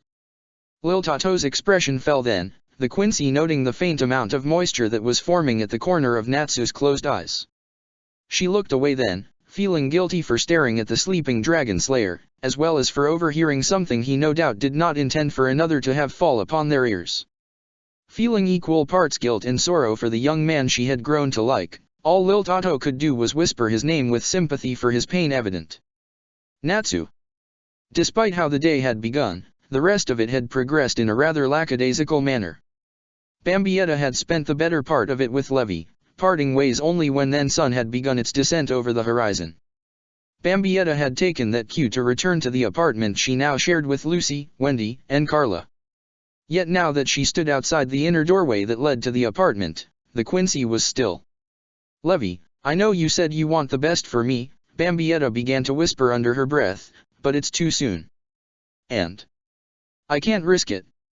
Shaking her head, Bambietta used her key to unlock the door and to step into her home. It was a pleasant sight, one that was completely untouched, unlike what had become of her home away from home, the Guildhall. Lucy was simply sitting on one end of her sofa, Wendy on the other. All the while did Carla rest upon the Sky Dragon Slayer's lap, softly purring as the young girl gently scratched at the nape of her neck. Lucy, meanwhile, was simply reading the hardcover book in her hands to Lucy, making certain to tweak her voice as best she could when it came time to speak a character's dialogue. Bambietta watched in utter amusement from the doorway, trying not to bring attention to herself. It was then that Bobo found himself, a particularly unremarkable individual, on a truly remarkable adventure. And hey, Bambi. Lucy gently closed the book and looked to her friend and roommate. I guess you and Levy had quite the day, huh? Not really, Bambietta said as she hung her hat and cloak on the coat rack, her white jacket joining not long after. We just talked about stuff. Nothing serious. Bambietta suddenly yawned then, the Quincy stretching her arms up over her head as she did so. It was sheer happenstance that it had happened now, but she took advantage of it. Bambietta arched her back slightly, slowly opening her eyes to see if Lucy happened to glance her way. There was nothing, however, leaving the Quincy to admit defeat. I guess the whole training bit with Urza did take a lot out of me though, Bambietta said as she moved further into the apartment. I ache in places I didn't even know I had. I'll take your word for it, Lucy said, trying not to let that part of the conversation grow in front of Wendy. So I guess Levy is doing okay despite what happened to the Guildhall. Yeah, she's fine, Bambietta answered as she sat down on the sofa in between Lucy and Wendy, the Quincy's arms hanging over the headrest as she leaned back. She just seemed to want to celebrate my being in Fairy Tale for 2 months. Bambietta paused for a moment. It's hard to believe it's been that long already. Time flies when you're actually allowed to have some fun. Bambietta felt it then, Wendy suddenly moving closer and leaning her body against the Quincy's own. Bambietta glanced down and could see Wendy yawning slightly, her eyes closing. Poor kid, Bambietta said under her breath. I guess she had a rough day, huh? Well, we did fight a dark guild out of the blue yesterday, Lucy whispered. And then spent all night walking back to the guild because Urza said time was wasting or something. And then when we got here the Guildhall, Bambietta finished. The Quincy had been upset to no end about what happened, yet at the same time had been reveling at the thought of fighting Fiore's other major guild in retaliation. However, as she sat here in the comfort of her own home, a friend one on side and a sleeping child who looked up to her on the other, Bambietta was regretting her desires. A battle with Phantom Lord was no place for the likes of either Lucy or Wendy. They did not bask in the thrill of battle or desire violent glories. That was Bambietta's problem, one she knew was born out of a sense of damaged pride. She's been worried about it all day, Lucy continued. She mentioned how this never happened in Kate's shelter, but I tried to keep her mind preoccupied with my favorite little series of adventure novels. And she was getting sleeping, but she wouldn't go to bed. Not until you came home. Me. Bambietta looked back down at Wendy once more, noting the peaceful look on her sleeping face. I'm the last kind of person she should be looking up to. I just think she finds your presence comforting is all, Lucy offered up. Especially after today. Bambietta gingerly moved Wendy away, the Quincy standing up so that she could lift the sleeping Wendy in her arms without disturbing her. She was careful to make certain that Carla did not fall from the young girl's lap, and the Quincy began to move towards the bed she had sacrificed to Wendy since her first night in Magnolia. She sat her down gently and began to pull the blanket up towards her chin, only to be surprised when Wendy's eyes slowly fluttered open. Bambi. The Sky Dragon Slayer groggily asked, once more yawning. Is everything going to be okay? Of course it is, Bambietta said gently as she lay a hand atop Wendy's head. One of Phantom Lord's wizards is just being a bit of a meanie, that's all. There's nothing you have to worry about. Okay, Wendy said, smiling as she looked up at Bambietta. I don't want us to have to fight Totomaru's guild is all. Bambietta paused for a moment. You must hate me for bringing you here, huh? What? Wendy had never expected to hear that in response. Lucy was no different. Bambi. Don't be silly, Wendy pleading. I've had so much fun here and made so many new friends. You, Lucy, Natsu, Urza, Lil Tato, everyone has been so nice in Fairy Tail. Before this I only really had Carla as my friend. But you said it yourself, Bambietta replied. You're worried. I am, Wendy replied, but that's life, isn't it? I can't be sheltered from the good and the bad. Not when I can help people in need. Such a smart kid. Bambietta gently patted Wendy on her head. But don't even worry about it. We're all legitimate guilds, so I'm sure everything will work out fine in the end. Now get some rest, okay? All right, Wendy said as she closed her eyes. Thank you, Bambi. For everything. The Quincy smiled faintly as she watched Wendy fall back into slumber. She turned away then and looked to Lucy. So. Lucy repeated, having noticed the pause in Bambietta's tone of voice. I take it the training with Urza's going well. Yeah, Bambietta answered, realizing she had lost any possible chance of the moment. She was content with that. However, the Quincy still unsure when or if she could broach the topic on her mind. I think I've got a handle on how to use a sword more safely in combat. Between that and the Sanrei glove, oh, I'd give Natsu a heck of a fight now. You do like to fight, don't you? Lucy asked, giggling slightly as she already knew the answer. Maybe too much, Bambietta said as she looked back down at Wendy. I'm pretty sure me and Natsu would have stormed Phantom Lord earlier today if we didn't know Master Makarov would be upset with us. Well, it's just because you care about the guild, right? Lucy offered up as she stood from the sofa and began to walk towards her bookcase. So I wouldn't feel bad about that. But I made a scene, Bambietta continued. Now don't me wrong, I'm not upset about that, but I probably put even more stress on Master Makarov. Urza set you straight, huh? Lucy asked as she slipped the hardcover book on a shelf. She tends to do that. Oh yeah, Bambietta replied. Understatement of the century. You're okay though, right? Lucy said as she began to move towards the kitchen. I mean, I know you were upset today. It's nothing, Bambietta said as she followed Lucy. Just my stupid pride that gets me in trouble all the time. And Levy? Lucy asked as she began to look through her refrigerator for something cold to drink. She's taking everything all right. In stride, yeah, Bambietta replied. Hey, you think you could get me a bottle of water while you're in there? Sure. Lucy began to crouch forward as she reached into the bottom shelf of the refrigerator, leaving Bambietta to her own devices. The Quincy was quick to notice that Lucy had bent over to do so, Bambietta shaking her head and turning her gaze away from Lucy's backside. No, Bambietta mumbled to herself. Let's not keep doing that to my friends. Huh? Lucy asked as she stood up straight, a water bottle in each hand as she used her right foot to close the refrigerator door. You say something, Bambi? But of course not, Bambietta replied slightly frantically as she watched Lucy sit herself down at the table.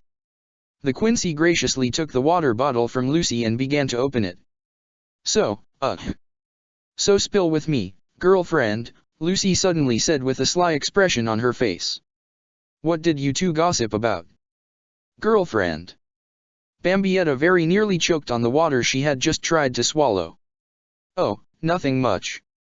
I just had a little bit of a problem that Levy noticed and was really helpful about. That's all.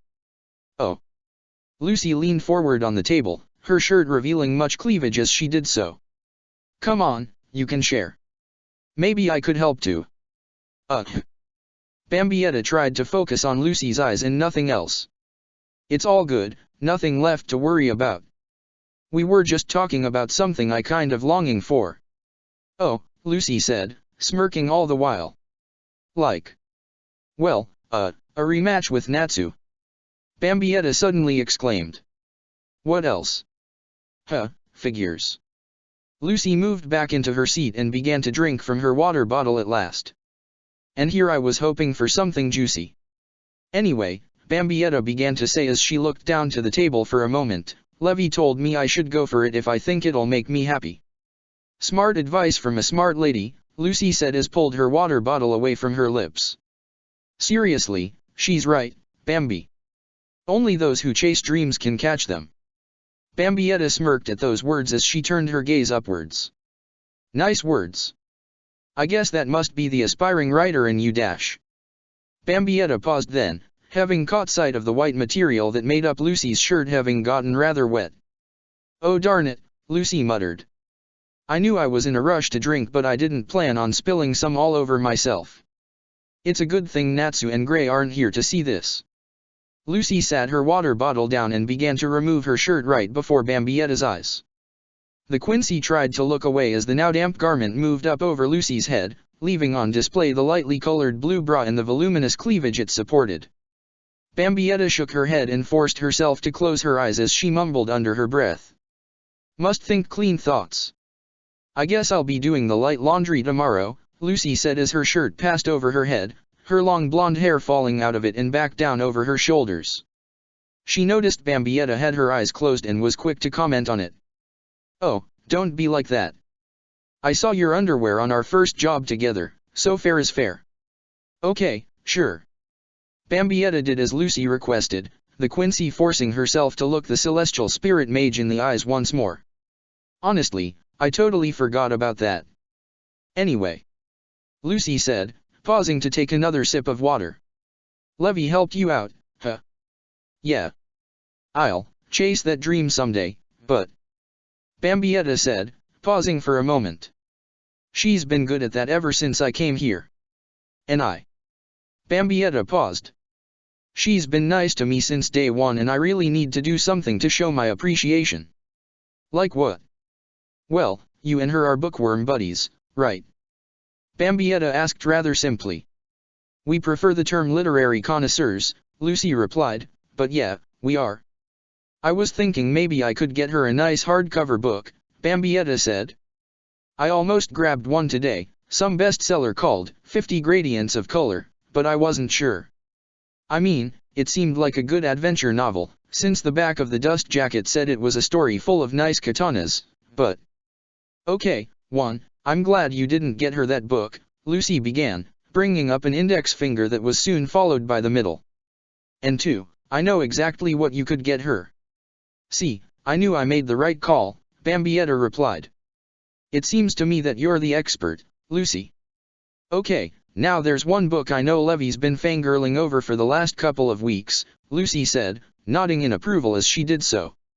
It just came out last Tuesday and I know she hasn't gotten a chance to go to any of the local bookstores to get it. Perfect, Lucy, Bambietta said with a smile. Now all I need is a title and I'll be good to go bright and early tomorrow morning. A good night's sleep was precisely what the doctor had ordered and Bambietta had begun the next day refreshed and rejuvenated. Her mind was no longer centered on either the demanding training she had gone through with Urza or the actions of Phantom Lord. No, now she was simply walking down the streets of Magnolia with a smile on her face and a paper shopping bag from the local Noble Barnes bookstore. In it was the precise hardcover book Lucy had suggested, the latest in the line of clandestine edifice books authored by one Stephen Monarch. I can't wait to see the look on Levy's face when I give her this, Bambietta said under her breath, her eyes beaming. The Quincy could not recall the last time she had gone out of her way to give a gift to another, the years having gone by in a flash. No, not years, it had been decades. Yet it did not matter now. That was the past and this was the present and Bambietta was bound and determined to do something gracious for the one who had done right by her and become her friend. Levy had been under no obligation to befriend the newcomer, especially after the spectacle she had caused by bringing in a decapitated monster's head as a show of strength, yet the solid script mage had done just that. Bambietta's thoughts were focused entirely on the immediate future, the Quincy unable to contain herself. Yet as she moved down the streets, an individual in clear distress came running over. Hey, you're from Fairy Tale, right? That I am, Bambietta replied, the Quincy planting her hands on her hips and trying her best to look awe-inspiring, even assuming a voice rather unfitting for her. So, good citizen, how may I help you today? Cat stuck in a tree? Or even better, a dark guild you need fighting? No, it's... Please, go to park. Your fellow wizards, there. Oh God. Bambietta felt a chill on her flesh, her heart all but freezing in place as she stopped in place. Her thoughts began to swirl around in her head, the Quincy finding her breathing beginning to go out of control. She grabbed the man by the shoulders and began speak quite forcefully. "Where the hell is the park?" "It's 2 blocks to the south of here," the man replied, clearly distraught from whatever he had seen. "Please, you have to worry. I'll go tell Dash." Bambietta was gone then, Hiran Kyaku taking her away in an instant. The man was left on his own, still in a panic. The rest of Fairy Tale. He moved as quick as he could then, heading towards the guild hall. The world was a blur for a moment, Bambietta unsure of what exactly she was going to find in Magnolia's Southgate Park. She was unsure why she was so concerned. Fairy Tale itself was a means to an end, nothing more and nothing less. Those she cherished the friendship of were wizards who could fend for themselves. The likes of Natsu, Lucy, and Urza had nothing to fear. Certainly Liltato could handle herself from most any threat. Yet there was the sinking feeling in Bambietta's stomach. An empty sensation that left her soul to become numb. There was one who immediately sprang to the Quincy's mind, and so help her, if anything had happened to Wendy, she would not forgive herself for being the caretaker the soul of a dearly departed man had chosen. "Please don't be Wendy," Bambietta whispered as her view of the world began to stabilize, the movement of Hiran Kyaku finally coming to an end. Bambietta could see it, the field that was Southgate Park, one that was cut through with multiple walkways and streams. Yet then she could see it, a rather large tree right before her. "Please don't be Dash." Bambietta froze on the spot then, the Quincy's eyes widening as she saw 3 forms come into view. None of them belonged to Wendy Marvel, yet there was no joy on the part of Bambietta. She knew the 3 before her well, even if only one of them mattered to her world. It was the trio of Fairy Tale wizards, Shadow Gear. Jet was to the left, Droy to the right. The both of them crucified to the tree by a series of metal scraps covering their arms, bolts holding them to the tree. The 2 were bloodied and bruised, yet Bambietta's eyes were consumed by tunnel vision. Only one of the 3 on the tree called to her attention. "Levy." Bambietta's voice was low at first, the Quincy alone in the park to witness the sight before her. Her hands grew slack, the bag containing the book she had purchased falling to the ground with an impact that echoed through the quiet field. Levy was left there against the park, her arms held outwards by the same bolts that suspended the bodies of her teammates. Her head was slumped forward, blue locks of hair dangling forward, streaks of red staining them. Bambietta could see her body was bruised and broken all over, cuts and abrasions joining the injuries. Bambietta's emotions began to coalesce then, the quiet shock shifting and contorting into sheer outrage. The Quincy's hands moved up and clutched at the opposing arms, her eyes widening as her pupils dilating. Then, without warning, Bambietta began to scream. The sound pierced the air, deafening Bambietta's ears even as the roar of agony left her throat to go raw, to bleed in response. Bambietta could taste that very same blood, yet she did not care. She stopped only when her body gasped for breath, the Quincy panting as she looked at Levy's still form. Her mind was in tatters, her spirit wavering in madness. The Quincy took several tentative steps forward before breaking into a stride that took her before Levy. Her hands became empowered with blood arteria and Bambietta began to grab the metal scraps that had wrapped around Levy's arms, tearing them and the bolts free from the bark in a frenzy. Levy's form began to pitch forward and Bambietta quickly cradled it with her arms, allowing both their bodies to drop to ground. No. Bambietta could see it clearly, blood adorning Levy's face, all of it pouring out from a wound that had been slashed across her right temple. Worse was the simple movement that overcame Levy's body, gravity forcing her head to tilt back. "You can't be. Levy, you can't." Bambietta's lower lip began to tremble, the Quincy's heart and soul becoming awash in sensations she had not experienced for decades. There was no anger, no desire to lash out. All that had overwhelmed her was a profound sense of loss, something she had not been forced to experience since she had been a child. "Levy, please. Don't. Bambietta pulled the unmoving body close to hers, the Quincy's body convulsing as her eyes shut tightly, the tears struggling but still escaping from their prisons nonetheless. Her voice worn and hoarse from the scream, Bambietta could only talk in a rough whisper, every word causing her throat more pain. "Don't die, don't die, don't die. Over and over again did the Quincy repeat those two words, her pained voice echoing within Levy's ears. Bambietta's mind began to flood with memories then, of the young lady who had greeted her within Fairy Tale only 2 months earlier, of the night that followed when Bambietta had come close to baring her soul to a complete stranger, to their journey to retrieve the treasure of the MacGuffin lineage. Yet it all kept returning to that first memory, over and over again. The fleeting memory continued to loop across Bambietta's thoughts, just as her words continued the endless cycle of pleading. Don't die. You'll have to forgive Gray. It's a force of habit he hasn't been able to quite break since as long as I've known him. He didn't mean any harm by it. Don't die. I'll try and take that as a compliment. I'm Levy McGarden. Don't die. Bambi? That's a cute name. Please. Bambietta pleaded as her face contorted tightly in uncontrolled sorrow, her tears falling upon the shoulder of the body. Don't leave me, Levy. Bye. Bambietta felt it then, a hand weakly touching upon her back. The Quincy let out an audible gasp, her tears of sorrow slowly becoming that of happiness. She pulled away from Levy then, her sobbing continuing nonetheless, and she could see that the solid script mage's eyes had opened. It was a faint light within them, yet she was breathing slowly nonetheless. Levy, you're... Bambietta's face continued to stain with tears, a smile of sorts causing the corners of her open mouth to curl upwards. Oh, Levy. Bambietta pulled her close again, unwilling to let her go for an instant. She was not willing to risk it, not again. Jet and Droy, okay.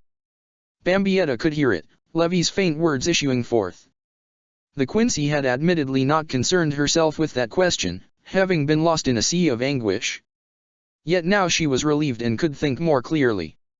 For Levy's sake she reached out with her spiritual senses and could feel the life force, no matter how weak, emanating from their bodies. They're alive, Bambietta said, her voice cracking as she continued. And so are you. Yet there was something that left Bambietta's soul in a state of unease. She could see it now, Levy's life force faintly glowing in the darkness. She could feel the trace spark that had been left, the solid script mage having been left in the same shape as her friends by the attacker. It enraged Bambietta, to see one she cared about treated as she had been, to be left for dead as a warning to others. What has happened here? Bambietta gently let go of Levy and looked over her shoulder, catching sight of Makarov, the guild master standing before her, his walking staff held firmly. Around him were the others of Fairy Tale. Natsu, Gray, Urza, Lucy, Wendy, Lil Tato, and all others. Bambi, Lucy said softly. That scream. Was that you? Natsu's eyes suddenly came alight with anger, the dragon slayer glaring at Levy. However, it was clear to Bambietta that something else had taken hold of his attention. She looked down then and could see that the mage's shirt had been torn open, revealing her stomach. It was the emblem painted upon her flesh, however, that had truly gotten a hold of Bambietta, Natsu, and all the others. That mark, Bambietta whispered, recognizing it well enough. It's the same as the one Totomaru had. This was Phantom Lord's doing. Urza asked.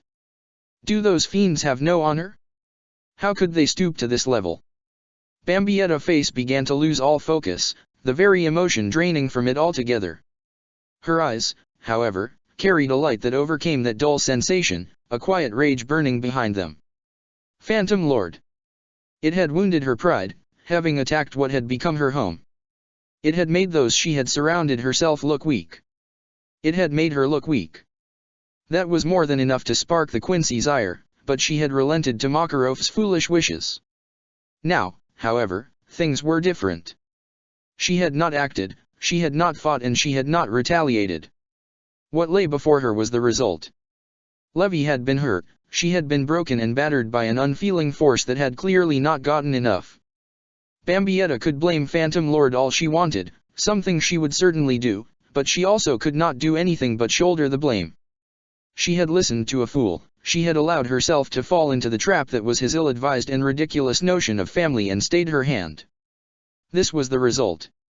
Bambietta did not care what Makarov had to say now. He could banish her from the guild, he could send his very best against her. He could even have the Magic Council look to punish her. Bambietta did not care. She would make Phantom Lord pay for this. Not as a member of Fairy Tale but as the woman who had once been the merciless stern Ritterie of the Vandenrijk. She did not have the explode, but buried within her heart and soul lay dormant the woman she had once been. It was beginning to awaken now, moving past the barriers of morality that Bambietta had inflicted upon it. Lil Otto could feel it in the very spiritual energy enveloping Bambietta, the blonde Quincy unable to recall a time she had sensed such cruel intentions from her friend. Bambietta was prone to anger, prone to fits of rage, but this was truly different. She was not angered by her own sense of wounded pride, but instead she had been provoked by another's pain. To the former member of the Vandenrijk it was terrifying to experience such spiritual energies. Despite her lack of spiritual awareness, Urza's keen eye had noted the change in Bambietta's body language. The woman's whose life she had played a part in offering salvation to was clearly lost in her infuriated state, Bambietta perhaps regressing to a state of absolute cruelty.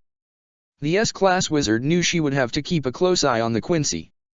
She had no desire to see her fall back into the abyss she was a part of before joining Fairy Tale, not after the leaps and strides she had made in the last 2 months. Caught up in her fury, Bambietta did not even begin to realize she was being watched and judged by 2 others in particular. All she could do was visualize the absolute pain and suffering she intended to subject the members of Phantom Lord to. She would see it through, even if it meant throwing away everything she had gained in this world, even her newfound attempt at life itself. Bambietta. The Quincy could hear it, Urza's voice. She did not look at her at first, suddenly feeling the woman's armored glove upon her shoulder. I told you before that I understand how you feel about all that has happened. Now is no different. But dash. Bambietta looked at Urza then, the coldness in her eyes giving the armored wizard a moment of pause. Urza could not recall a time she had seen such a tranquil fury building within another, not since her childhood. It left the wizard feeling a moment of despair, one that she had wished never to feel again. Unable to say another word, her inner composure lost in the moment, Urza stepped away from Bambietta then. She left her to cradle Levy's injured body, all the while knowing that she would have to truly keep a close eye on the Quincy. The past could not be allowed to repeat itself. Bambi, I can make this better, Wendy said as she approached. This is why I'm here, isn't it? The Sky Dragon Slayer reached out with one hand encased in the swirling healing magic of the air itself, the power slowly beginning to reconstruct the torn flesh that was the side of Levy's face. Bambietta watched the slow process continue, the Quincy happy to have Wendy at her side. Still, she had to speak. Wendy, I'm sorry. For what? The Sky Dragon Slayer asked. I told you everything was going to be alright, Bambietta continued to say, and I was wrong. Don't even say that, Wendy replied. I'm going to do my very best to make things alright. For a moment the Sky Dragon Slayer's youthful optimism began to peel away at the hidden rage that simmered within Bambietta. Wendy. This action. That very anger came to the surface once more however when the Quincy heard Makarov's voice. She did not care. He would simply be the doddering old fool she had come to take him as in the last day. He was nothing more than a foolish individual who would rather rely on the very same magic council he had spoken against 2 months earlier, also he could keep his hands clean. This action, Makarov continued to say, has hurt my children. Bambietta's mind snapped to attention then, the Quincy catching hold of the shift in tone that was evident in Makarov's voice. She could feel it as well, a wave of anger permeated the air around her now. I can accept the destruction of my guild hall, Makarov continued, his voice trembling with a slowly building fury. Stone and wood can be replaced. However, I refuse to allow harm to come to my children without taking my revenge. Bambietta could see it then, Makarov's hand tightening as golden magic began to encircle his body. The staff he held splintered apart then, the elder wizard's face contorting with a fury that Bambietta dared not imagine he could assume. Phantom Lord will pay for what they have done. Makarov yelled. We have no choice now but to go to war. Bambietta's quiet rage began to subside, a twisted smile beginning to adorn her face as her anger began to broadcast outwards. Now Makarov was speaking her language. Chapter 19, A Brawl Between Phantoms and Fairs. The apartment that now belonged to Lucy Hartfilia and Bambietta Basterbine was no stranger to guests from Fairy Tale. The likes of Natsu, Gray, and Urza had managed to slip in unannounced far more times than either Bambietta and Lucy could ever care to admit, and Wendy was a guest as of late. Now, however, it was the center of Fairy Tale's attention.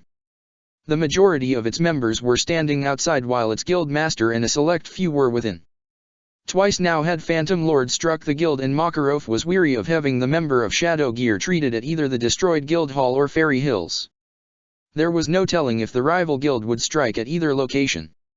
That was precisely why Makarov was grateful that Lucy and Bambietta had offered their relatively nondescript apartment as the best place for Levy and the others to be taken care of. Levy and Jet were resting atop the apartment's twin beds while Droy had been relegated to the sofa. Wendy Marvel was currently standing beside Levy, her magic continuing to slowly heal the battered wizard. Myra Jane Strauss, meanwhile, was moving back and forth from Jet and Droy, trying to tend to them as best she could. Standing beside Makarov were Lucy Hartfilia and Urza Scarlet, the two worried about the state of their friends even if the S-class mage was less prone to outwardly show it. Makarov knew that Urza was hurting, yes, but he also knew she was going to stand strong and resolute in this time of need. It was precisely what he was counting on, as Urza was without a doubt the strongest mage he had at his side in this war with Phantom Lord. While Lucy looked at Levy's hurt body, clearly distraught, the other resident of the apartment was further away. Leaning up against the far wall was Bambietta Basterbine. Her arms were folded across her chest, her white cloak draped over her body and nearly obscuring it. The Quincy's head hung low slightly, the visor of her hat casting shadow over her eyes. It was for the best, Bambietta thought, the Quincy knowing that her visage was still burning with a rage she had not experienced in such a long time. She was aching to smash Phantom Lord out of existence, her body and soul demanding retribution for what had been done to Levy. The only thing that brought any satisfaction to the Quincy was that she knew it would happen soon. Wendy Marvel, Makarov suddenly began to say as he approached the Sky Dragon Slayer. He reached out and placed a comforting hand upon her shoulder. I know you have not been in Fairy Tale for very long, and I understand that this is a trying matter for you, but I wish to thank you for being here and helping this family. Bambietta peeked out from underneath her hat, watching as Makarov began to move away from Wendy. He walked past the Quincy then and outside. Bambietta whispered her breath then. Family? There he goes again. Urza, Myra Jane said softly as she approached both the S-class mage and Lucy, please do keep an eye on the master. I'm worried.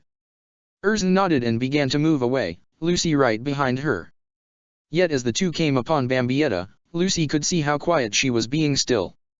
Bambi? It's time to go. Lucy, Bambi, and I will join you and the others in just a moment, Urza said quietly, yet still possessing a commanding tone. Yes, ma'am, Lucy replied meekly, the celestial spirit mage knowing it was best to listen to Urza and not make her repeat herself.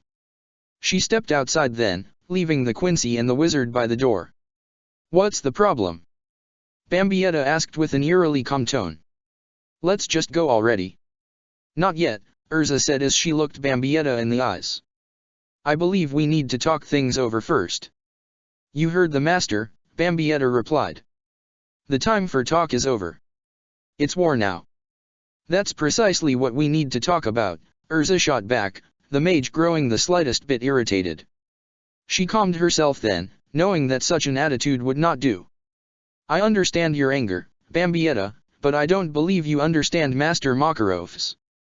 Bambietta tilted her head up to look at Urza properly. Is that a fact? Bambietta, Urza said as she cast a gaze over her shoulder and looked at Wendy and Myra Jane both, come with me for a moment. The armored mage stepped away and moved into the kitchen of the apartment. Bambietta pulled herself away from the wall and did as Urza asked. The Quincy was still seething inside and she was having issues containing it. Urza, I dash. The S-class wizard was quick and interrupted Bambietta. You came to me because you wanted to learn how to fight with your side without killing, right? Bambietta took a deep breath. Yes, I did. And are you going to keep those lessons in mind, Urza asked sharply, or has this day rendered my time wasted? Bambietta returned the pointed question with her own sharp tongue. Old habits die hard. That's enough, Urza replied, her tone of voice a challenge, one that demanded better of Bambietta. I will hear no such thing from a member of Fairy Tale. Bambietta looked away for a moment, the visor of her hat once more obstructing her eyes. I told you before that I understand your pain when it comes to this matter, Urza continued, but if you continue down this course of action, you'll do more harm to Fairy Tale than Phantom Lord could ever hope to. Bambietta turned her gaze back to Urza. I don't think Master Makarov is too worried about repercussions. Bambietta, you fool. Urza was growing frustrated now, Bambietta's desire for vengeance clearly clouding her rationality. The Master has grown angry enough that he will take the burden of punishment the Magic Council will place upon him for this transgression. The Council members will however keep in mind the fact that Phantom Lord was the aggressor in this conflict. Bambietta returned to being quiet, allowing Urza the time to speak. However, Urza continued to say, the Master simply wants to do what you spoke of after the guild hall had been destroyed. He wants to show Phantom Lord that Fairy Tale cannot be beaten down like this without repercussions. But you, Bambietta? I saw the look on your face back in the park. You want more than vengeance, don't you? Bambietta lowered her head slightly, her shoulders drooping. Yes. Bambietta, Urza said, her commanding tone shifting to that of a comforting one, you cannot kill or maim anyone in Phantom Lord. Not even the one who hurt Levi. If you act on your impulses, if you forget everything I've taught you these last few days, then you will bring Fairy Tale down into the darkness with you. The Magic Council will imprison you. They will disband this guild. Levi, Lucy, Wendy, and all the others? They will have no place to call their home. You, Bambietta Basterbine, will have taken that from them. Not Phantom Lord. You. Bambietta's teeth grit at that accusation, the Quincy's rage beginning to rise to the surface. That's right, Makarov's little family would suffer. Urza, do you know what was going through my head as I got Levi down from that damn tree? Urza waited for an answer in silence. I thought Makarov wouldn't do anything at all, Bambietta said, giving Urza just that. And I was willing to go out on my own. Fairy Tale's reputation would be intact and only I'd suffer the consequences. Maybe I should do just that dash. And how would me feel after helping give you a second chance? Urza asked. How would that make Lucy feel? What about Wendy? Bambietta tried to answer, her mouth opening but no sound escaping from it. Urza, meanwhile, was quick to cut down to the very bone with her own voice. And what about Levi? Would she want you to sacrifice everything you've worked for to hurt the person responsible for her pain? Damn it. Bambietta took a deep breath in response. No. No, she wouldn't. Bambietta turned away from Urza then, her cloak whirling the air as she did so. She began to walk slowly out of the kitchen, only to stop. She turned to look over her shoulder, a sad glow upon her eyes. Urza, she began to say, thank you. Think nothing of it, Urza replied. But you can truly thank me by curbing your desires when we confront Phantom Lord. No killing, no maiming. Got it. Bambietta refrained from smirking, her dark side still hiding within. I can work with that. All right then, Urza said as she approached. However, I will be there for you in the coming battles if you feel yourself slipping. I promise you that. Bambietta could not tell if that was meant to comfort her or simply warn her. Either way, she watched as Urza stepped by, exiting both the kitchen and apartment itself. The Quincy knew she had to go as well, but there was one last matter she had to attend to. The Quincy stepped out into the sleeping quarters of the apartment, moving towards the bed that was her own, the one that she had bequeathed first to Wendy and now Levi. The two were there still, the Sky Dragon Slayer in the process of tending to the solid script mage's wounds.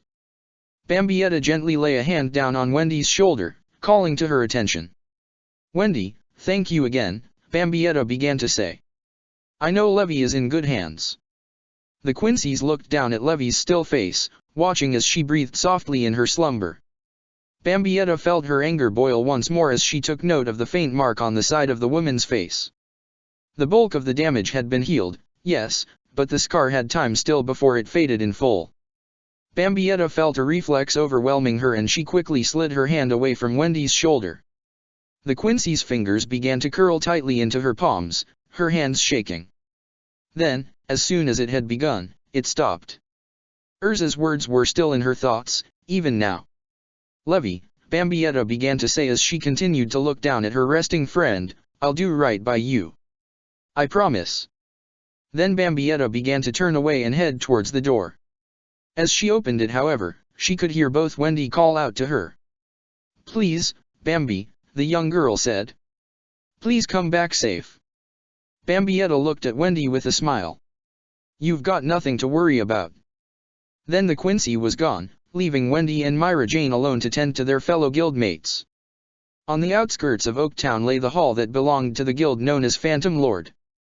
It was a breathtaking sight, both the town itself and the guild hall. For Oaktown was built around the environment itself, all of its structures built upon the slopes of a hill. At the very top of that hill was the town's claim to fame, an ancient castle that had become home to Phantom Lord itself. Within the stone fortress the mass of wizards were busy spending their day as most any other guild would. Some were looking for work and job requests while others simply socialized among their peers. One wizard, however, was doing neither of the above. Totomaru of the conflagration was sitting by himself, a mug of beer his only company. He had 3 friends within the guild, all of them a part of the Element 4, but the lot of them had been sent out from the guild hall upon specific instructions of Master Jose. All Totomaru could do in their absence was sit and listen to all that was around him. It was the same as it had been yesterday, Totomaru remembering well what he had been heard over and over again not 24 hours earlier. Gajiel Red Fox, one of his fellow S-class wizards, had been bragging for quite some time of his escapades within the town of Magnolia. It seemed simply childish, the nonsense of how he had destroyed Fairy Tail's guild hall. Totomaru had had little interaction with the guild, save for his time in the town of Clover, and while he did not have any particular love for Fairy Tail as a whole, neither did he have any vested desire to cause them undue harm. Today was slightly different, however. The typical hustle and bustle of those who wore the Phantom Lord emblem was the same as always, but Gajiel himself was unnaturally quiet. The man was keeping to himself, sitting alone at a table not far away from Totomaru himself. The fire wizard was curious. He knew full well that Master Jose was responsible for Gajiel's trip to Magnolia the day before, and he also knew that the guild master had sent Gajiel back to the town again today. Yet now Gajiel was entirely quiet about whatever it was he had done this time. That was something that left Totomaru concerned. Phantom Lord had been changing as of late. They were the biggest guild in all of Fiori, not to mention the most well-respected. Fairy Tail was no much on those fronts, yet it did manage to surpass the massive guild in terms of sheer notoriety and fame. That had always vexed Master Jose, something he made quite clear to those who worked under him. However, he had always managed to restrain his darker impulses, acting as professional as possible when it came to his fellow guild master, Makarov. Once again, things had been changing. Master Jose had acted much more blatant in regards to his dislike of Fairy Tail, but that was not the most troubling thing to Totomaru. He was of the Element 4 and, alongside Gajiel Red Fox, they were the most powerful wizards under Master Jose. He trusted and respected their abilities. However, that time seemed to have come to an end. Totomaru could hear it, a hush falling upon the residents of the guild hall. He put down his mug and looked to the side. Sure enough, he could see 3 figures clad in violet robes adorned with Phantom Lord's emblem upon the backs. The trio was walking slowly through the center of the hall, paying no mind to those around them. They were the newest recruits to Phantom Lord, and Master Jose had all but cast aside his faith in his S-class wizards. These 3, mysterious as they were, had been promoted to the highest rank from the moment they had arrived. Ever since that day they had been Master Jose's favored guild members, the ones he gave the most vital of missions to. It made Totomaru sick to consider such flagrant disrespect. He had spent years working to reach the level of respect and power he had possessed, only for 2 random people who considered those around them unworthy of either their identities and histories. Soon enough did the cloaked trio cross the hall, escaping out of sight as they moved up the stairway to Master Jose's office. Totomaru shook his head in disgust and took a massive gulp of the beer before him. Phantom Lord was changing, perhaps not for the better, and Totomaru had to wonder if, or perhaps when, it would explode in Master Jose's face. That was precisely when the fire mage began to wonder if fate had a specifically cruel sense of a humor, a burst of magic power suddenly ringing out. Todomaru dropped his mug in response, the very foundation around him shaking. He turned quickly in response and was greeted by a less than ideal sight. The entrance to the guild was open. No, that was not doing it justice. The entrance had been blown apart, rubble littering the floor. And standing in what was a modest doorway were those who called Fairy Tale their home. One look was all it took for Todomaru to realize that they meant business. There were familiar faces from Clover amongst the group, all of them appearing quite angry to Todomaru's eyes. Natsu Dragneel was to the left, the fire dragon slayer standing closer than the rest, a veritable fury burning within his visage. The others were no less worrisome to behold, yet there was something about the woman Todomaru recognized as Bambietta Basterbine that left Todomaru concerned. She had been highly emotional back during the mission in Clover, loud and abrasive. Yet now she was simply standing in silence, a quiet rage perhaps having taken hold of her. "Gajeel," Todomaru whispered under his breath, "what did you do?" The wizards from Fairy Tale suddenly began to move, the lot of them parting to the sides. Todomaru watched them as Makarov Dreer, the master of the guild, began to step forward. That was truly a sight that left Todomaru in fear. The guild master was the polar opposite of Bambietta Basterbine, his face wearing his rage for all to see. "Phantom Lord," Makarov said as he looked at the surprised wizards, "I would have words with your master." High atop the castle that was Phantom Lord's, Jose Porla was sitting alone in what amounted to his guild hall's office. Just as the castle was grander than any guild hall, so too was the room. It was simply the throne room of an ancient ruler, one that Jose had taken for himself. It was not a matter of him simply placing himself above others. No, the throne was simply a symbol of where Jose belonged naturally as far as he was concerned. The older man was lost in thought, his elbows propped upon the arms of his chair. His gnarled fingers were locked with one and another, his hands before his face. All the while were Jose's eyes closed.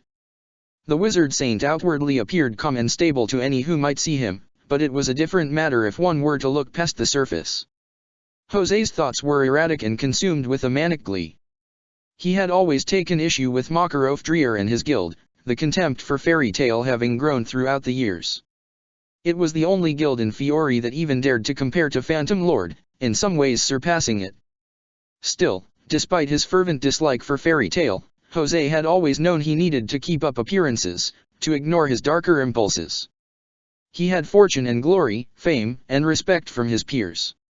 He could not simply squander it all away to sate his deep-rooted anger. However, things had now changed. A certain job request, one that had piqued Jose's attention, had come to his guild directly. It had been a simple matter at first, a situation that did not require the services of the finest guild in all of Fiori to complete. However, the client was adamant that he receive the best the country had to offer. No, that was not it. Jose remembered it well. The client had demanded the very best. He had felt he deserved it. So Jose had taken the job on behalf of all of Phantom Lord. Who was he to turn away an individual who came all the way to Oaktown and meet a guild master face to face for a job request? Jose had let his best forces look into the matter, the guild master having at first entrusted the matter to Juvia Loxer. She was an adept mage, one who could hide in plain sight if need be. That had made her perfect for the task at hand. She could gather the necessary information and no one would be the wiser, not even the potential target. Eventually that information had led Jose to Fairy Tale. For the briefest of moments he had grown irate at the suggestion that his most hated guild was involved in the matter, but then his rage had relented. This job request had been a boon to him. It had allowed him a valid reason to engage Makarov and his precious Fairy Tale in battle. However, as the job request continued and information was collected, Juvia's services had been soon rendered obsolete. In most recent times had Phantom Lord grown in number, Jose accepting into his ranks newcomers with powers that mystified even him. He had pulled back Juvia from her assignment, granting the task to one of those impressive newcomers. Now that very same recruit was fast approaching, two others by his side. The three of them were adorned in the robes Jose had selected for them, the guild master having grown to enjoy the secrecy they created. Few were privy to their existence and membership within Phantom Lord, and fewer still were privy to who these people truly were, not even the Magic Council, and that was something Jose did not mind in the least. It gave him an edge against the competition, be it fairy tale or the rest of the world. That was something he truly appreciated. One of the cloaked figures dropped to one knee and began to speak. Master Jose, we come to you with information that will no doubt please you. Oh, is that so? The guild master asked. Well now, speak up, and bring a smile to my heart. Fairy tale, the hooded man, began to say, is on their way. And Makarov is leading them, another one of the figures said. And it is just as you said, the third figure added. He appears to be lost in the haze of anger. The second and third individuals refused to bend the knee, a sign that Jose did not appreciate but one that he also was willing to allow for the time being. Obedience would come in time. Excellent, Jose replied, his thin lips curling back and bringing into view a hellish grin. I had hoped that the destruction of his guild hall would be enough, but I suppose the extra incentive I instructed Gajil to provide was finally what it took to drive Makarov over the edge. Jose and his allies felt it then, the foundation of the room shaking as a sound of an explosion rang out around them. Jose could feel a sense of satisfaction in response. Yes, the pain of a father's children can push even a wise man to madness, the wizard saint of Phantom Lord said with a sigh of contentment. Jose pulled his hands apart, a glow of light forming between them. It took substance then, an orb hovering before him. It came alive with imagery, allowing Jose and his allies to look upon the situation that was coming to a head on the main floor of the guild hall. Jose could see it clearly, the indignant rage upon the faces of those who called themselves fairy tale wizards. Makarov's fury was especially delightful to Jose, the guild master happy to know he had caused such pain. Suffer, Makarov, Jose hissed through clenched teeth. That's all I want of you, oh. Jose's attention diverted, the mage catching sight of a blonde woman standing within Fairy Tale's ranks. She was just as infuriated as the others, yet that mattered little to Jose. No, it was her sheer presence that brought true contentment to his soul. How unexpected. The mage allowed his all-seeing orb to dissipate and he stared at his cloaked guild members. This is working out better than even I had expected. Fairy Tale has brought what I desire right to my front door. How kind of them. I finished things with Makarov and lay claim to my prize in one fell swoop. Jose turned his gaze upon the cloaked figures that stood before him. Prove your worth at last, the wizard saint said. Bring to me Lucy Heartfilia and let no fairy tale wizard stop you. And as an aside, allow Makarov to come to me, but make certain that he is alone. You three should be more than capable of dealing with the likes of Salamander, Grey Fullbuster, and even Titania. As you wish. The figures turned away then and took their leave down the flight of stairs. Jose sat alone then, the guild master reveling in his moment of triumph. He was at last about to prove his superiority to Makarov and secure Phantom Lord's future for generations to come.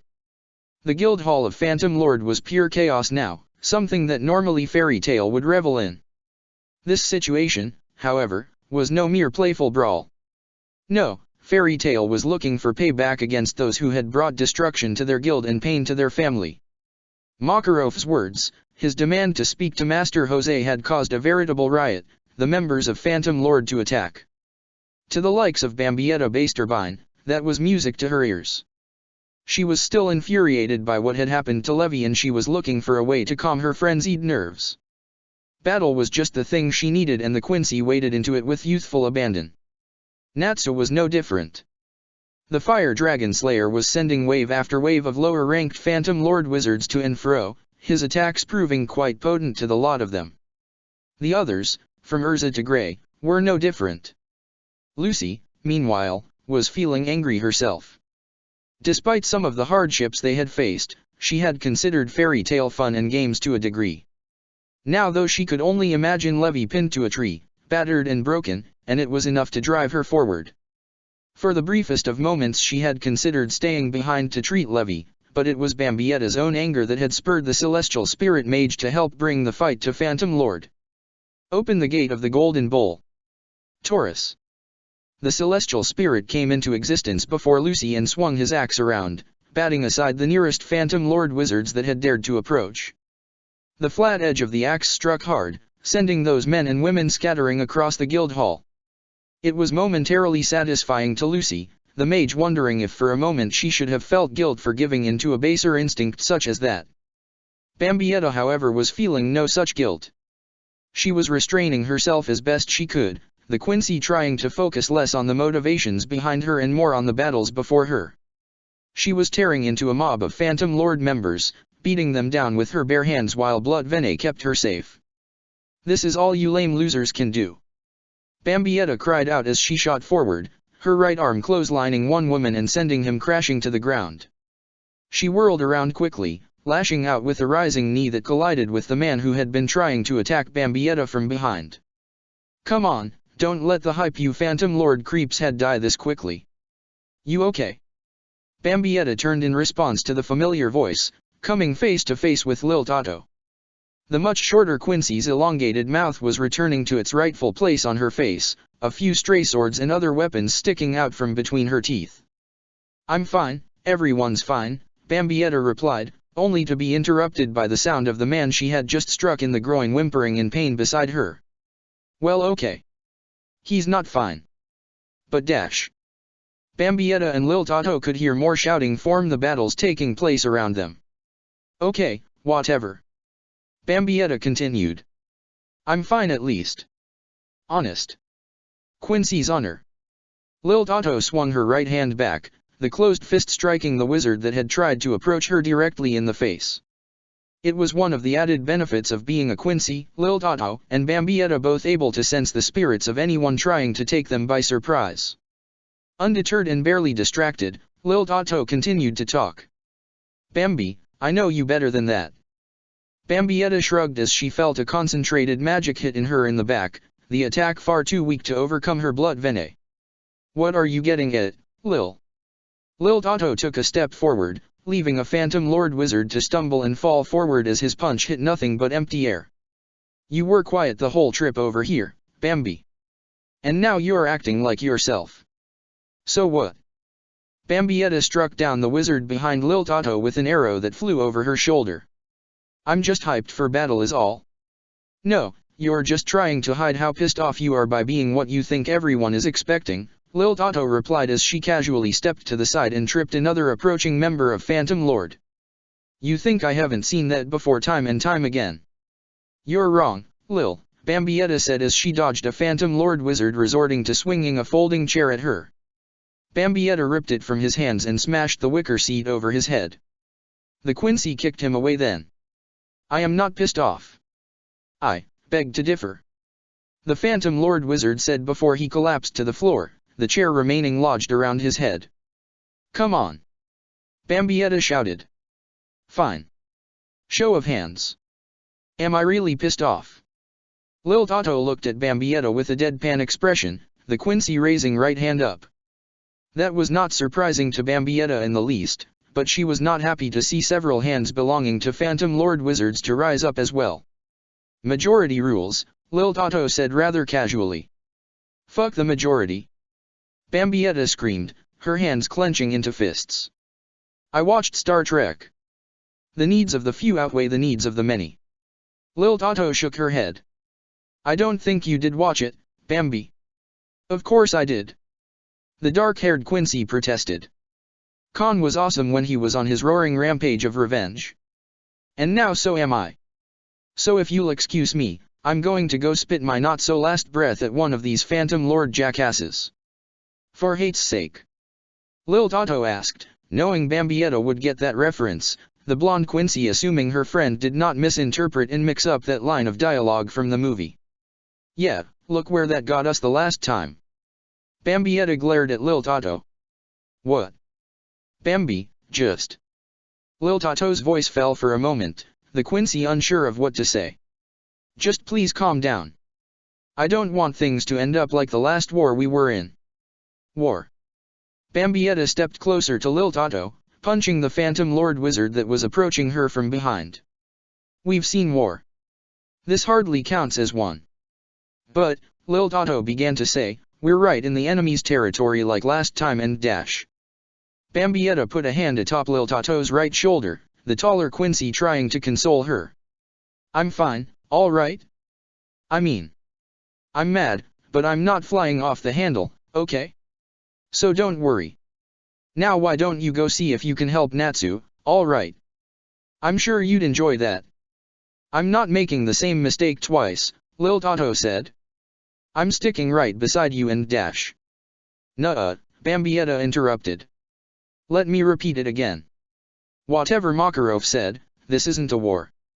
He wouldn't know a real war if it sailed the seas and came to this continent.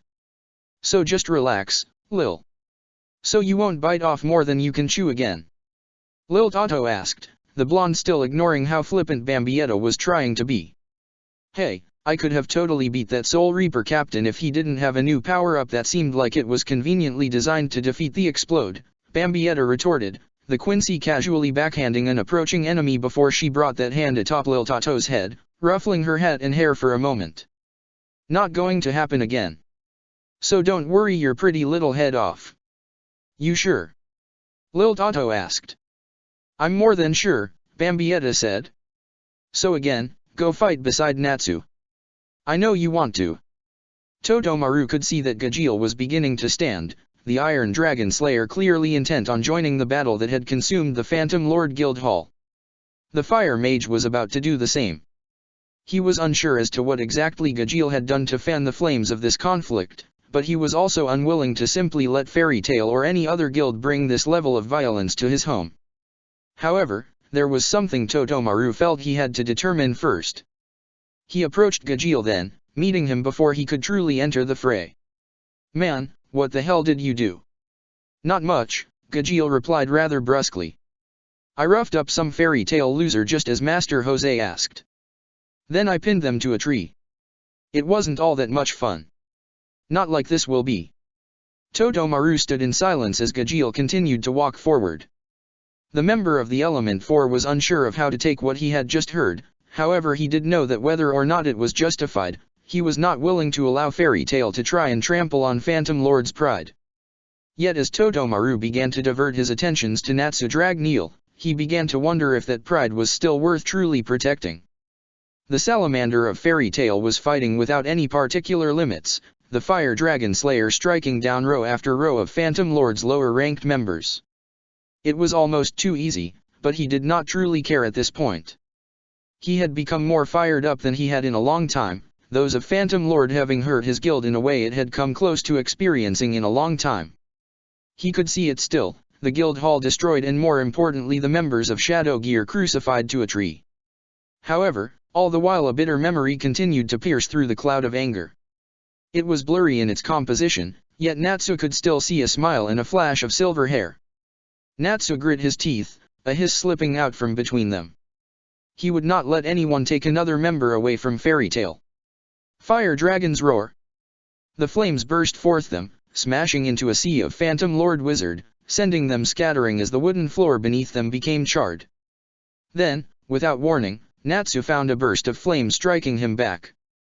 He took a few steps back, having not expected the strike. It had actually caused him some degree of pain, the strange orange flame leaving behind a strange odor that left the Dragon Slayer feeling repulsed by it. Yet he stood his ground and could see his attacker. It was the man in red who possessed hair that was both black and white. It was the very same individual from Phantom Lord that he had met back in Clover Town. Did you really think you could just waltz in here and take us down without a fight? Totomaru asked as he stared at Natsu. Did you really think I'd let you hurt my guild? Hey! Natsu shouted. After what you creeps did, that's my line. Whatever. Totomaru had no interest in arguing with one from Fairy Tail. Such an action would be beneath him, yet also he knew he had no ground to stand on thanks to whatever it was Master Jose had instructed Gajeel to do. Let's just get this battle over with. I intend to. Natsu screamed as he ran forward. Fire Dragon's dash. Ice make, ice cannon. An orb of ice suddenly shot forth towards Totomaru. The wizard saw it coming however and unsheathed his blade. It came alive with blue flame and he swung it outwards. The fiery katana cut the orb clean in half, leaving its two pieces to fly past his sides harmlessly. Hey! Natsu shouted as Gray suddenly appeared by his side. This guy is my fight. You moron, Gray shot back. This isn't some one-on-one tournament. We'll take him on together. Heck no. Natsu continued to yell. Fire versus fire.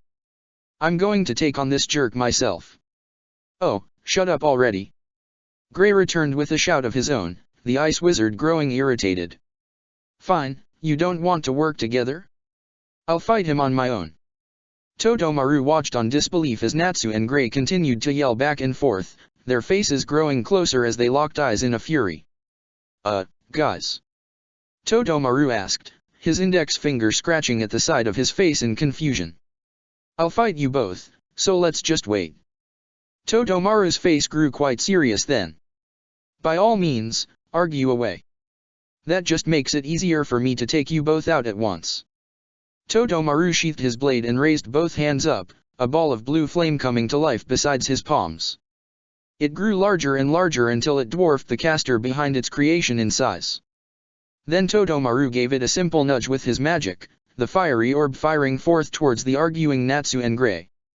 Man, just shut up already. I'm going to fight him on my own. No, I'm going to oh crap.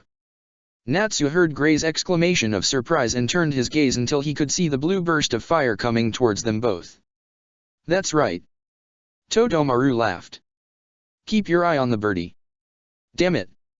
Gray brought his hands forward. Ice make, ice she dash.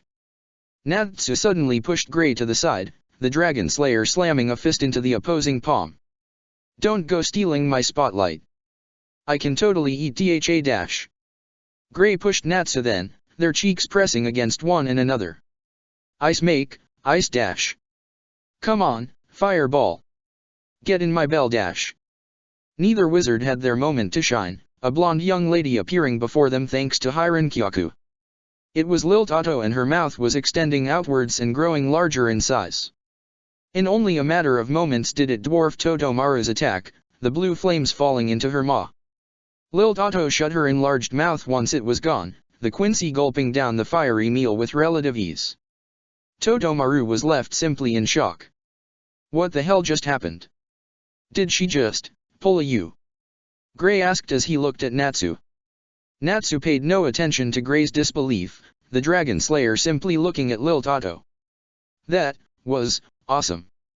Lil Tato turned to look at Natsu, her face reddening in response to his praise. You, really T-dash. Lil Tato was cut off then, a small burn escaping from her throat.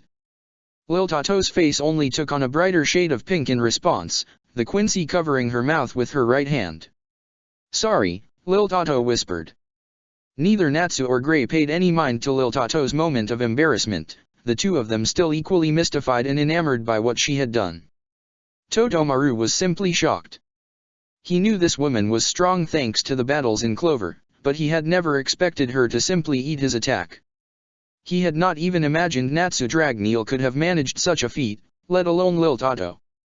How did you do that? I was hungry, Lil Tato answered before she gingerly touched the spot where her neck and chest met. And now I'm suffering some serious heartburn. Todomaru was simply exasperated. You were hungry? That's your explanation. Lil Tato shrugged. It's magic, so I don't have to explain it. That Todomaru was at a loss for words. Hey, Lil Tato continued, the Quincy considering what would Bambietta do at a time like this. I am not going to be criticized by a guy who named his attack, keep your eye on the birdie, okay? That is not the name of that attack, Todomaru shot back before relenting. Though I suppose I should consider giving them titles. Double Sunday. Lil Tato just looked at him with indifference. Sounds stupid. Whatever, Todomaru hissed as his hands came alive with fire. Let's just get this over with, trespasser. Wait a minute, Natsu interjected. I picked this fight first. No, this is my fight. Gray shouted in response. If you two don't stop fighting, then I'm going to tell Urza on you, Lil Tato said as she slowly began to look over her shoulder and note the fear in the eyes of the two fairy tale wizards. But don't worry. I'll put in a good word with her for you, Natsu. Now just go run along and leave this fight to me. Gray and Natsu began to turn away, the former quite confused. A good word? Why do you get the special treatment, Natsu? Urza was finding little to worry about from Phantom Lord's wizard. She and the master both were keeping them at bay, all the while Urza did what she could to keep a close eye on Bambietta. The Quincy was acting in accordance with the wizard's wishes and not causing any undue harm. Master Makarov meanwhile was beginning to move forward. Urza Scarlet, I leave this situation in your capable hands. I will head upstairs and speak with Master Jose. As you wish, Urza replied as she blocked a magic blast with her blade. Do be careful, Master. Makarov was gone then, the older man slipping through the chaos and heading towards the stairs. He began to walk up them unopposed, allowing Urza to concentrate fully on the matters at hand. She had a feeling she knew which Phantom Lord Wizard was responsible for both the destruction of the guild hall and the beating of Shadow Gear, and she was determined to find and defeat him before anyone else. Before Bambietta did. That was Urza's biggest worry. The Quincy was holding true to her word, but Urza also knew what her bonds meant to her. The S-class wizard was not so inclined to find out what would happen if Bambietta was pushed too far. Gajeel Red Fox, the Iron Dragon Slayer, Urza whispered under her breath. Show yourself for all our sakes. Bambietta was still managing to tear through a mass of Phantom Lord's lower-ranked members, the Quincy knowing her darker impulses were truly allowing her to enjoy the infliction of pain in ways that no one else in Fairy Tail save Lilt Otto could even dare to comprehend. She simply did not care, the Quincy continuing to wade a trail of carnage as she continued to move through the madness around her. It was then that Bambietta soon saw two individuals approaching her. The first was a bald man wearing purple shades and a pale-colored jacket. The other was a woman with short, dark green hair that was adorned by a hat befitting a court jester and not a wizard. You Fairy Tail wizards are really making a mess of things, huh? The man asked as he pushed up his shades with his middle finger, an action Bambietta was not entirely sure was an accident. You ready to take her out, Sue? This is going to be such a pain in the ass, Bose, the woman replied. But fine. Oh, sweet, Bambietta teased. You losers got names. Good, I was getting tired of just wrecking the shit of nameless fodder. Well now, Bose retorted, walk softly and carry a big chip on your shoulder. I guess that's the Fairy Tail way. You're not Salamander, you're not Titania, Sue continued, and you're calling our guild mates nameless fodder. Oh, I'm sorry, Bambietta replied, the Quincy thrusting out her chest as she placed her hands on her hips. Here, let me add a name to the face that you're going to have sleepless nights over from now on. I may not be Titania or even Salamander, but what stands before you is the Star Knight of Fairy Tail, Bambietta Basterbine. Bambietta laughed then, an expression of her confidence and enthusiasm. In her mind one thought was running through it with clear satisfaction. Nailed it. Sue nodded her head. Okay, I got to admit, the Star Knight is a pretty awesome nickname, I'll give you that. Sleepless nights, eh? Bose spoke next, this thought's elsewhere. Well, you are pretty cute, so. Bambietta blinked in confusion for the briefest of moments before she got flustered and angry. I meant you're going to have nightmares about how badly the Star Knight is going to kick your asses. Is that a fact? Bose raised his right arm up, a magic circle appearing before it. Behold my sound magic. Howling. Bambietta watched on as a swarm of what appeared to be musical notes burst forth from the magic circle. Music notes? Really? That's just shit. Bambietta was cut off then, the torrent of magical force striking her with deafening force. She was pushed back by the power of Bose's unconventional attack. Then it faded away, leaving Bambietta to glare at Bose. She was relatively unharmed, but clearly annoyed that she had been forced back by such a ridiculous attack. So what did you think, huh? Bose shouted, the wizard becoming overconfident in his powers. I bet you'll be singing a sour note now, hey? Bose reached out to touch the back of his head, a moment of pain having interrupted him. Sue was bringing her own hand down after slapping him.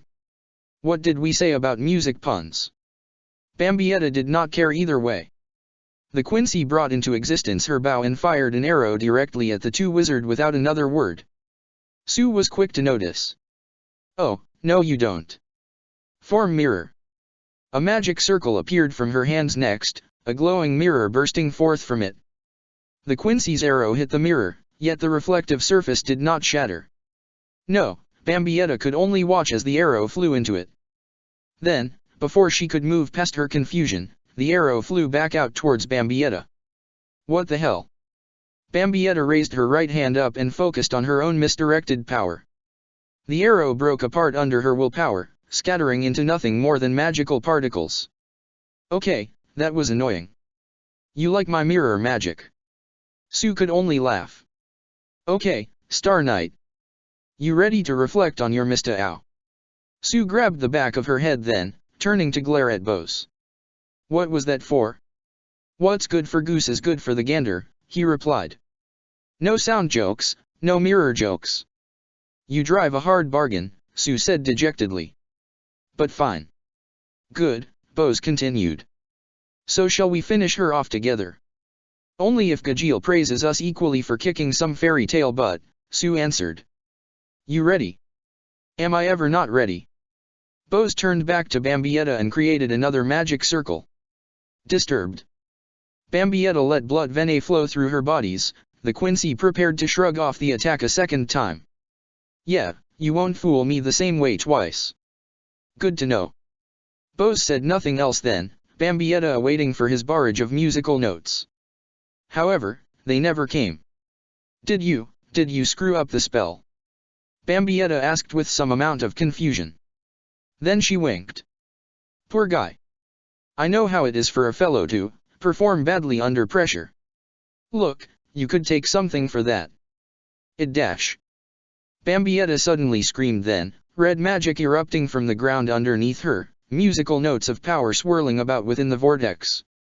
There was pain, one she had not been expecting despite blood venet's usage. Still, she knew she could handle it. However, despite that confidence inherent in Bambietta, she was not prepared for what came next. Sue formed another magic circle of her own, the wizard screaming out as she did so. Kaleidoscope. Bambietta could see it then, a series of mirrors forming around her entire body while her pain continued.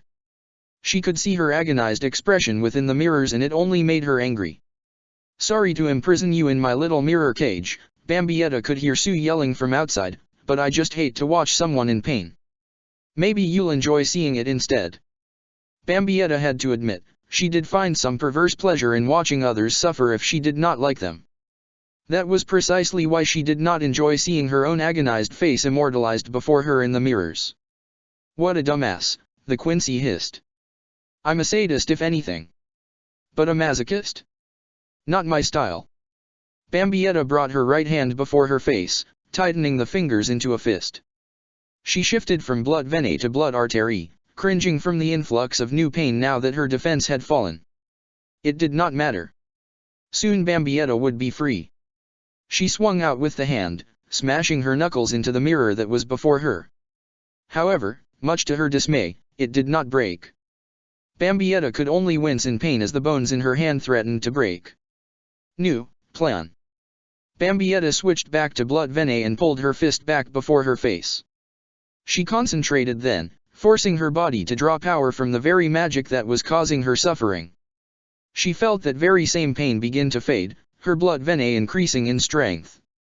The power was intoxicating as it always was, leaving Bambietta to grin savagely. She flexed the power that had become hers now outwards. The mirrors that had imprisoned her began to push away in response, the Quincy watching as the magically reinforced glass began to crack. Then the mirror cage simply shattered into a mist of sparkles, light reflecting on the glass as it faded away into the air.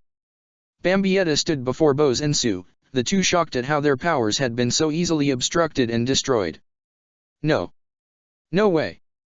Bose whispered. Sue was next, the Phantom Lord Wizard growing fearful. What, are you? Bambietta smirked. Didn't I already tell you? Fine, I'll do your ears the honor of hearing it again. I am Bambietta Basterbine, the Star Knight of Fairy Tale. Bambietta let her powers flow outwards once again, her spiritual pressure slamming into the two wizards. They gasped in surprise, their ability to breathe easy becoming compromised. However, they did not fall so easily. Bambietta did not care in the slightest. She began to walk towards Bose and Sue, watching as they were unable to defend themselves. You know, not that long ago you two would have probably wrecked me pretty good with that little stunt of yours just now. It's a good that things have changed lately. Bambietta brought her hand covered in the Sonray glove upwards once more. See this glove? The Quincy asked her two opponents. It means I'm playing with power now, kids. Bambietta suddenly moved forward, the palms of her hands slamming into the face of both Bose and Sue. She pushed them down, slamming their heads into the floor. The two cried out in pain and were left looking up at Bambietta in a daze. Now then, Bambietta asked as she grabbed Sue by the collar of her shirt and pulled her up so that they were face to face, that Gajeel guy you mentioned earlier. Is he the type who could give me a good fight? Sue managed to smile despite her pain. He'll kick your ass for what you've done to us. Friends, to the end. Bambietta's expression fell, a dull anger glowing within her eyes. Yeah, I guess that sort of thing does make for good motivation. If I were you, I'd back away those losers this instant. Bambietta heard it then, a gruff voice that she did not recognize. The Quincy looked away from Sue and could see a man dressed in a tattered black robe, white slacks underneath. His arms were bare save for black gloves covering his hands. His hair was just as dark as his attire, the ragged mane flowing down his back. Yet what was most telling of his appearance were the metal bolts that seemed to line sections of his face and arms.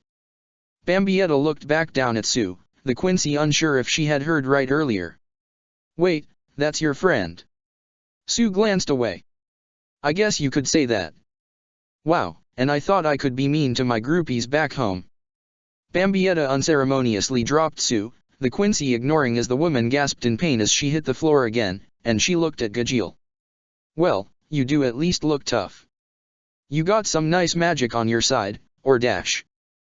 Bambietta watched them as several members of Fairy Tale suddenly ran towards Gajeel, as if the lot of them felt they needed strength in numbers to take him down. Hey! Bambietta shouted. Back off. I want to fight him.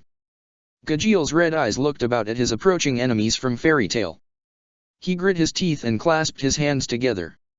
Iron Dragon's pillars.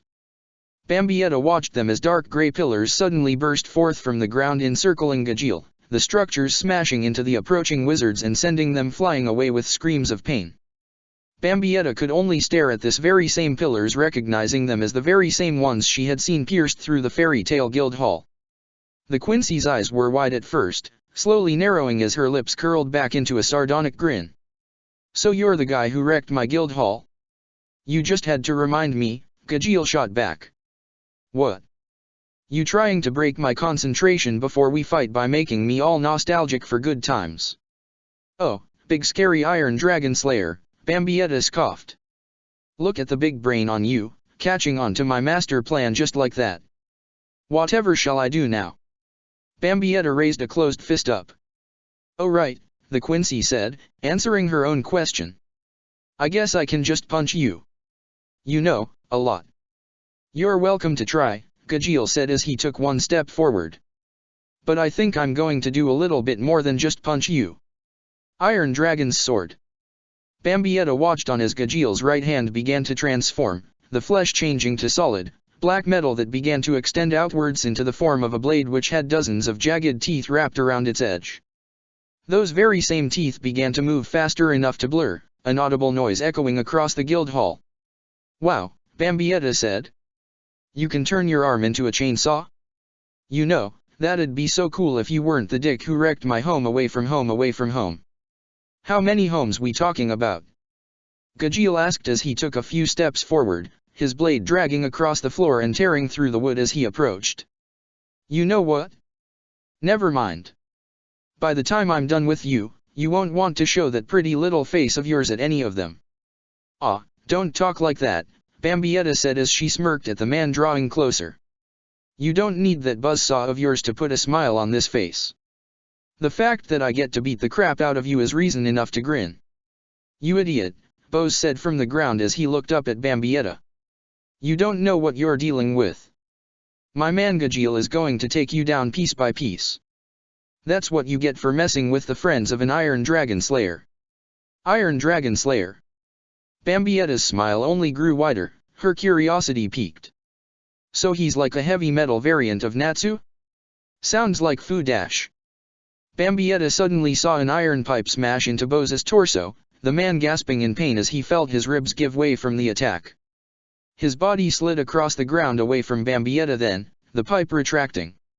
She watched as it slipped back into Gajil's arm, the dark metal turning back into his left hand. "You always talk too much, Bose," Gajil hissed. "And friends. That'll be the day when the great, badass Gajil needs friends. I honestly don't know why I put up with you losers." Sue looked rather upset. "But boss." "Shut up," Gajil retorted, the man using another iron pipe to push Sue away from Bambietta.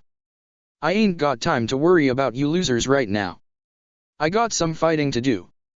"Like I said," Bambietta whispered under her breath, "you two need to pick better friends." Bambietta could feel it deep within her, a moment of starkly livid disgust.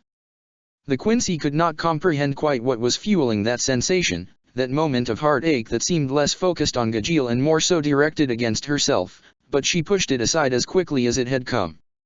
Whatever was attempting to gnaw at her soul would have to wait until another time. Bambietta had a battle to devote her total attention to. "Let's dance, Dragon Slayer."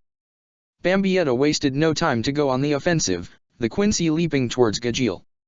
She lashed out with her right hand, the white-gloved knuckles raking across flesh and forcing the Phantom Lord Wizard's head to twist to the side. However, despite the impact, Gajil only glared at Bambietta with a visible eye, his mouth curling into a grin. "You got in close. Stupid move."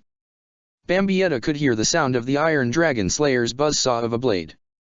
She could see the weapon out of the corner of her eye, coming closer now that she had closed the distance. "Oh shit, I didn't plan for this." Bambietta's feet suddenly slid across the wooden floor, the force behind Gajil's blade pushing her about. Yet there was no scream of pain, not at all. The iron sword had merely struck metal and not flesh, Bambietta's free hand having moved close to her side, her sword having materialized in a reverse grip so as to block the attack. "Oh wait," the Quincy quipped. "Yes I did." "The hell?" Gajil was momentarily confused, the Dragon Slayer holding his sword in place. "You some kind of requip wizard?" "Me? No, no, no." Bambietta reached down with her left hand, allowing it to join the right around the handle of her sword. She grit her teeth and, with all the force she could muster, she began to push against Gajil's sword arm. It took a moment, Bambietta having to resort to blood artery, but she managed to parry the Iron Dragon Slayer's attack. "I'm so much more than that." Gajil fell back a bit, the man having lost his footing in response to Bambietta's own movement. Still, he was not one to lose confidence. "Interesting," he said as she allowed his sword to transform back into his hand.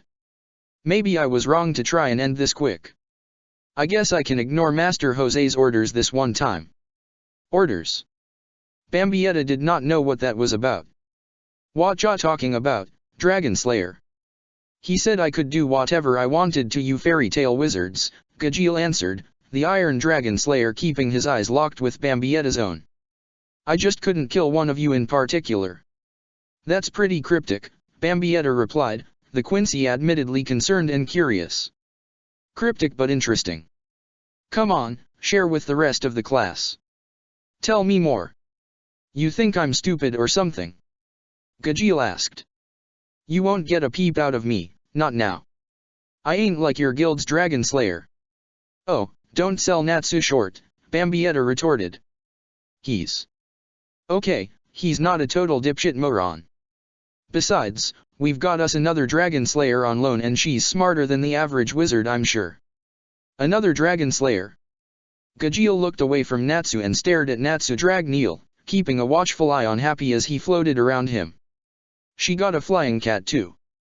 "Unfortunately," Bambietta replied. "She's just a bitch version of Mary Poppins if you ask me."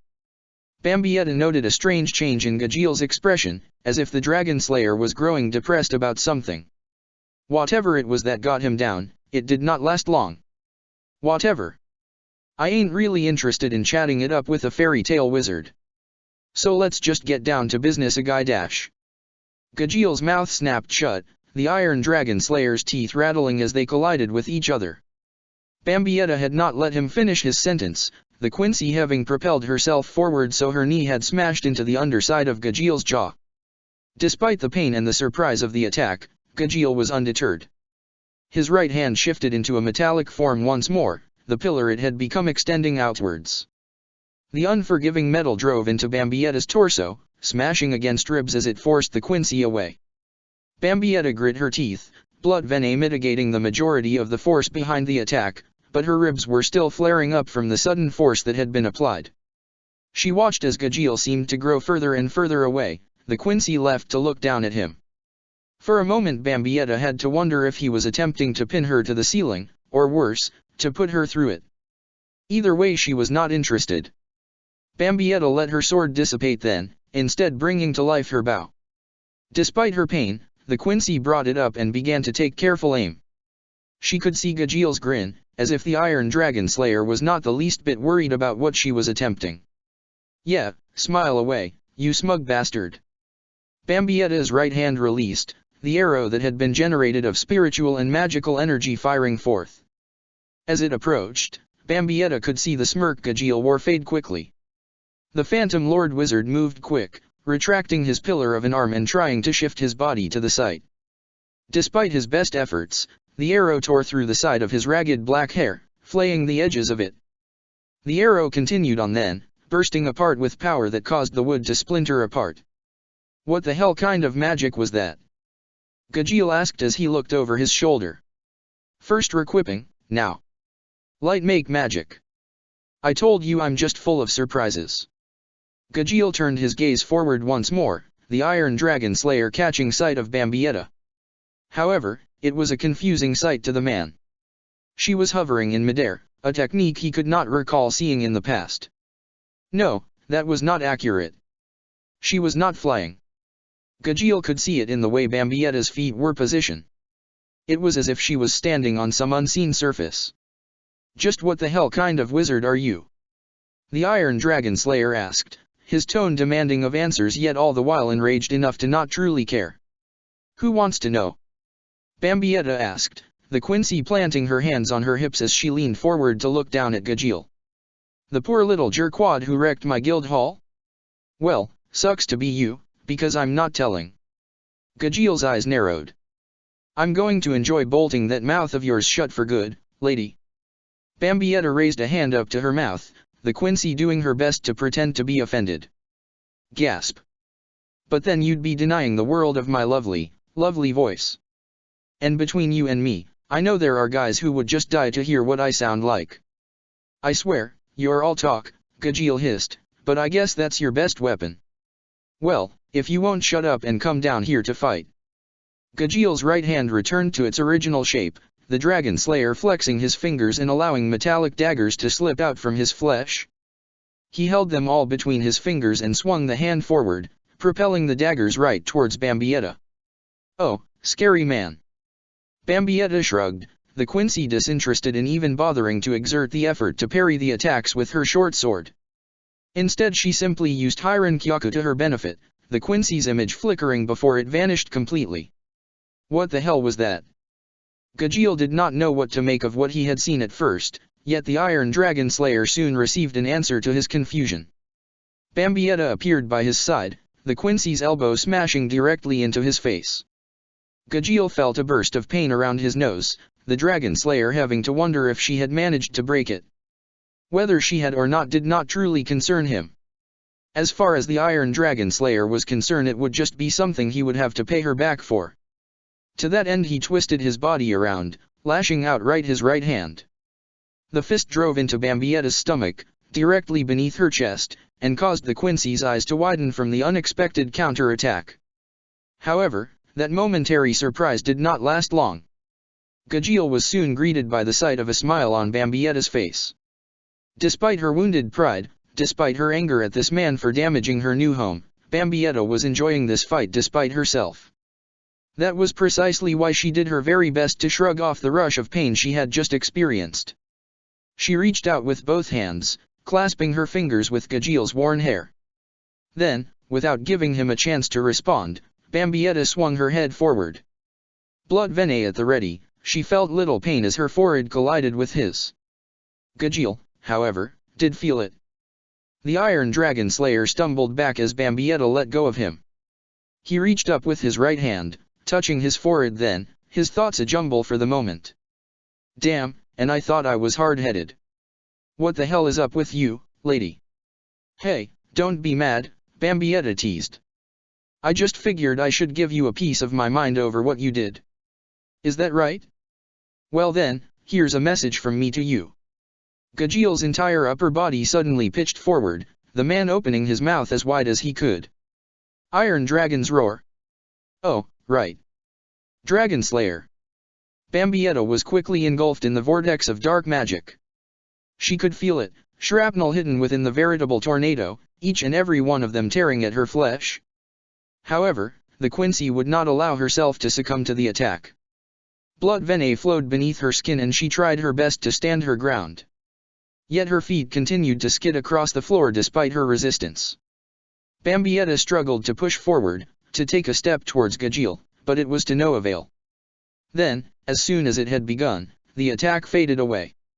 Bambietta was hurt, her body suffering the pain that had been wrought, but she did her best to stand defiant. She refused to stop smiling, the Quincy determined to show Gajiel that he could not break her in such a manner.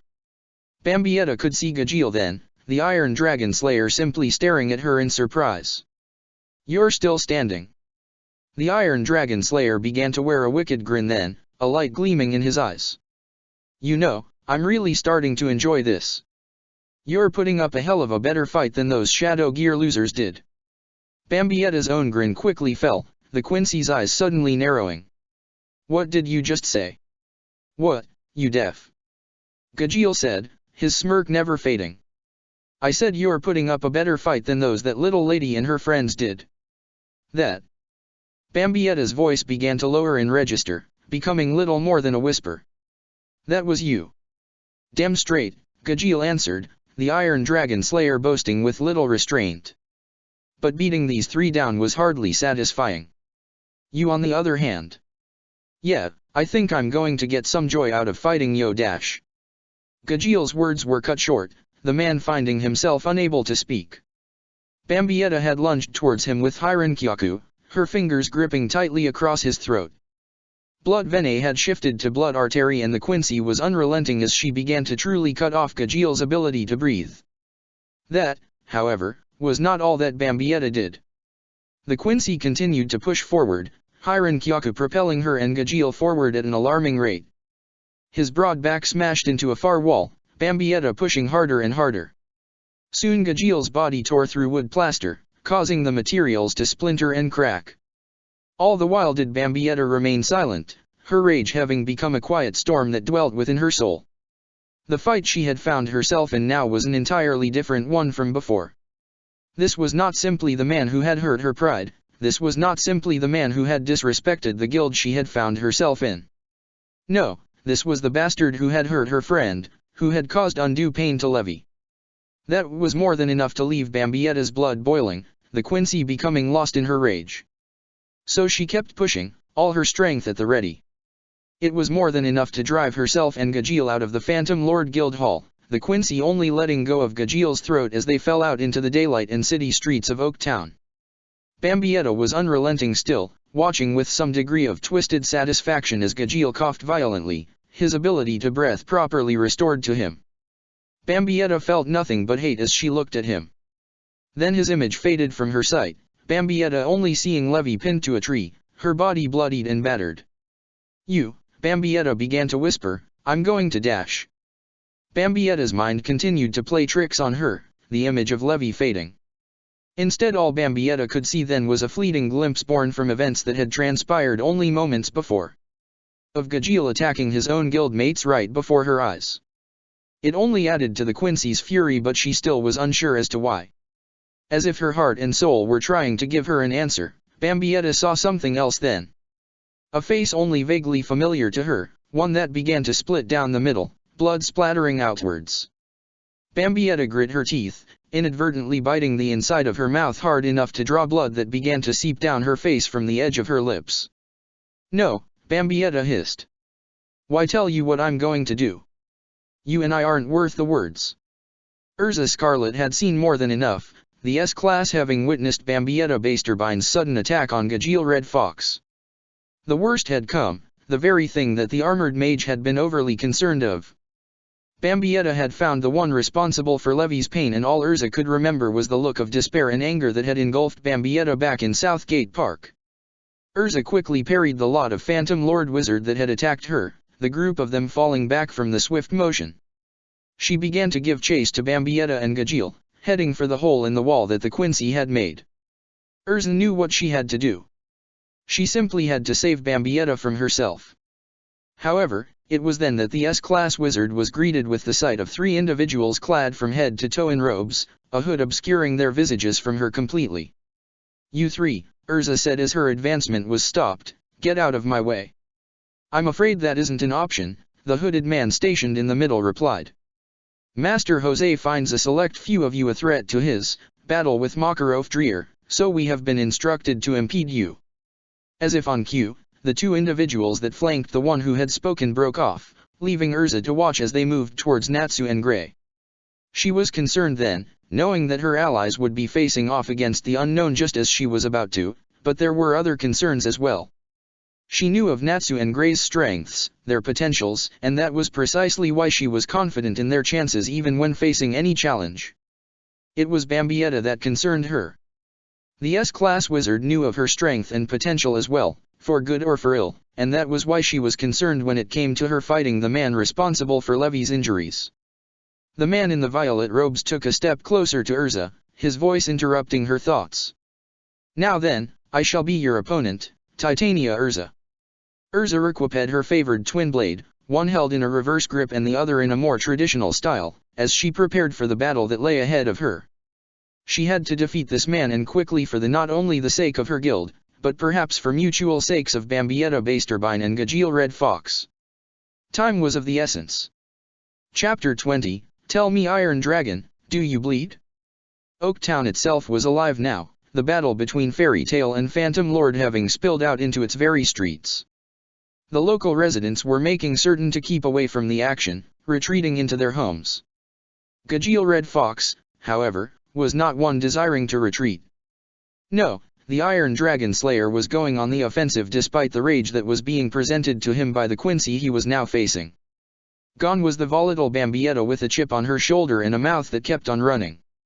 She was quiet now, something that left Gajeel wondering just how close she had been to the three wizards he had crucified back in Magnolia. Whatever concern he may have had was pushed aside, however, the Dragon Slayer lashing out with the right cross. His knuckles smashed across Bambietta's face and there was music to Gajeel's ears then and there, the sound of a jaw creaking and a grunt of pain from his enemy. Yet there was something that left Gajeel unsettled. Despite the hit, despite her face being pushed to the side, Bambietta's head tilted just enough so that her left eye could glare at Gajeel. Then she was gone, leaving the Dragon Slayer to be hitting nothing but thin air. His momentum took him forward, the resistance of Bambietta's face no longer keeping him in place, and then he cried out as he felt someone's knuckles smash into the small of his back, directly beside his spine. Under normal circumstances, causing such pain would be a personal joy to Bambietta, but this was not a normal circumstance for the Quincy. This was not for her sake but for another, and it was driving her to act without her usual bluster. She wanted this man to hurt like Levy had hurt, and she was going to see that through no matter what it took. To that end she reached out, the gloved fingers of her right hand latching into Gajeel's coarse hair. Allowing blood artery to empower her, Bambietta twisted her body around, pulling the Dragon Slayer off his feet in one quick motion. She let go then, allowing the man to sail over her shoulder and into the air. Bambietta watched as his body quickly made contact with a building not far away, brick and mortar creaking under the impact. Bambietta watched then, intent on enjoying the sight of Gajeel falling, but she was denied that. The man was staying close to the building, leaving the Quincy confused at first. Yet as Bambietta focused her eyes, she could see something extending from the man's feet, metal talons that had hooked into the side of the building. All the while did his fingers simply find purchase in the bricks themselves.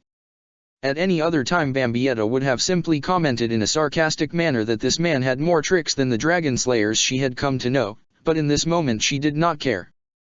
She simply wanted to cause pain. To that end Bambietta leapt forward, her empowered legs taking her into the sky. She touched down on an invisible platform of concentrated power before taking off once more. Her right hand curling into a fist, she pulled it back as she rocketed towards Gajeel. "So you want a piece of me literally, huh?" Gajeel quickly dislodged his iron dragon's foot blades and leapt off of the building.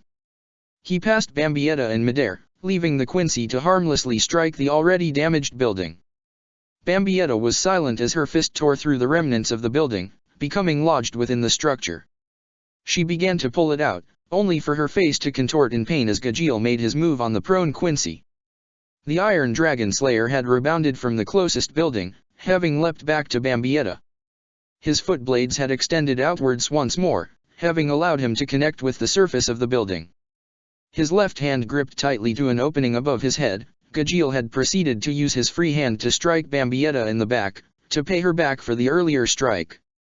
Bambietta ignored the pain, knowing it was nothing compared to what Levi had experienced. She left her fist embedded within the building, using it to keep her position, and swung her left arm up and over Gajeel.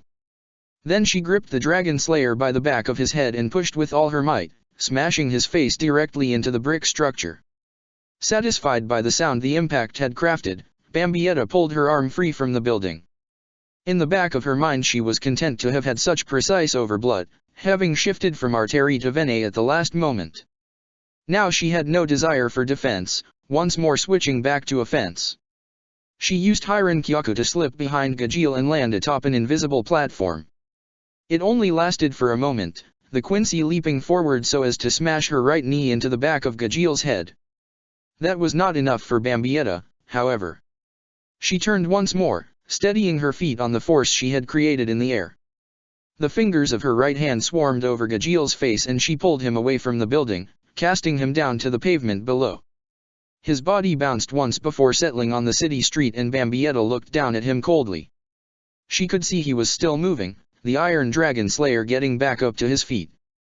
"That's right," Bambietta whispered to herself and no one else.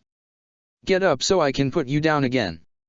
Bambietta let her platform fade as she leapt forward towards Gajeel, intent on doing just as she had verbalized.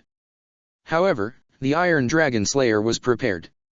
Bambietta could see Gajeel suddenly throwing one of his arms forward, the hand becoming an iron pillar that began to extend and rocket towards her. The Quincy met the attack head-on, Bambietta allowing blood vein to infuse her body. She swung out her right hand, her knuckles smashing into the side of the pillar as it approached, forcing it to push to the side. It was only a few inches but it was enough to leave the pillar skimming past her torso. Her attack unabated now, Bambietta lashed out with a kick, the heel of her boot smashing into Gajeel's face as she passed him by. The Quincy landed in a crouch and stood up quickly, intent on pressing her advantage. That, however, was when her hearing tipped her off to what her enemy was planning next. Iron Dragon's Sword. Bambietta could see the blade coming about, leaving her to wonder if Gajeel had decided to simply cut her down and take the Guild Master of Phantom Lord up on his allowance of killing members of Fairy Tail. "I'll split you in half." Any amount of curiosity on Bambietta's part quickly dissipated then, Gajeel's yell having answered her question. She did not really care regardless, knowing that both the Iron Dragon Slayer and the Guild Master known as Jose Porla were going to be greatly disappointed in a moment. "It's over," Gajeel shouted, his blade circling about. "Fairy Tail Wizha." The boasting of the Dragon Slayer came to a stop, the man staring wide-eyed as his blade was caught midair, a hand encased in a white glove holding it at bay. Bambietta looked at Gajeel then, her hand trembling slightly as blood vein allowed her to hold the massive sword at bay. Bambietta could feel some pain then, no doubt a minuscule cut having been formed on the palm of her hand. Still, it was only minor pain to her. "What's the matter, Dragon Slayer?" the Quincy asked. "Not feeling like number one now?" Gajeel grew concerned then, the man unable to remember a time his Iron Dragon Sword had been stopped barehanded. He could see a faint amount of blood seeping onto the serrated edges of his blade, restoring some degree of his confidence. "You talk big, but how about I start up rotating my sword's spikes, huh? I bet that will shut you up." Bambietta was unsure if blood vein could withstand that, but she was also unwilling to test her luck under such circumstances. She could see the serrated portions outlining the sword beginning to hum to life, to vibrate. Before it truly got going, she lashed out with her right hand. The force of her blow pushed the blade away, forcing Gajeel to drop his sword hand to the ground. Satisfied, the Quincy turned her gaze back on Gajeel. Then, without warning, the man placed his free hand against Bambietta's stomach, his palm pressing directly against it. Before the Quincy could do anything, the man's hand formed into a pillar that grew in length, sending her careening back until Bambietta was pinned to a building. "See, I knew you didn't have the stomach for this fight," Gajeel said as he retracted the pillar, both it and the sword returning to the shape of his hands. "You and Shadow Gear, you both make Fairy Tail look like a joke." Keeping talking about Levy like that, Bambietta hissed as she began to pull herself away from the building, "and I promise you're going to be the punchline." "What the hell kind of threat was that?" Gajeel asked as he looked at the approaching Bambietta. She was slightly unsteady on her feet at first, but her balance was returning to her. She was walking towards Gajeel slowly then, a grim determination in her eyes. It left the man somewhat concerned and he resorted to one of his favored techniques to put her down. Iron Dragon's Roar. A whirlwind of metal and magic began to advance on Bambietta. Despite the approaching attack, the Quincy did not let her expression change in any way. She simply stepped to the side in a flash, Hiran Kyaku allowing her to approach Gajeel without any difficulty. The Iron Dragon's Roar simply struck the building behind the Quincy, leaving her unharmed. Gajeel did not relent however, simply leaning back and taking a deep breath before unleashing the attack again. Iron Dragon's Roar. Bambietta saw the attack coming once more, Hiran Kyaku taking her safely to the right and a few feet closer. Before she even came to a complete stop did another vortex of metallic shards and magic approach her and the Quincy simply evaded it with her enhanced speed once more. Gajeel was running out of breath, the Dragon Slayer watching as Bambietta grew closer and closer, the Quincy never breaking her stride. "You little coward!" he shouted, his patience at its end. "You know you can't handle that attack. You're afraid, aren't you?" Bambietta stopped in her tracks then, cold eyes looking at Gajeel. Afraid? That did not sit well with the Quincy at all. No, it was the Iron Dragon Slayer who she wanted to experience fear on this battlefield. She would have to make that reality no matter what it took. "You know what, Dragon Slayer?" Bambietta summoned her bow and turned suddenly, firing an arrow into the ground. It dissipated quickly, leaving a charred hole in the pavement not 5 feet away from her. She then looked back to Gajeel. "Hit me," Bambietta said. "Now. With everything you've got. This is the only chance I'm giving you. But I promise you that I will not go past that marker. And then, when it's over, I'm going to come for you." Gajeel looked at Bambietta, the Iron Dragon Slayer doing his best to ignore the eerie calmness in her voice. "Look at the big, bad member of Fairy Tail Wizard trying to act tough. Is that a threat you just dropped on me?" "No," Bambietta replied simply enough. "It's a promise. Too bad for you that you won't be able to keep it." Gajeel tilted his head back, drawing on as much of the magical power coursing through his body that he could. Then he pitched his body forward, screaming at the top of his lungs. Iron Dragon's Roar. Bambietta watched then as the now familiar mass of magic fired towards her. As it threatened to envelope her, the Quincy simply raised her right hand. Her veins came alive with a blue glow that shone through her skin, blood vein having been activated to its fullest extent. Bambietta flinched ever so slightly as the vortex of magic and metal made contact with the palm of her hand, yet still she was able to keep it at bay. However, much to Bambietta's dismay, her feet were beginning to skid across the pavement. That irritated the Quincy to no end. Injuring Gajeel was all well and good, but it was not what Bambietta wanted most of all. It had been the case at first, but as she had taken his measure in battle and began to understand what made him tick, she had decided on a new course. Breaking his body could wait until after she had broken his spirit. She wanted to shatter his pride, to tear away his self-esteem, to crush his confidence as a warrior. She wanted to show him how truly outclassed he was, to take away his dignity and grind it underneath the heel of her boot. Physical wounds would heal in time, but damage to the heart and soul was something that would take far longer to mend. Even if her memories were lost in a haze, Bambietta knew full well how much indignation such as that could hurt. Soul Reaper and fellow Quincy alike, they had taken from her everything, from her self-respect to her honor. It was only fitting then that Bambietta inflict that haunting and familiar pain on another that had hurt one she cared about. Bambietta's face contorted in rage, glimpses of Captain Saijin Komamura and Giselle Guel shattering with her mind's eye. Her failures as a stern ritter were fading from her memory for the time being, the more immediate and pertinent memories coming to the fore. As her feet continued to push back towards the marker she had set, the Iron Dragon's roar giving her no end of difficulty, Bambietta could see only one image before her. Her eyes playing tricks on her, all the Quincy could see was Levy bloodied and battered, crucified and left to fend for herself. Bambietta screamed then, bringing her left hand forward to join the right. She pushed against the onslaught of magic and iron shards, the shrapnel clawing at the palms of her hands. Already had blood been drawn by the Iron Dragon sword that had been caught, only adding to the pain. However, Bambietta did not care. She was going to hold her ground.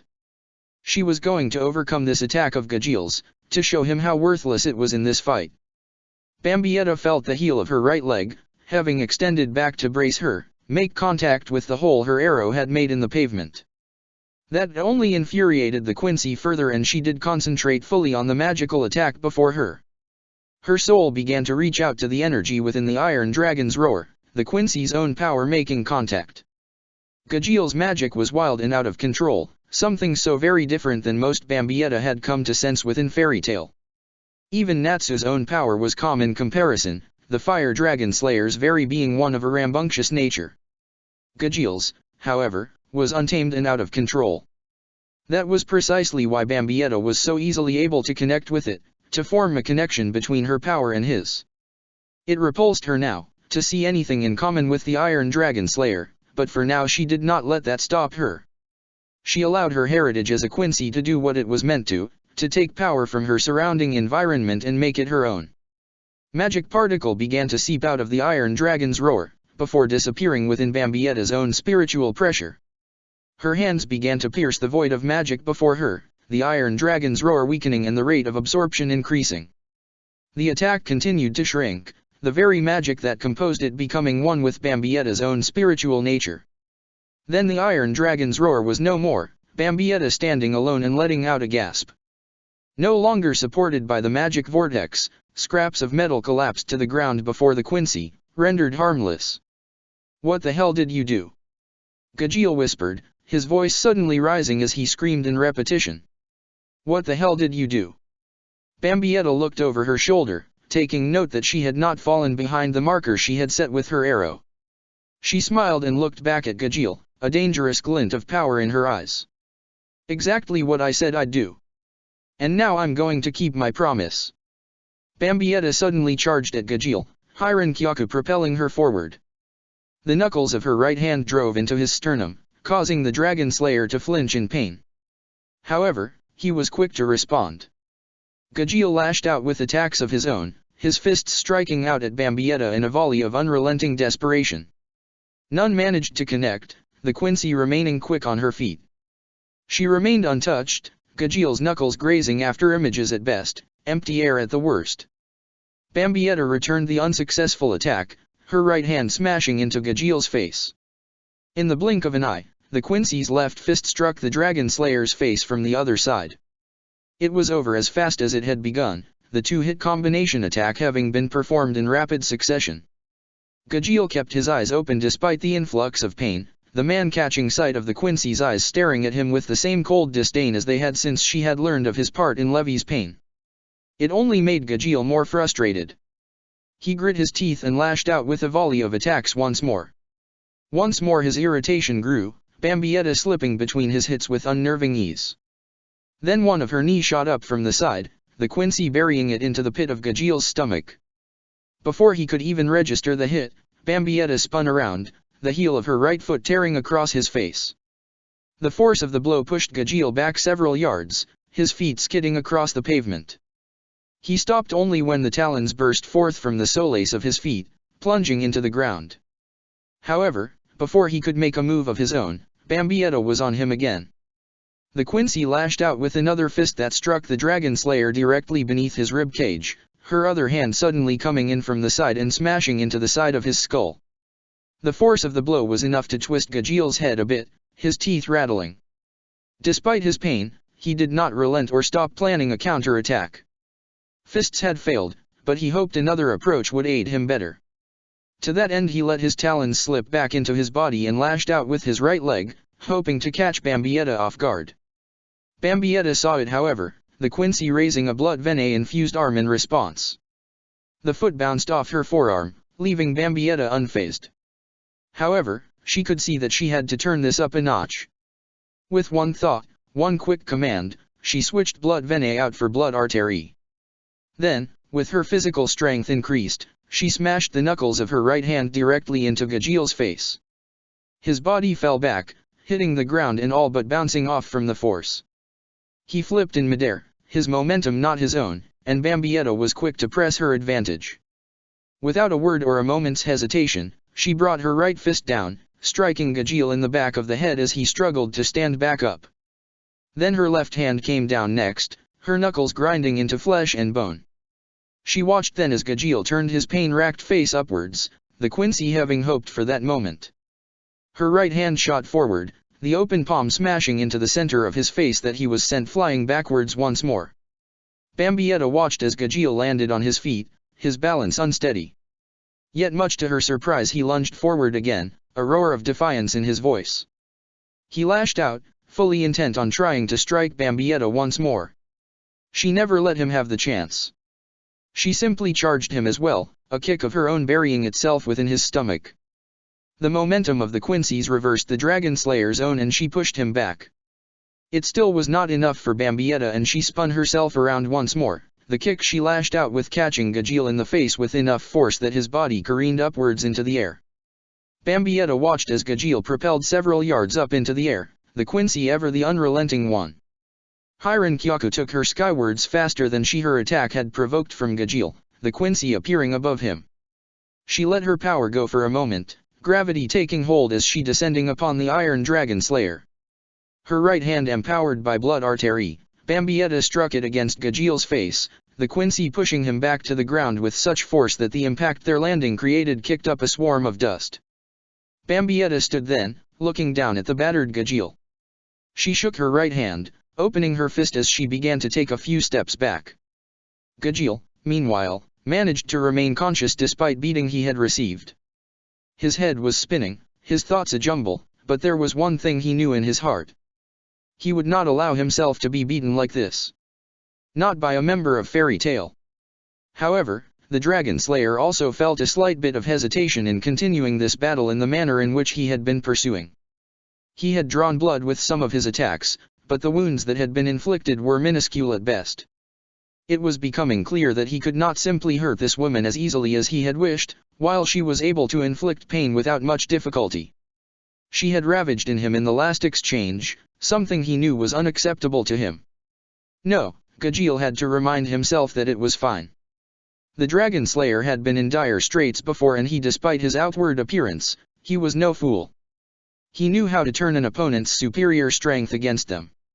He knew how to protect himself while causing harm to an opponent that excelled in staying on the offensive. He was the Iron Dragon Slayer, the prodigy of the dragon known as Metallicana, an S-class wizard of the biggest guild in all of Fiori. He could not be felled so easily. Gajil began to draw on his body's innate powers, his hands closing into fists as the power began to flow around his body. He cried out then, calling to that very power that was his to command. Iron Dragon's Scales. Bambietta halted her movement then, the Quincy watching as a transformation began to overtake Gajil's body. His skin began to change in coloration, becoming a dark gray that shone under the light of the sun. The magic that encircled the mage faded then, leaving Bambietta to simply stare at his new, metallic form. "What's the matter?" Gajil asked as he began to make his own advancement towards the Quincy, his confidence renewed.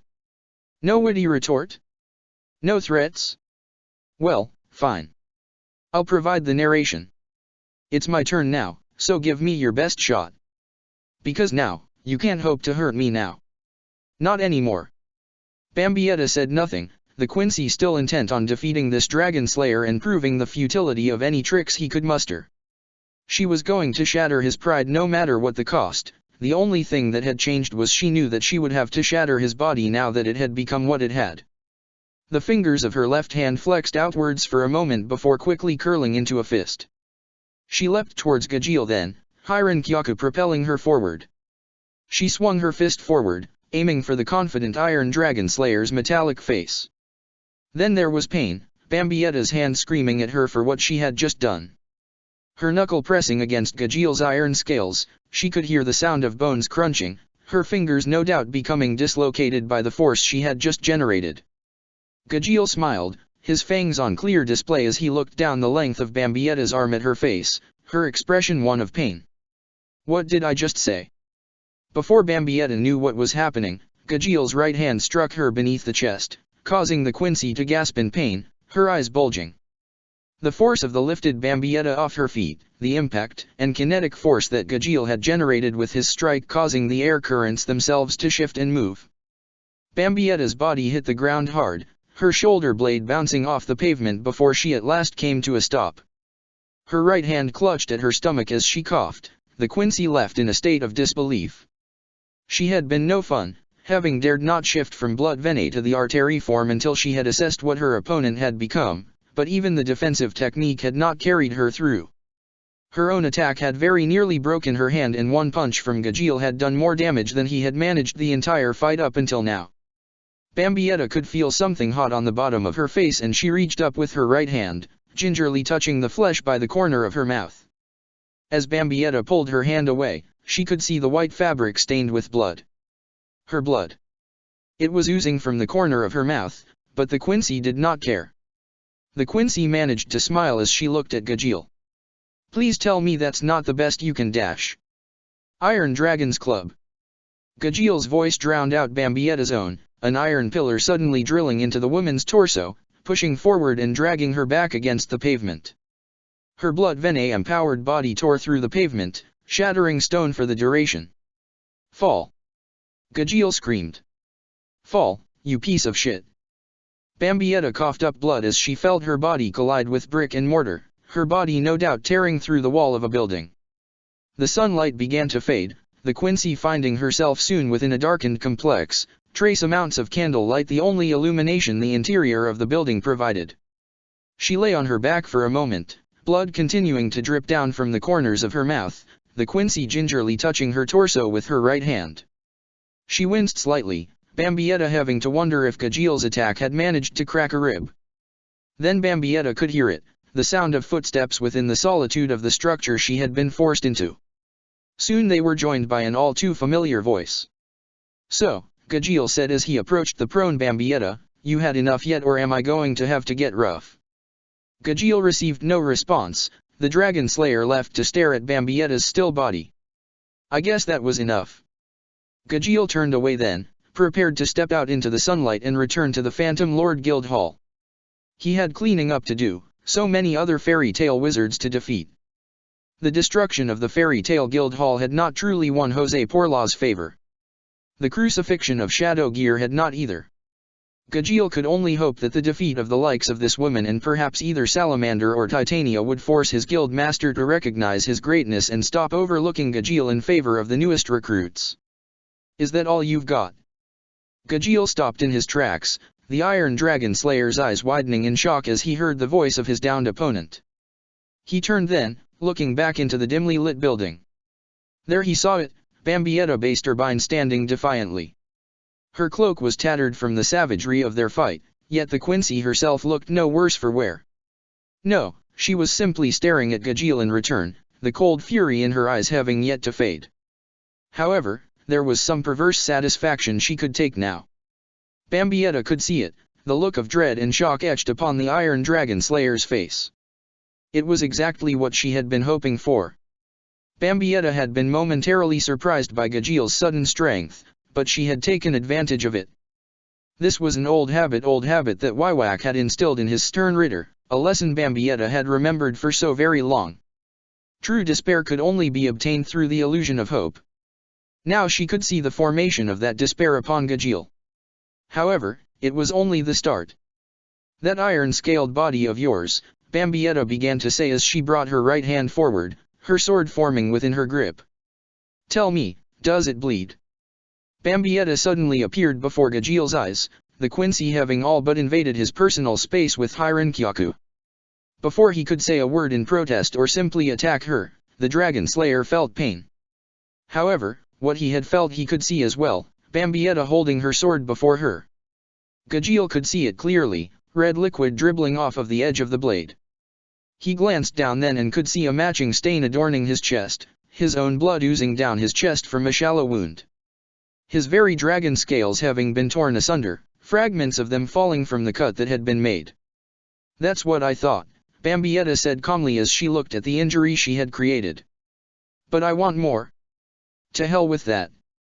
Gajeel's hand began to shift into its sword form, the man still on the edge of desperation. Iron Dragon's sword. The Dragon Slayer swung outwards with his weapon, only for Bambietta to vanish from sight. Hiran Kyaku took her behind Gajeel then and she shifted her grip on her own weapon, holding it in a reverse grip. Without allowing for a moment's hesitation, Bambietta plunged it downward then, the tip of the short sword digging into Gajeel's left shoulder. The Iron Dragon Slayer cried out in pain as the blade pierced his scales once more, the edge of the weapon threatening to tear through muscle and connect with his bones. He stumbled forward then as Bambietta retracted her blade, blood whipping through the air in the process. Gajeel's sword reverted back to its original form, his hand reaching up to clutch at his shoulder as he stumbled through the building he and the Quincy had found themselves in. He turned to look over his wounded shoulder then, watching as Bambietta slowly began to walk towards him. She was caught in the illumination of the sea of candles that lined the walls, the glow leaving a hellish sight for the Dragon Slayer to process. Yet it was not the Quincy he was paying attention to. No, it was the blood that adorned her sword. His blood. Gajeel began to panic, metallic shards extending out from his forearm, the created daggers falling between the fingers of his right hand. Concern evident in his every move, the Dragon Slayer swung the hand in an arc before him. He watched as the daggers flung towards Bambietta, the ebony metal obscured by the darkness of the room the fight had fallen into. Yet, much to Gajeel's dismay, Bambietta's blade met the daggers head-on. The sound of metal clashing against metal rang through the room, the jagged knives of the Iron Dragon Slayers being redirected as Bambietta's sword struck against them in a flash. They flung about the room then, blood separated from Bambietta's sword and splattering about as well. However, Gajeel was not dismayed for long. His trump card was on its way, the last makeshift dagger he had thrown. It had trailed behind the barrage that had been the first wave, his way of attempting to take the Quincy by surprise. He had chosen his target well, the knife heading directly for the space between Bambietta's eyes. Then, without warning, the Quincy's free hand was before her face, a glow pulsing outwards from the woman's fangs.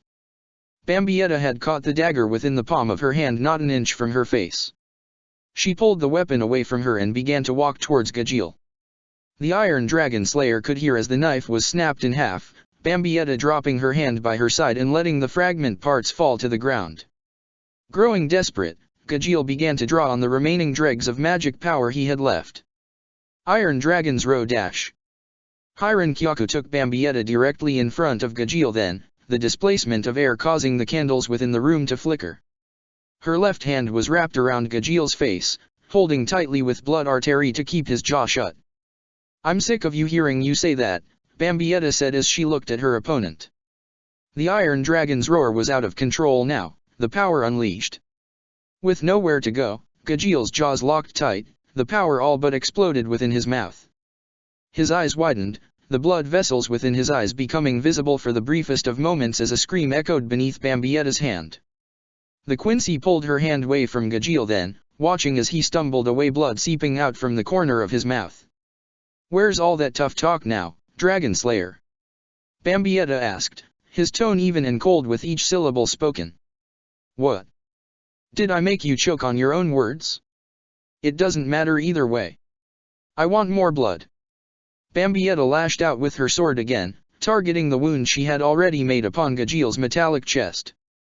The Iron Dragon Slayer could see the attack coming, the man knowing he was in dire straits now. His dragon scales were not offering him the protection he had hoped and his magical energies were all but spent. He needed a boost and badly.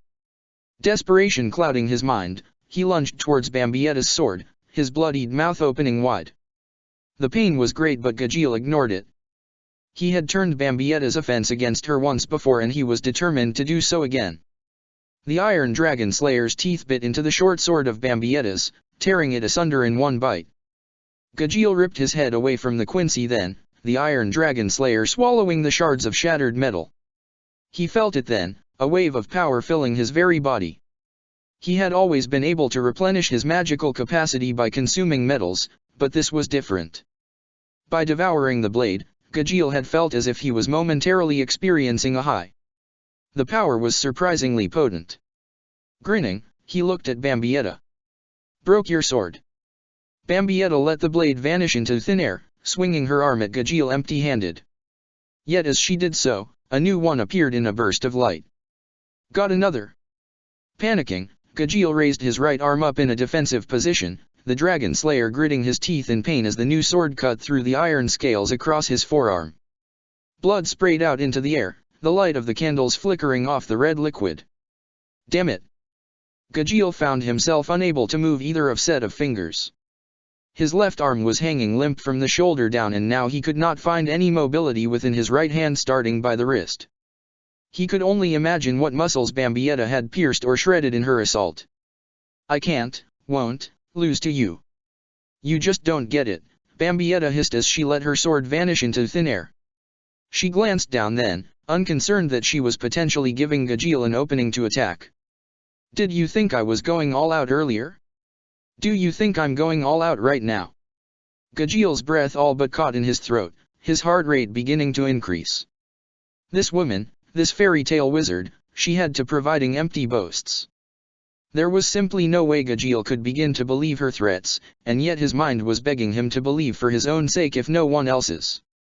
"Let me show you," Bambietta began to say, the visor of her hat tipping and revealing her eerily calm eyes, "what I'm truly capable of."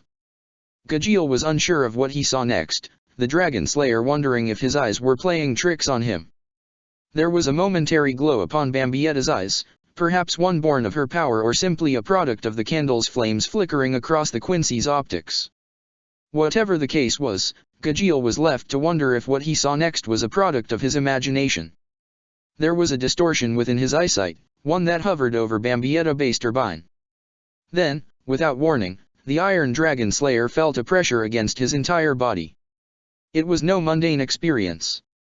No, it felt as if he had plunged down to the bottom of the ocean, the depths threatening to crush his entire existence beneath its force. That was far from the end of it, however. There was a sensation of dread, one that was threatening to seize hold of Gajeel's heart and soul. His mind was racing, his nerves becoming shot as he felt as if his entire existence was under attack. It was unexplainable, the moment Gajeel had found himself within beyond his understanding or ken. His heart racing, his thoughts a jumble, he felt his last remaining traces of magic whip up into a storm as if even that was being assaulted by the unfathomable pressure that was working against him. The Dragon Slayer's iron scales began to falter and recede, his flesh returning to its natural state. That only compounded his fear. His body having lost any remaining defense, Gajeel felt his chest begin to scream in response to the force pushing down on every inch of his body. His breathing began to become truly erratic, the man struggling to bringing oxygen into his lungs. Sweat began to form around his body, his skin glistening beneath the candle light as his mind truly gave way to fear. "Can you feel it?" Bambietta whispered. "I hope so, because I'm practically bearing my soul for you." "Hurts, doesn't it?" Bambietta's face contorted slightly, the skin around her nose and upper mouth folding as she allowed anger to truly display on her face. Driven by unfettered rage, the spiritual pressure that was Bambietta's burst forth from her body and soul with greater force than before, the weight of it all crashing down upon Gajeel. A forced breath burst forth from his mouth, a whimper of pain mingled within it, and the Dragon Slayer felt his legs buckle under the Bambietta's power. "Don't you dare even try and fight it," Bambietta hissed. "You will fucking kneel this instant." As if her spiritual pressure existed solely to enunciate her words, Bambietta's power spiked once more. It forced Gajeel down then, the Iron Dragon Slayer's right knee bending first, following by the left. His breathing continued in a ragged state, the man's chest heaving as his eyes stared wide up at Bambietta. "You!" Gajeel whispered, his voice all but lost to him. "You're a damned monster." "I suppose one monster would recognize another." Bambietta looked down at Gajeel from beneath her bangs, her eyes once more possessing an icy calmness. The difference is, I'm the kind of monster that ends other monsters. As Gajeel knelt helpless before Bambietta, her spiritual pressure keeping restrained, the Quincy simply looked down on him. It had taken Bambietta a great deal of effort to get the Iron Dragon Slayer where he was now. She had needed to beat him down, to remove resistance from the options before him. Only when his body was weak and his defenses weakened could she have attacked him as she was now. It had taken effort and now she wanted to savor this moment. To that end, the Quincy reached out and took hold of the Dragon Slayer's right hand with her left.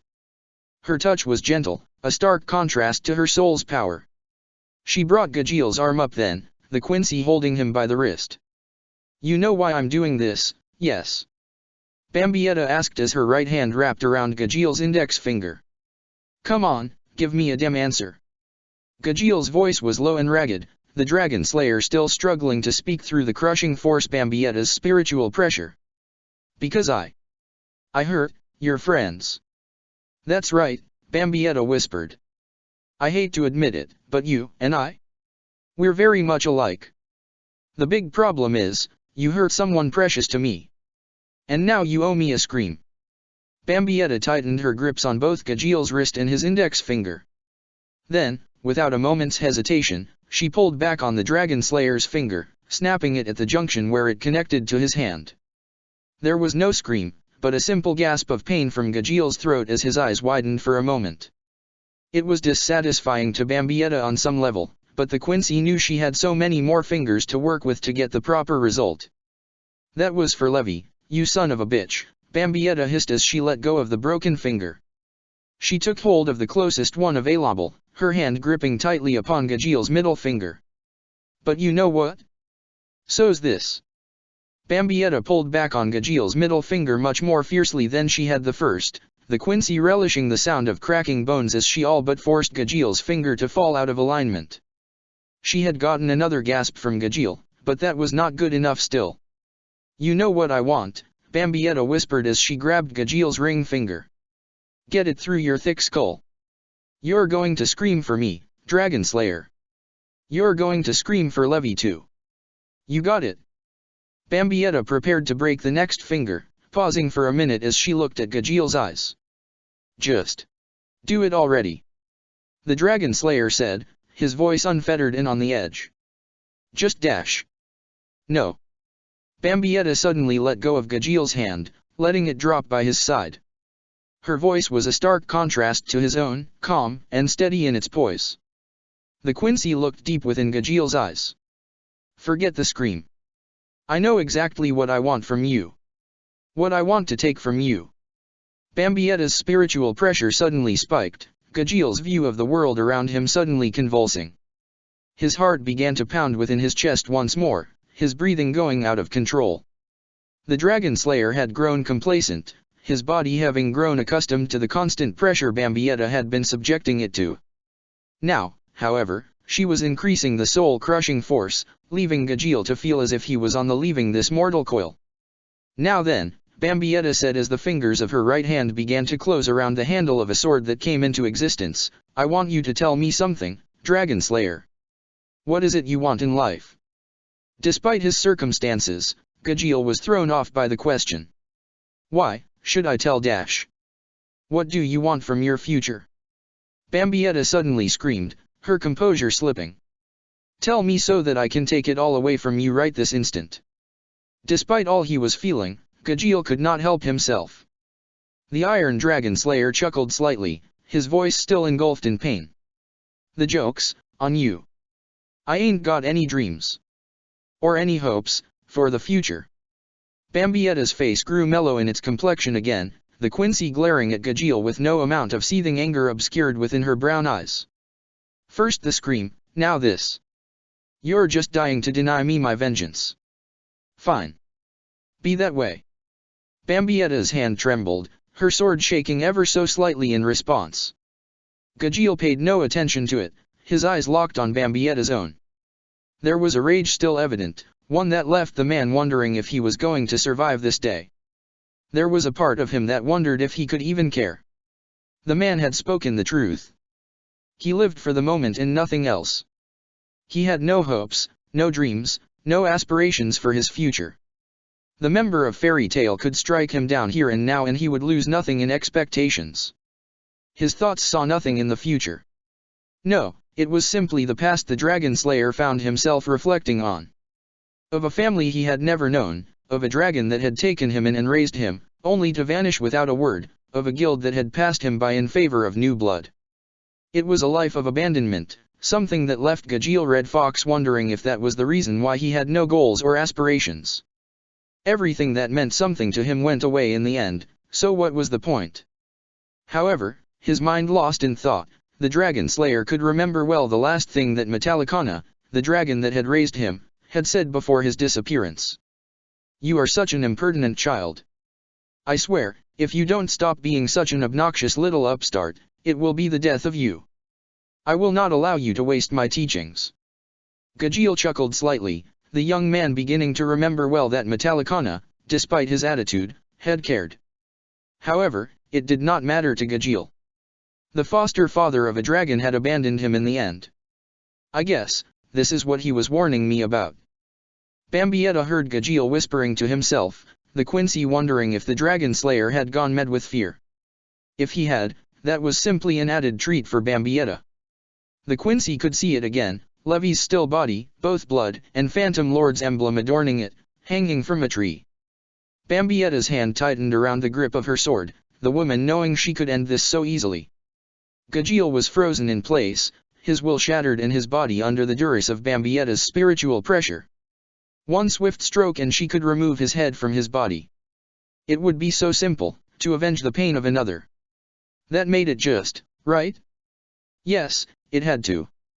Bambietta had killed so many people for her own sake, for her own twisted desires, but this was different. She was not going to kill Gajeel for herself. No, she was going to kill him because of what he had done to Levy. It was different. It had to be different. Bambietta slowly began to raise the sword up, the Quincy looking down upon Gajeel as his head lowered. "So you don't have anything to look forward to, huh? Well, guess what? I'll take care of that for you. Because when you're gone, nobody is going to be lonely. You won't be missed." Bambietta felt it then, a chill that ran down her spine. Her fingers loosened around her sword, a voice of the past running through her thoughts. A voice that belonged to a time that grew further and further away with each passing day, but never far enough. "Don't worry, Bambi. We'll take care of you. I mean, we'd be lonely without you. I mean it." The corners of Bambietta's upper lip began to curl up, her nose scrunching as she began to speak in a ragged whisper. "Shut up." Gajeel could hear it just as clearly, the Dragon Slayer looking up at Bambietta. Gone was the horrifying indifference that had consumed her face. Gone was the cold hatred. She was growing visibly upset, but it was not simply rage that Gajeel could see. Bambietta's eyes began to dart around, the Quincy focusing away from Gajeel with her sight. However, despite that, her spiritual powers continued to press down on him, no worse than ever before. The Quincy was beginning to lose herself in the moment, her emotions plaguing her spiritual strength. I was. Bambietta's eyes were beginning to grow accustomed to the dark night, the Quincy slowly beginning to make out the interior of the building past the dim light of the candles. All the while did her thoughts continue to play tricks on her, glimpses of the past echoing across her sight. She could see the most recent first, the beaten Gajeel looking up at her. It was gone in a flash, leaving only the sight of four Quincy staring down as if they were vultures that had found their prey. That too vanished in an instant, the faces fading away as another began to come into place. A familiar face, one that Bambietta had been distrustful of at first, only for her to find solace in it. Urza Scarlet was, in the end, the furthest thing from Giselle Guel. If you act on your impulses, if you forget everything I've taught you these last few days, then you will bring Fairy Tale down into the darkness with you. The Magic Council will imprison you. They will disband this guild. Levy, Lucy, Wendy, and all the others? They will have no place to call their home. You, Bambietta Basterbine, will have taken that from them. Not Phantom Lord. You. Then Urza's face was gone from the mind's eye of Bambietta. All she was left with then was the still image of Levy lying in bed, her wounds being treated by Wendy. That was when Bambietta heard her own voice at last. "I'll do right by you. I promise." Bambietta's eyes stopped their erratic movements then, the Quincy staring blankly into the fading darkness as her eyes began to look past it. How can I?" she whispered. All the while did the Quincy begin to make out the finer details of the interior she had found herself in. She was at last beginning to realize where her fight with Gajeel had taken them both. From the rows of pews meant for seating that stretched out before her to the altar that lay in wait at the end of the aisle, the Quincy could see that she and the Dragon Slayer had entered a church. Bambietta's eyes widened for a moment, the Quincy wishing she had not come here. For so long she had avoided Cardia Cathedral in Magnolia for so long. It was simply not a place for her. After everything she had done, what she had become, it could never be a place for her. No. Bambietta's felt a chill run across her skin, a memory that predated so much of her troubled soul coming to the surface. For the briefest of moments she could see a church very much the same as the one she was now in, a gentle hand holding her own as it guided Bambietta to a place to sit. Then Bambietta could hear a voice, one that had once belonged to her. "Mama, if we know the afterlife is a bad place, then why do we go to church?" Bambietta lowered her head then, her soul and her spiritual pressure continuing to wax and wane. She could see it then, the comforting expression of Liba Basterbine. "I know it might not make sense to you now, but it's because I have faith in a better world, a better afterlife, that gets me through the toughest of times.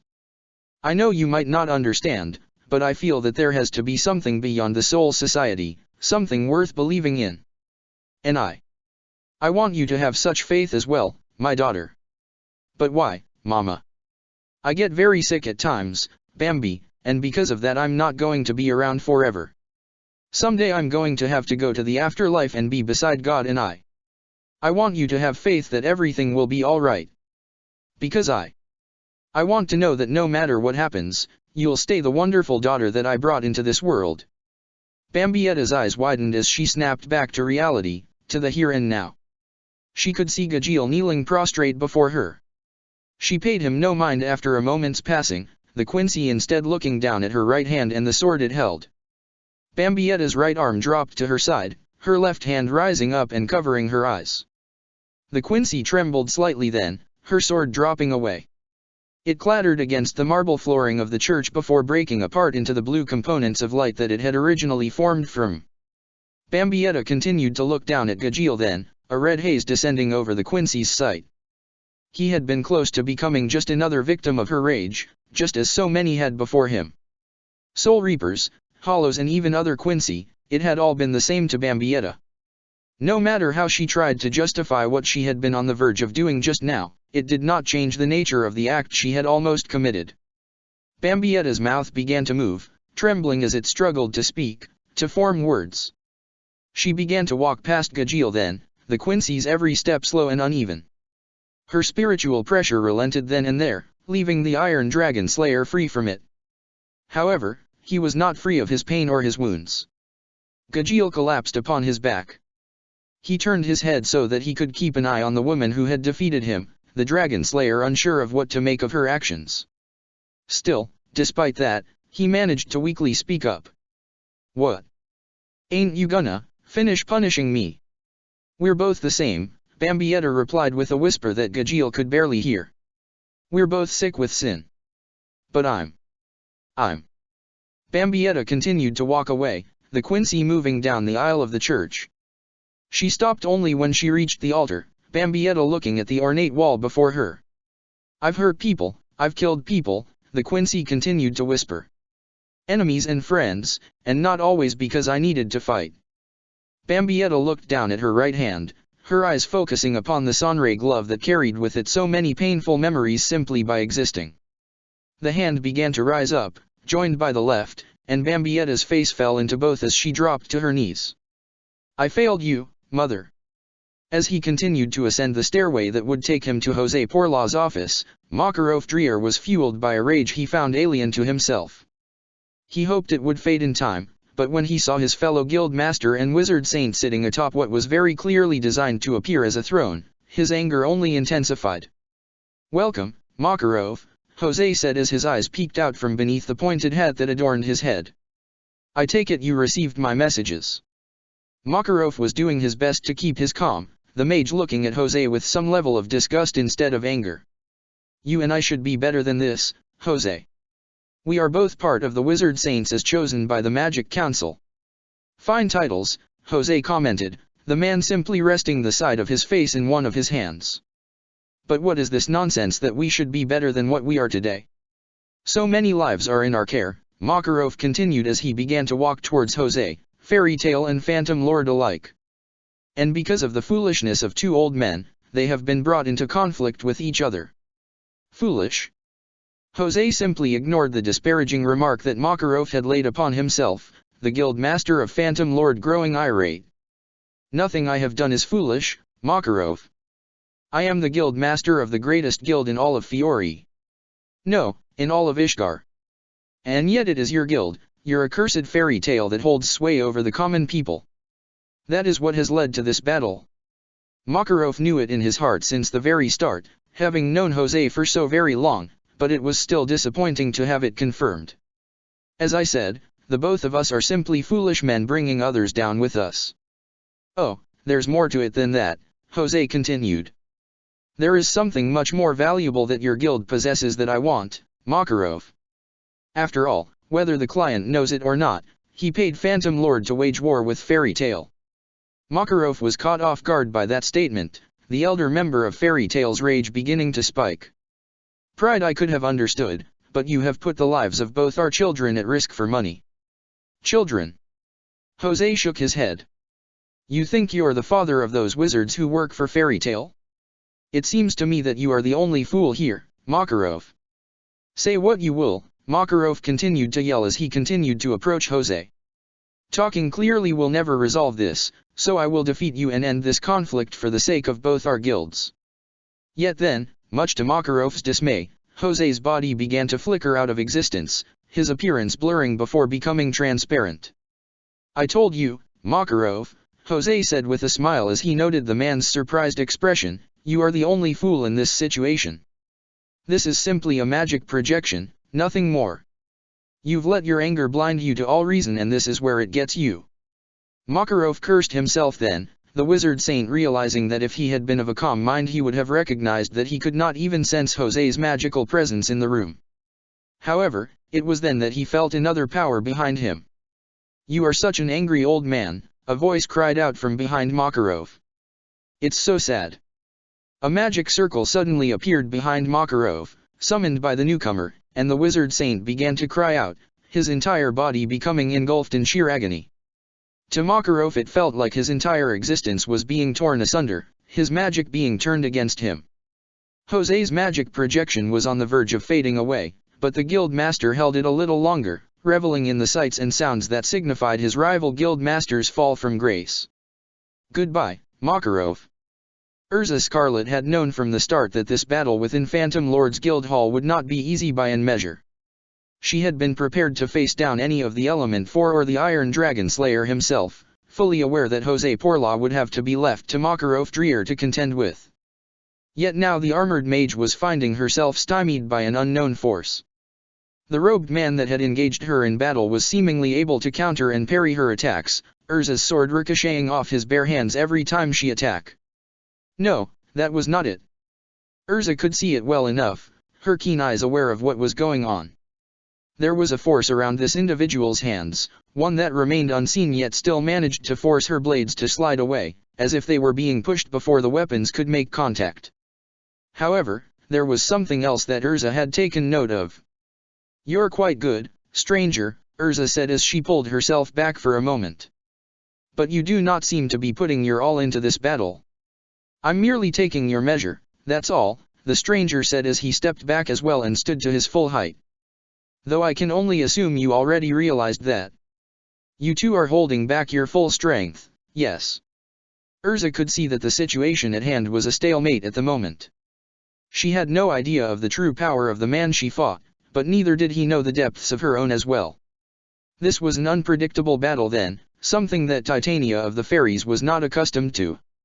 However, her concerns lay elsewhere. She hazarded a glance, a fleeting glimpse over her right shoulder. Natsu and Gray were both contending with the other robed individuals that had targeted them. Both of the fairy tale wizards were on the defensive, Natsu in particular unleashing an attack that was his and his alone to command.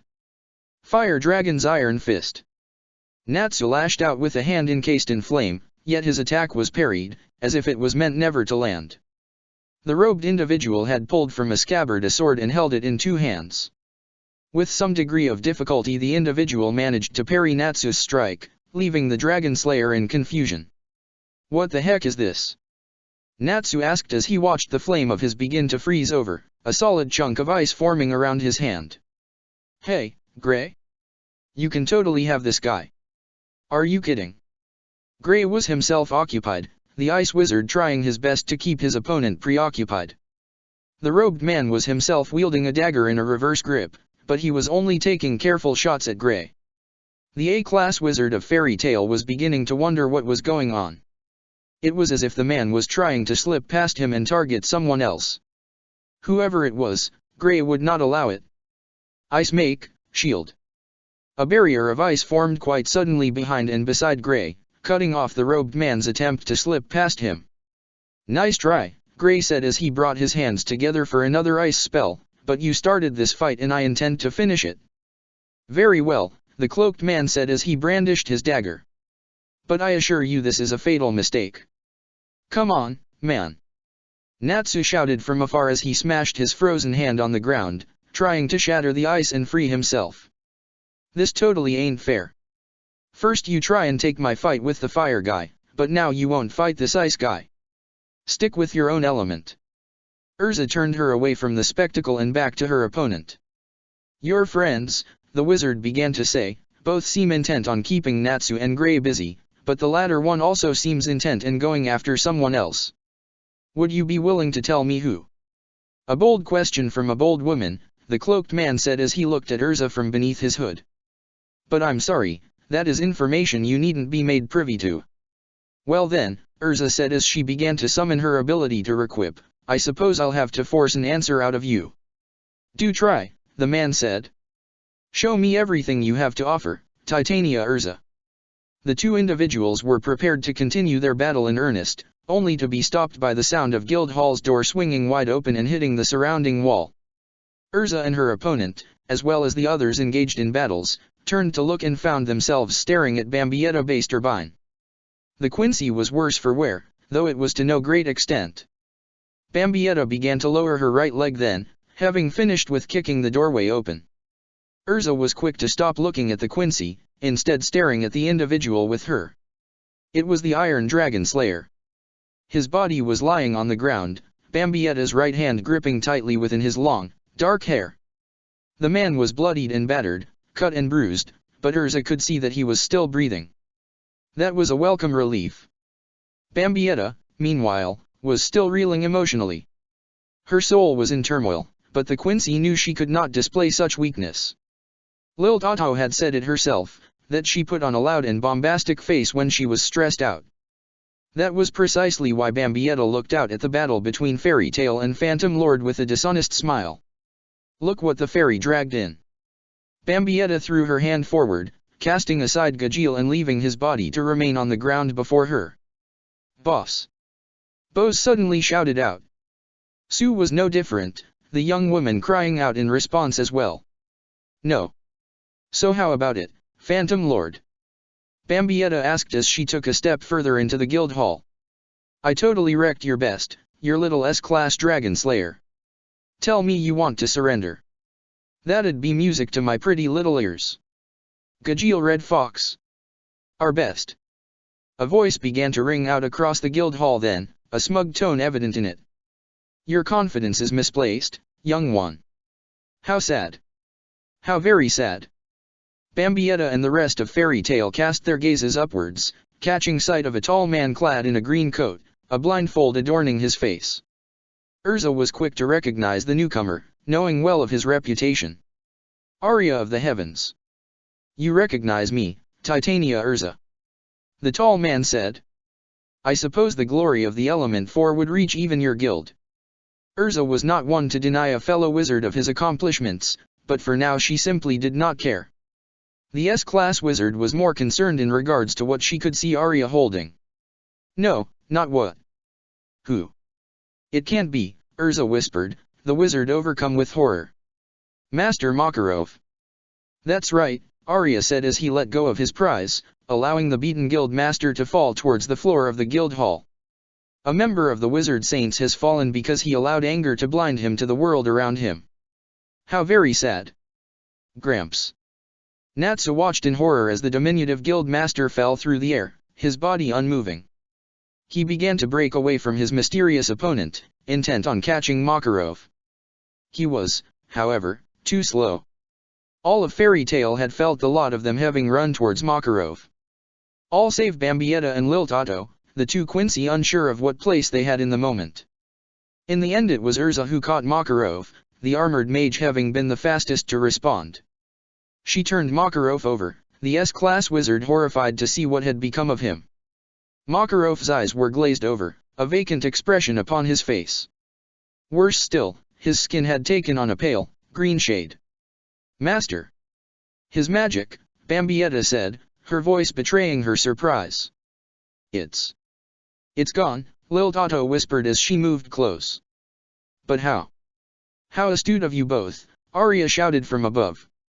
Yes, his magic is depleted and no more. How sad it is that a wizard saint would succumb to my Metsu spell. It makes me so sad to see such greatness fall. Bambietta watched as the grown man began to cry, twin streams of tears bursting forth from beneath his blindfold. Well, he's something else. You fiend. Urza shouted from below as she looked up at Arya with disdain in her eyes. How dare you lay a hand on our master? Bambietta felt a chill run down her spine, the Quincy having not seen the armored wizard so angered before. She was unsure of what would come next, of what retribution the mage would issue forth, but she also was incapable of fathoming what kind of powers Arya possessed if he had been able to defeat Fairy Tail's own guild master. However, Bambietta had been a part of Fairy Tail long enough what would happen next. She could already see the expressions evident on Natsu's face, the Dragon Slayer no doubt intent on continuing the fight, to avenge Makarov's defeat. That was when Urza Scarlet took Bambietta by surprise. The S-class wizard was quick to take charge, turning to face her compatriots as she held the weakened Makarov close to her. Fairy Tail, we must retreat at once. What? Natsu was aghast. No way. We're going to dash. We cannot hope to defeat Jose without the master. Urza issued sternly. We will retreat at once. Do you think we will simply let you leave? The cloaked man said as he took one step towards Urza. We're not done yet, Titania Urza. I wish for you to show me everything you are capable of. I will respond in kind. That's enough, Arya said as he floated down beside the individual, wind magic having given lift to his movements. Master Jose would not want us to continue to make a scene here of all places. Further destruction would be so very sad. Don't patronize me, the robed individual said, a slight tone of annoyance evident in his voice. The Element 4 and the Iron Dragon Slayer were once the greatest this guild had to offer, but I am now the strongest in Phantom Lord save for Master Jose himself. That could change, Arya said low in tone, the wizard not content to have heard such a boast. You think so? The cloaked man asked. Your Metsu spell will not work on me, I assure you. Any power I lose will simply be replenished from the surrounding environments. Bambietta raised an eyebrow to that. Wait. Is he a? Bambi, Lil said as she drew closer. That's just it. While I was fighting Totomaru, I sensed something off about the three in the cloaks. Bambietta prepared to reach out with her spiritual senses, the Quincy trying to hone in on the man that stood before Urza. However, before she could, she was interrupted by a sight that left her mind torn. Bose and Sue were standing over the beaten Gajeel, concern evident in their eyes. Sue was kneeling down beside him, trying to help him up. Boss, don't die on us. We'd be lost without you. Bambietta sneered slightly, a moment of jealousy taking hold of the Quincy. Her emotions flared up so much so that Lil Tato took notice of them. The blonde Quincy looked at her friend, noting the dark expression on her face. Bambi. Bambietta took several steps forward, pushing aside Sue before doing the same to Bose.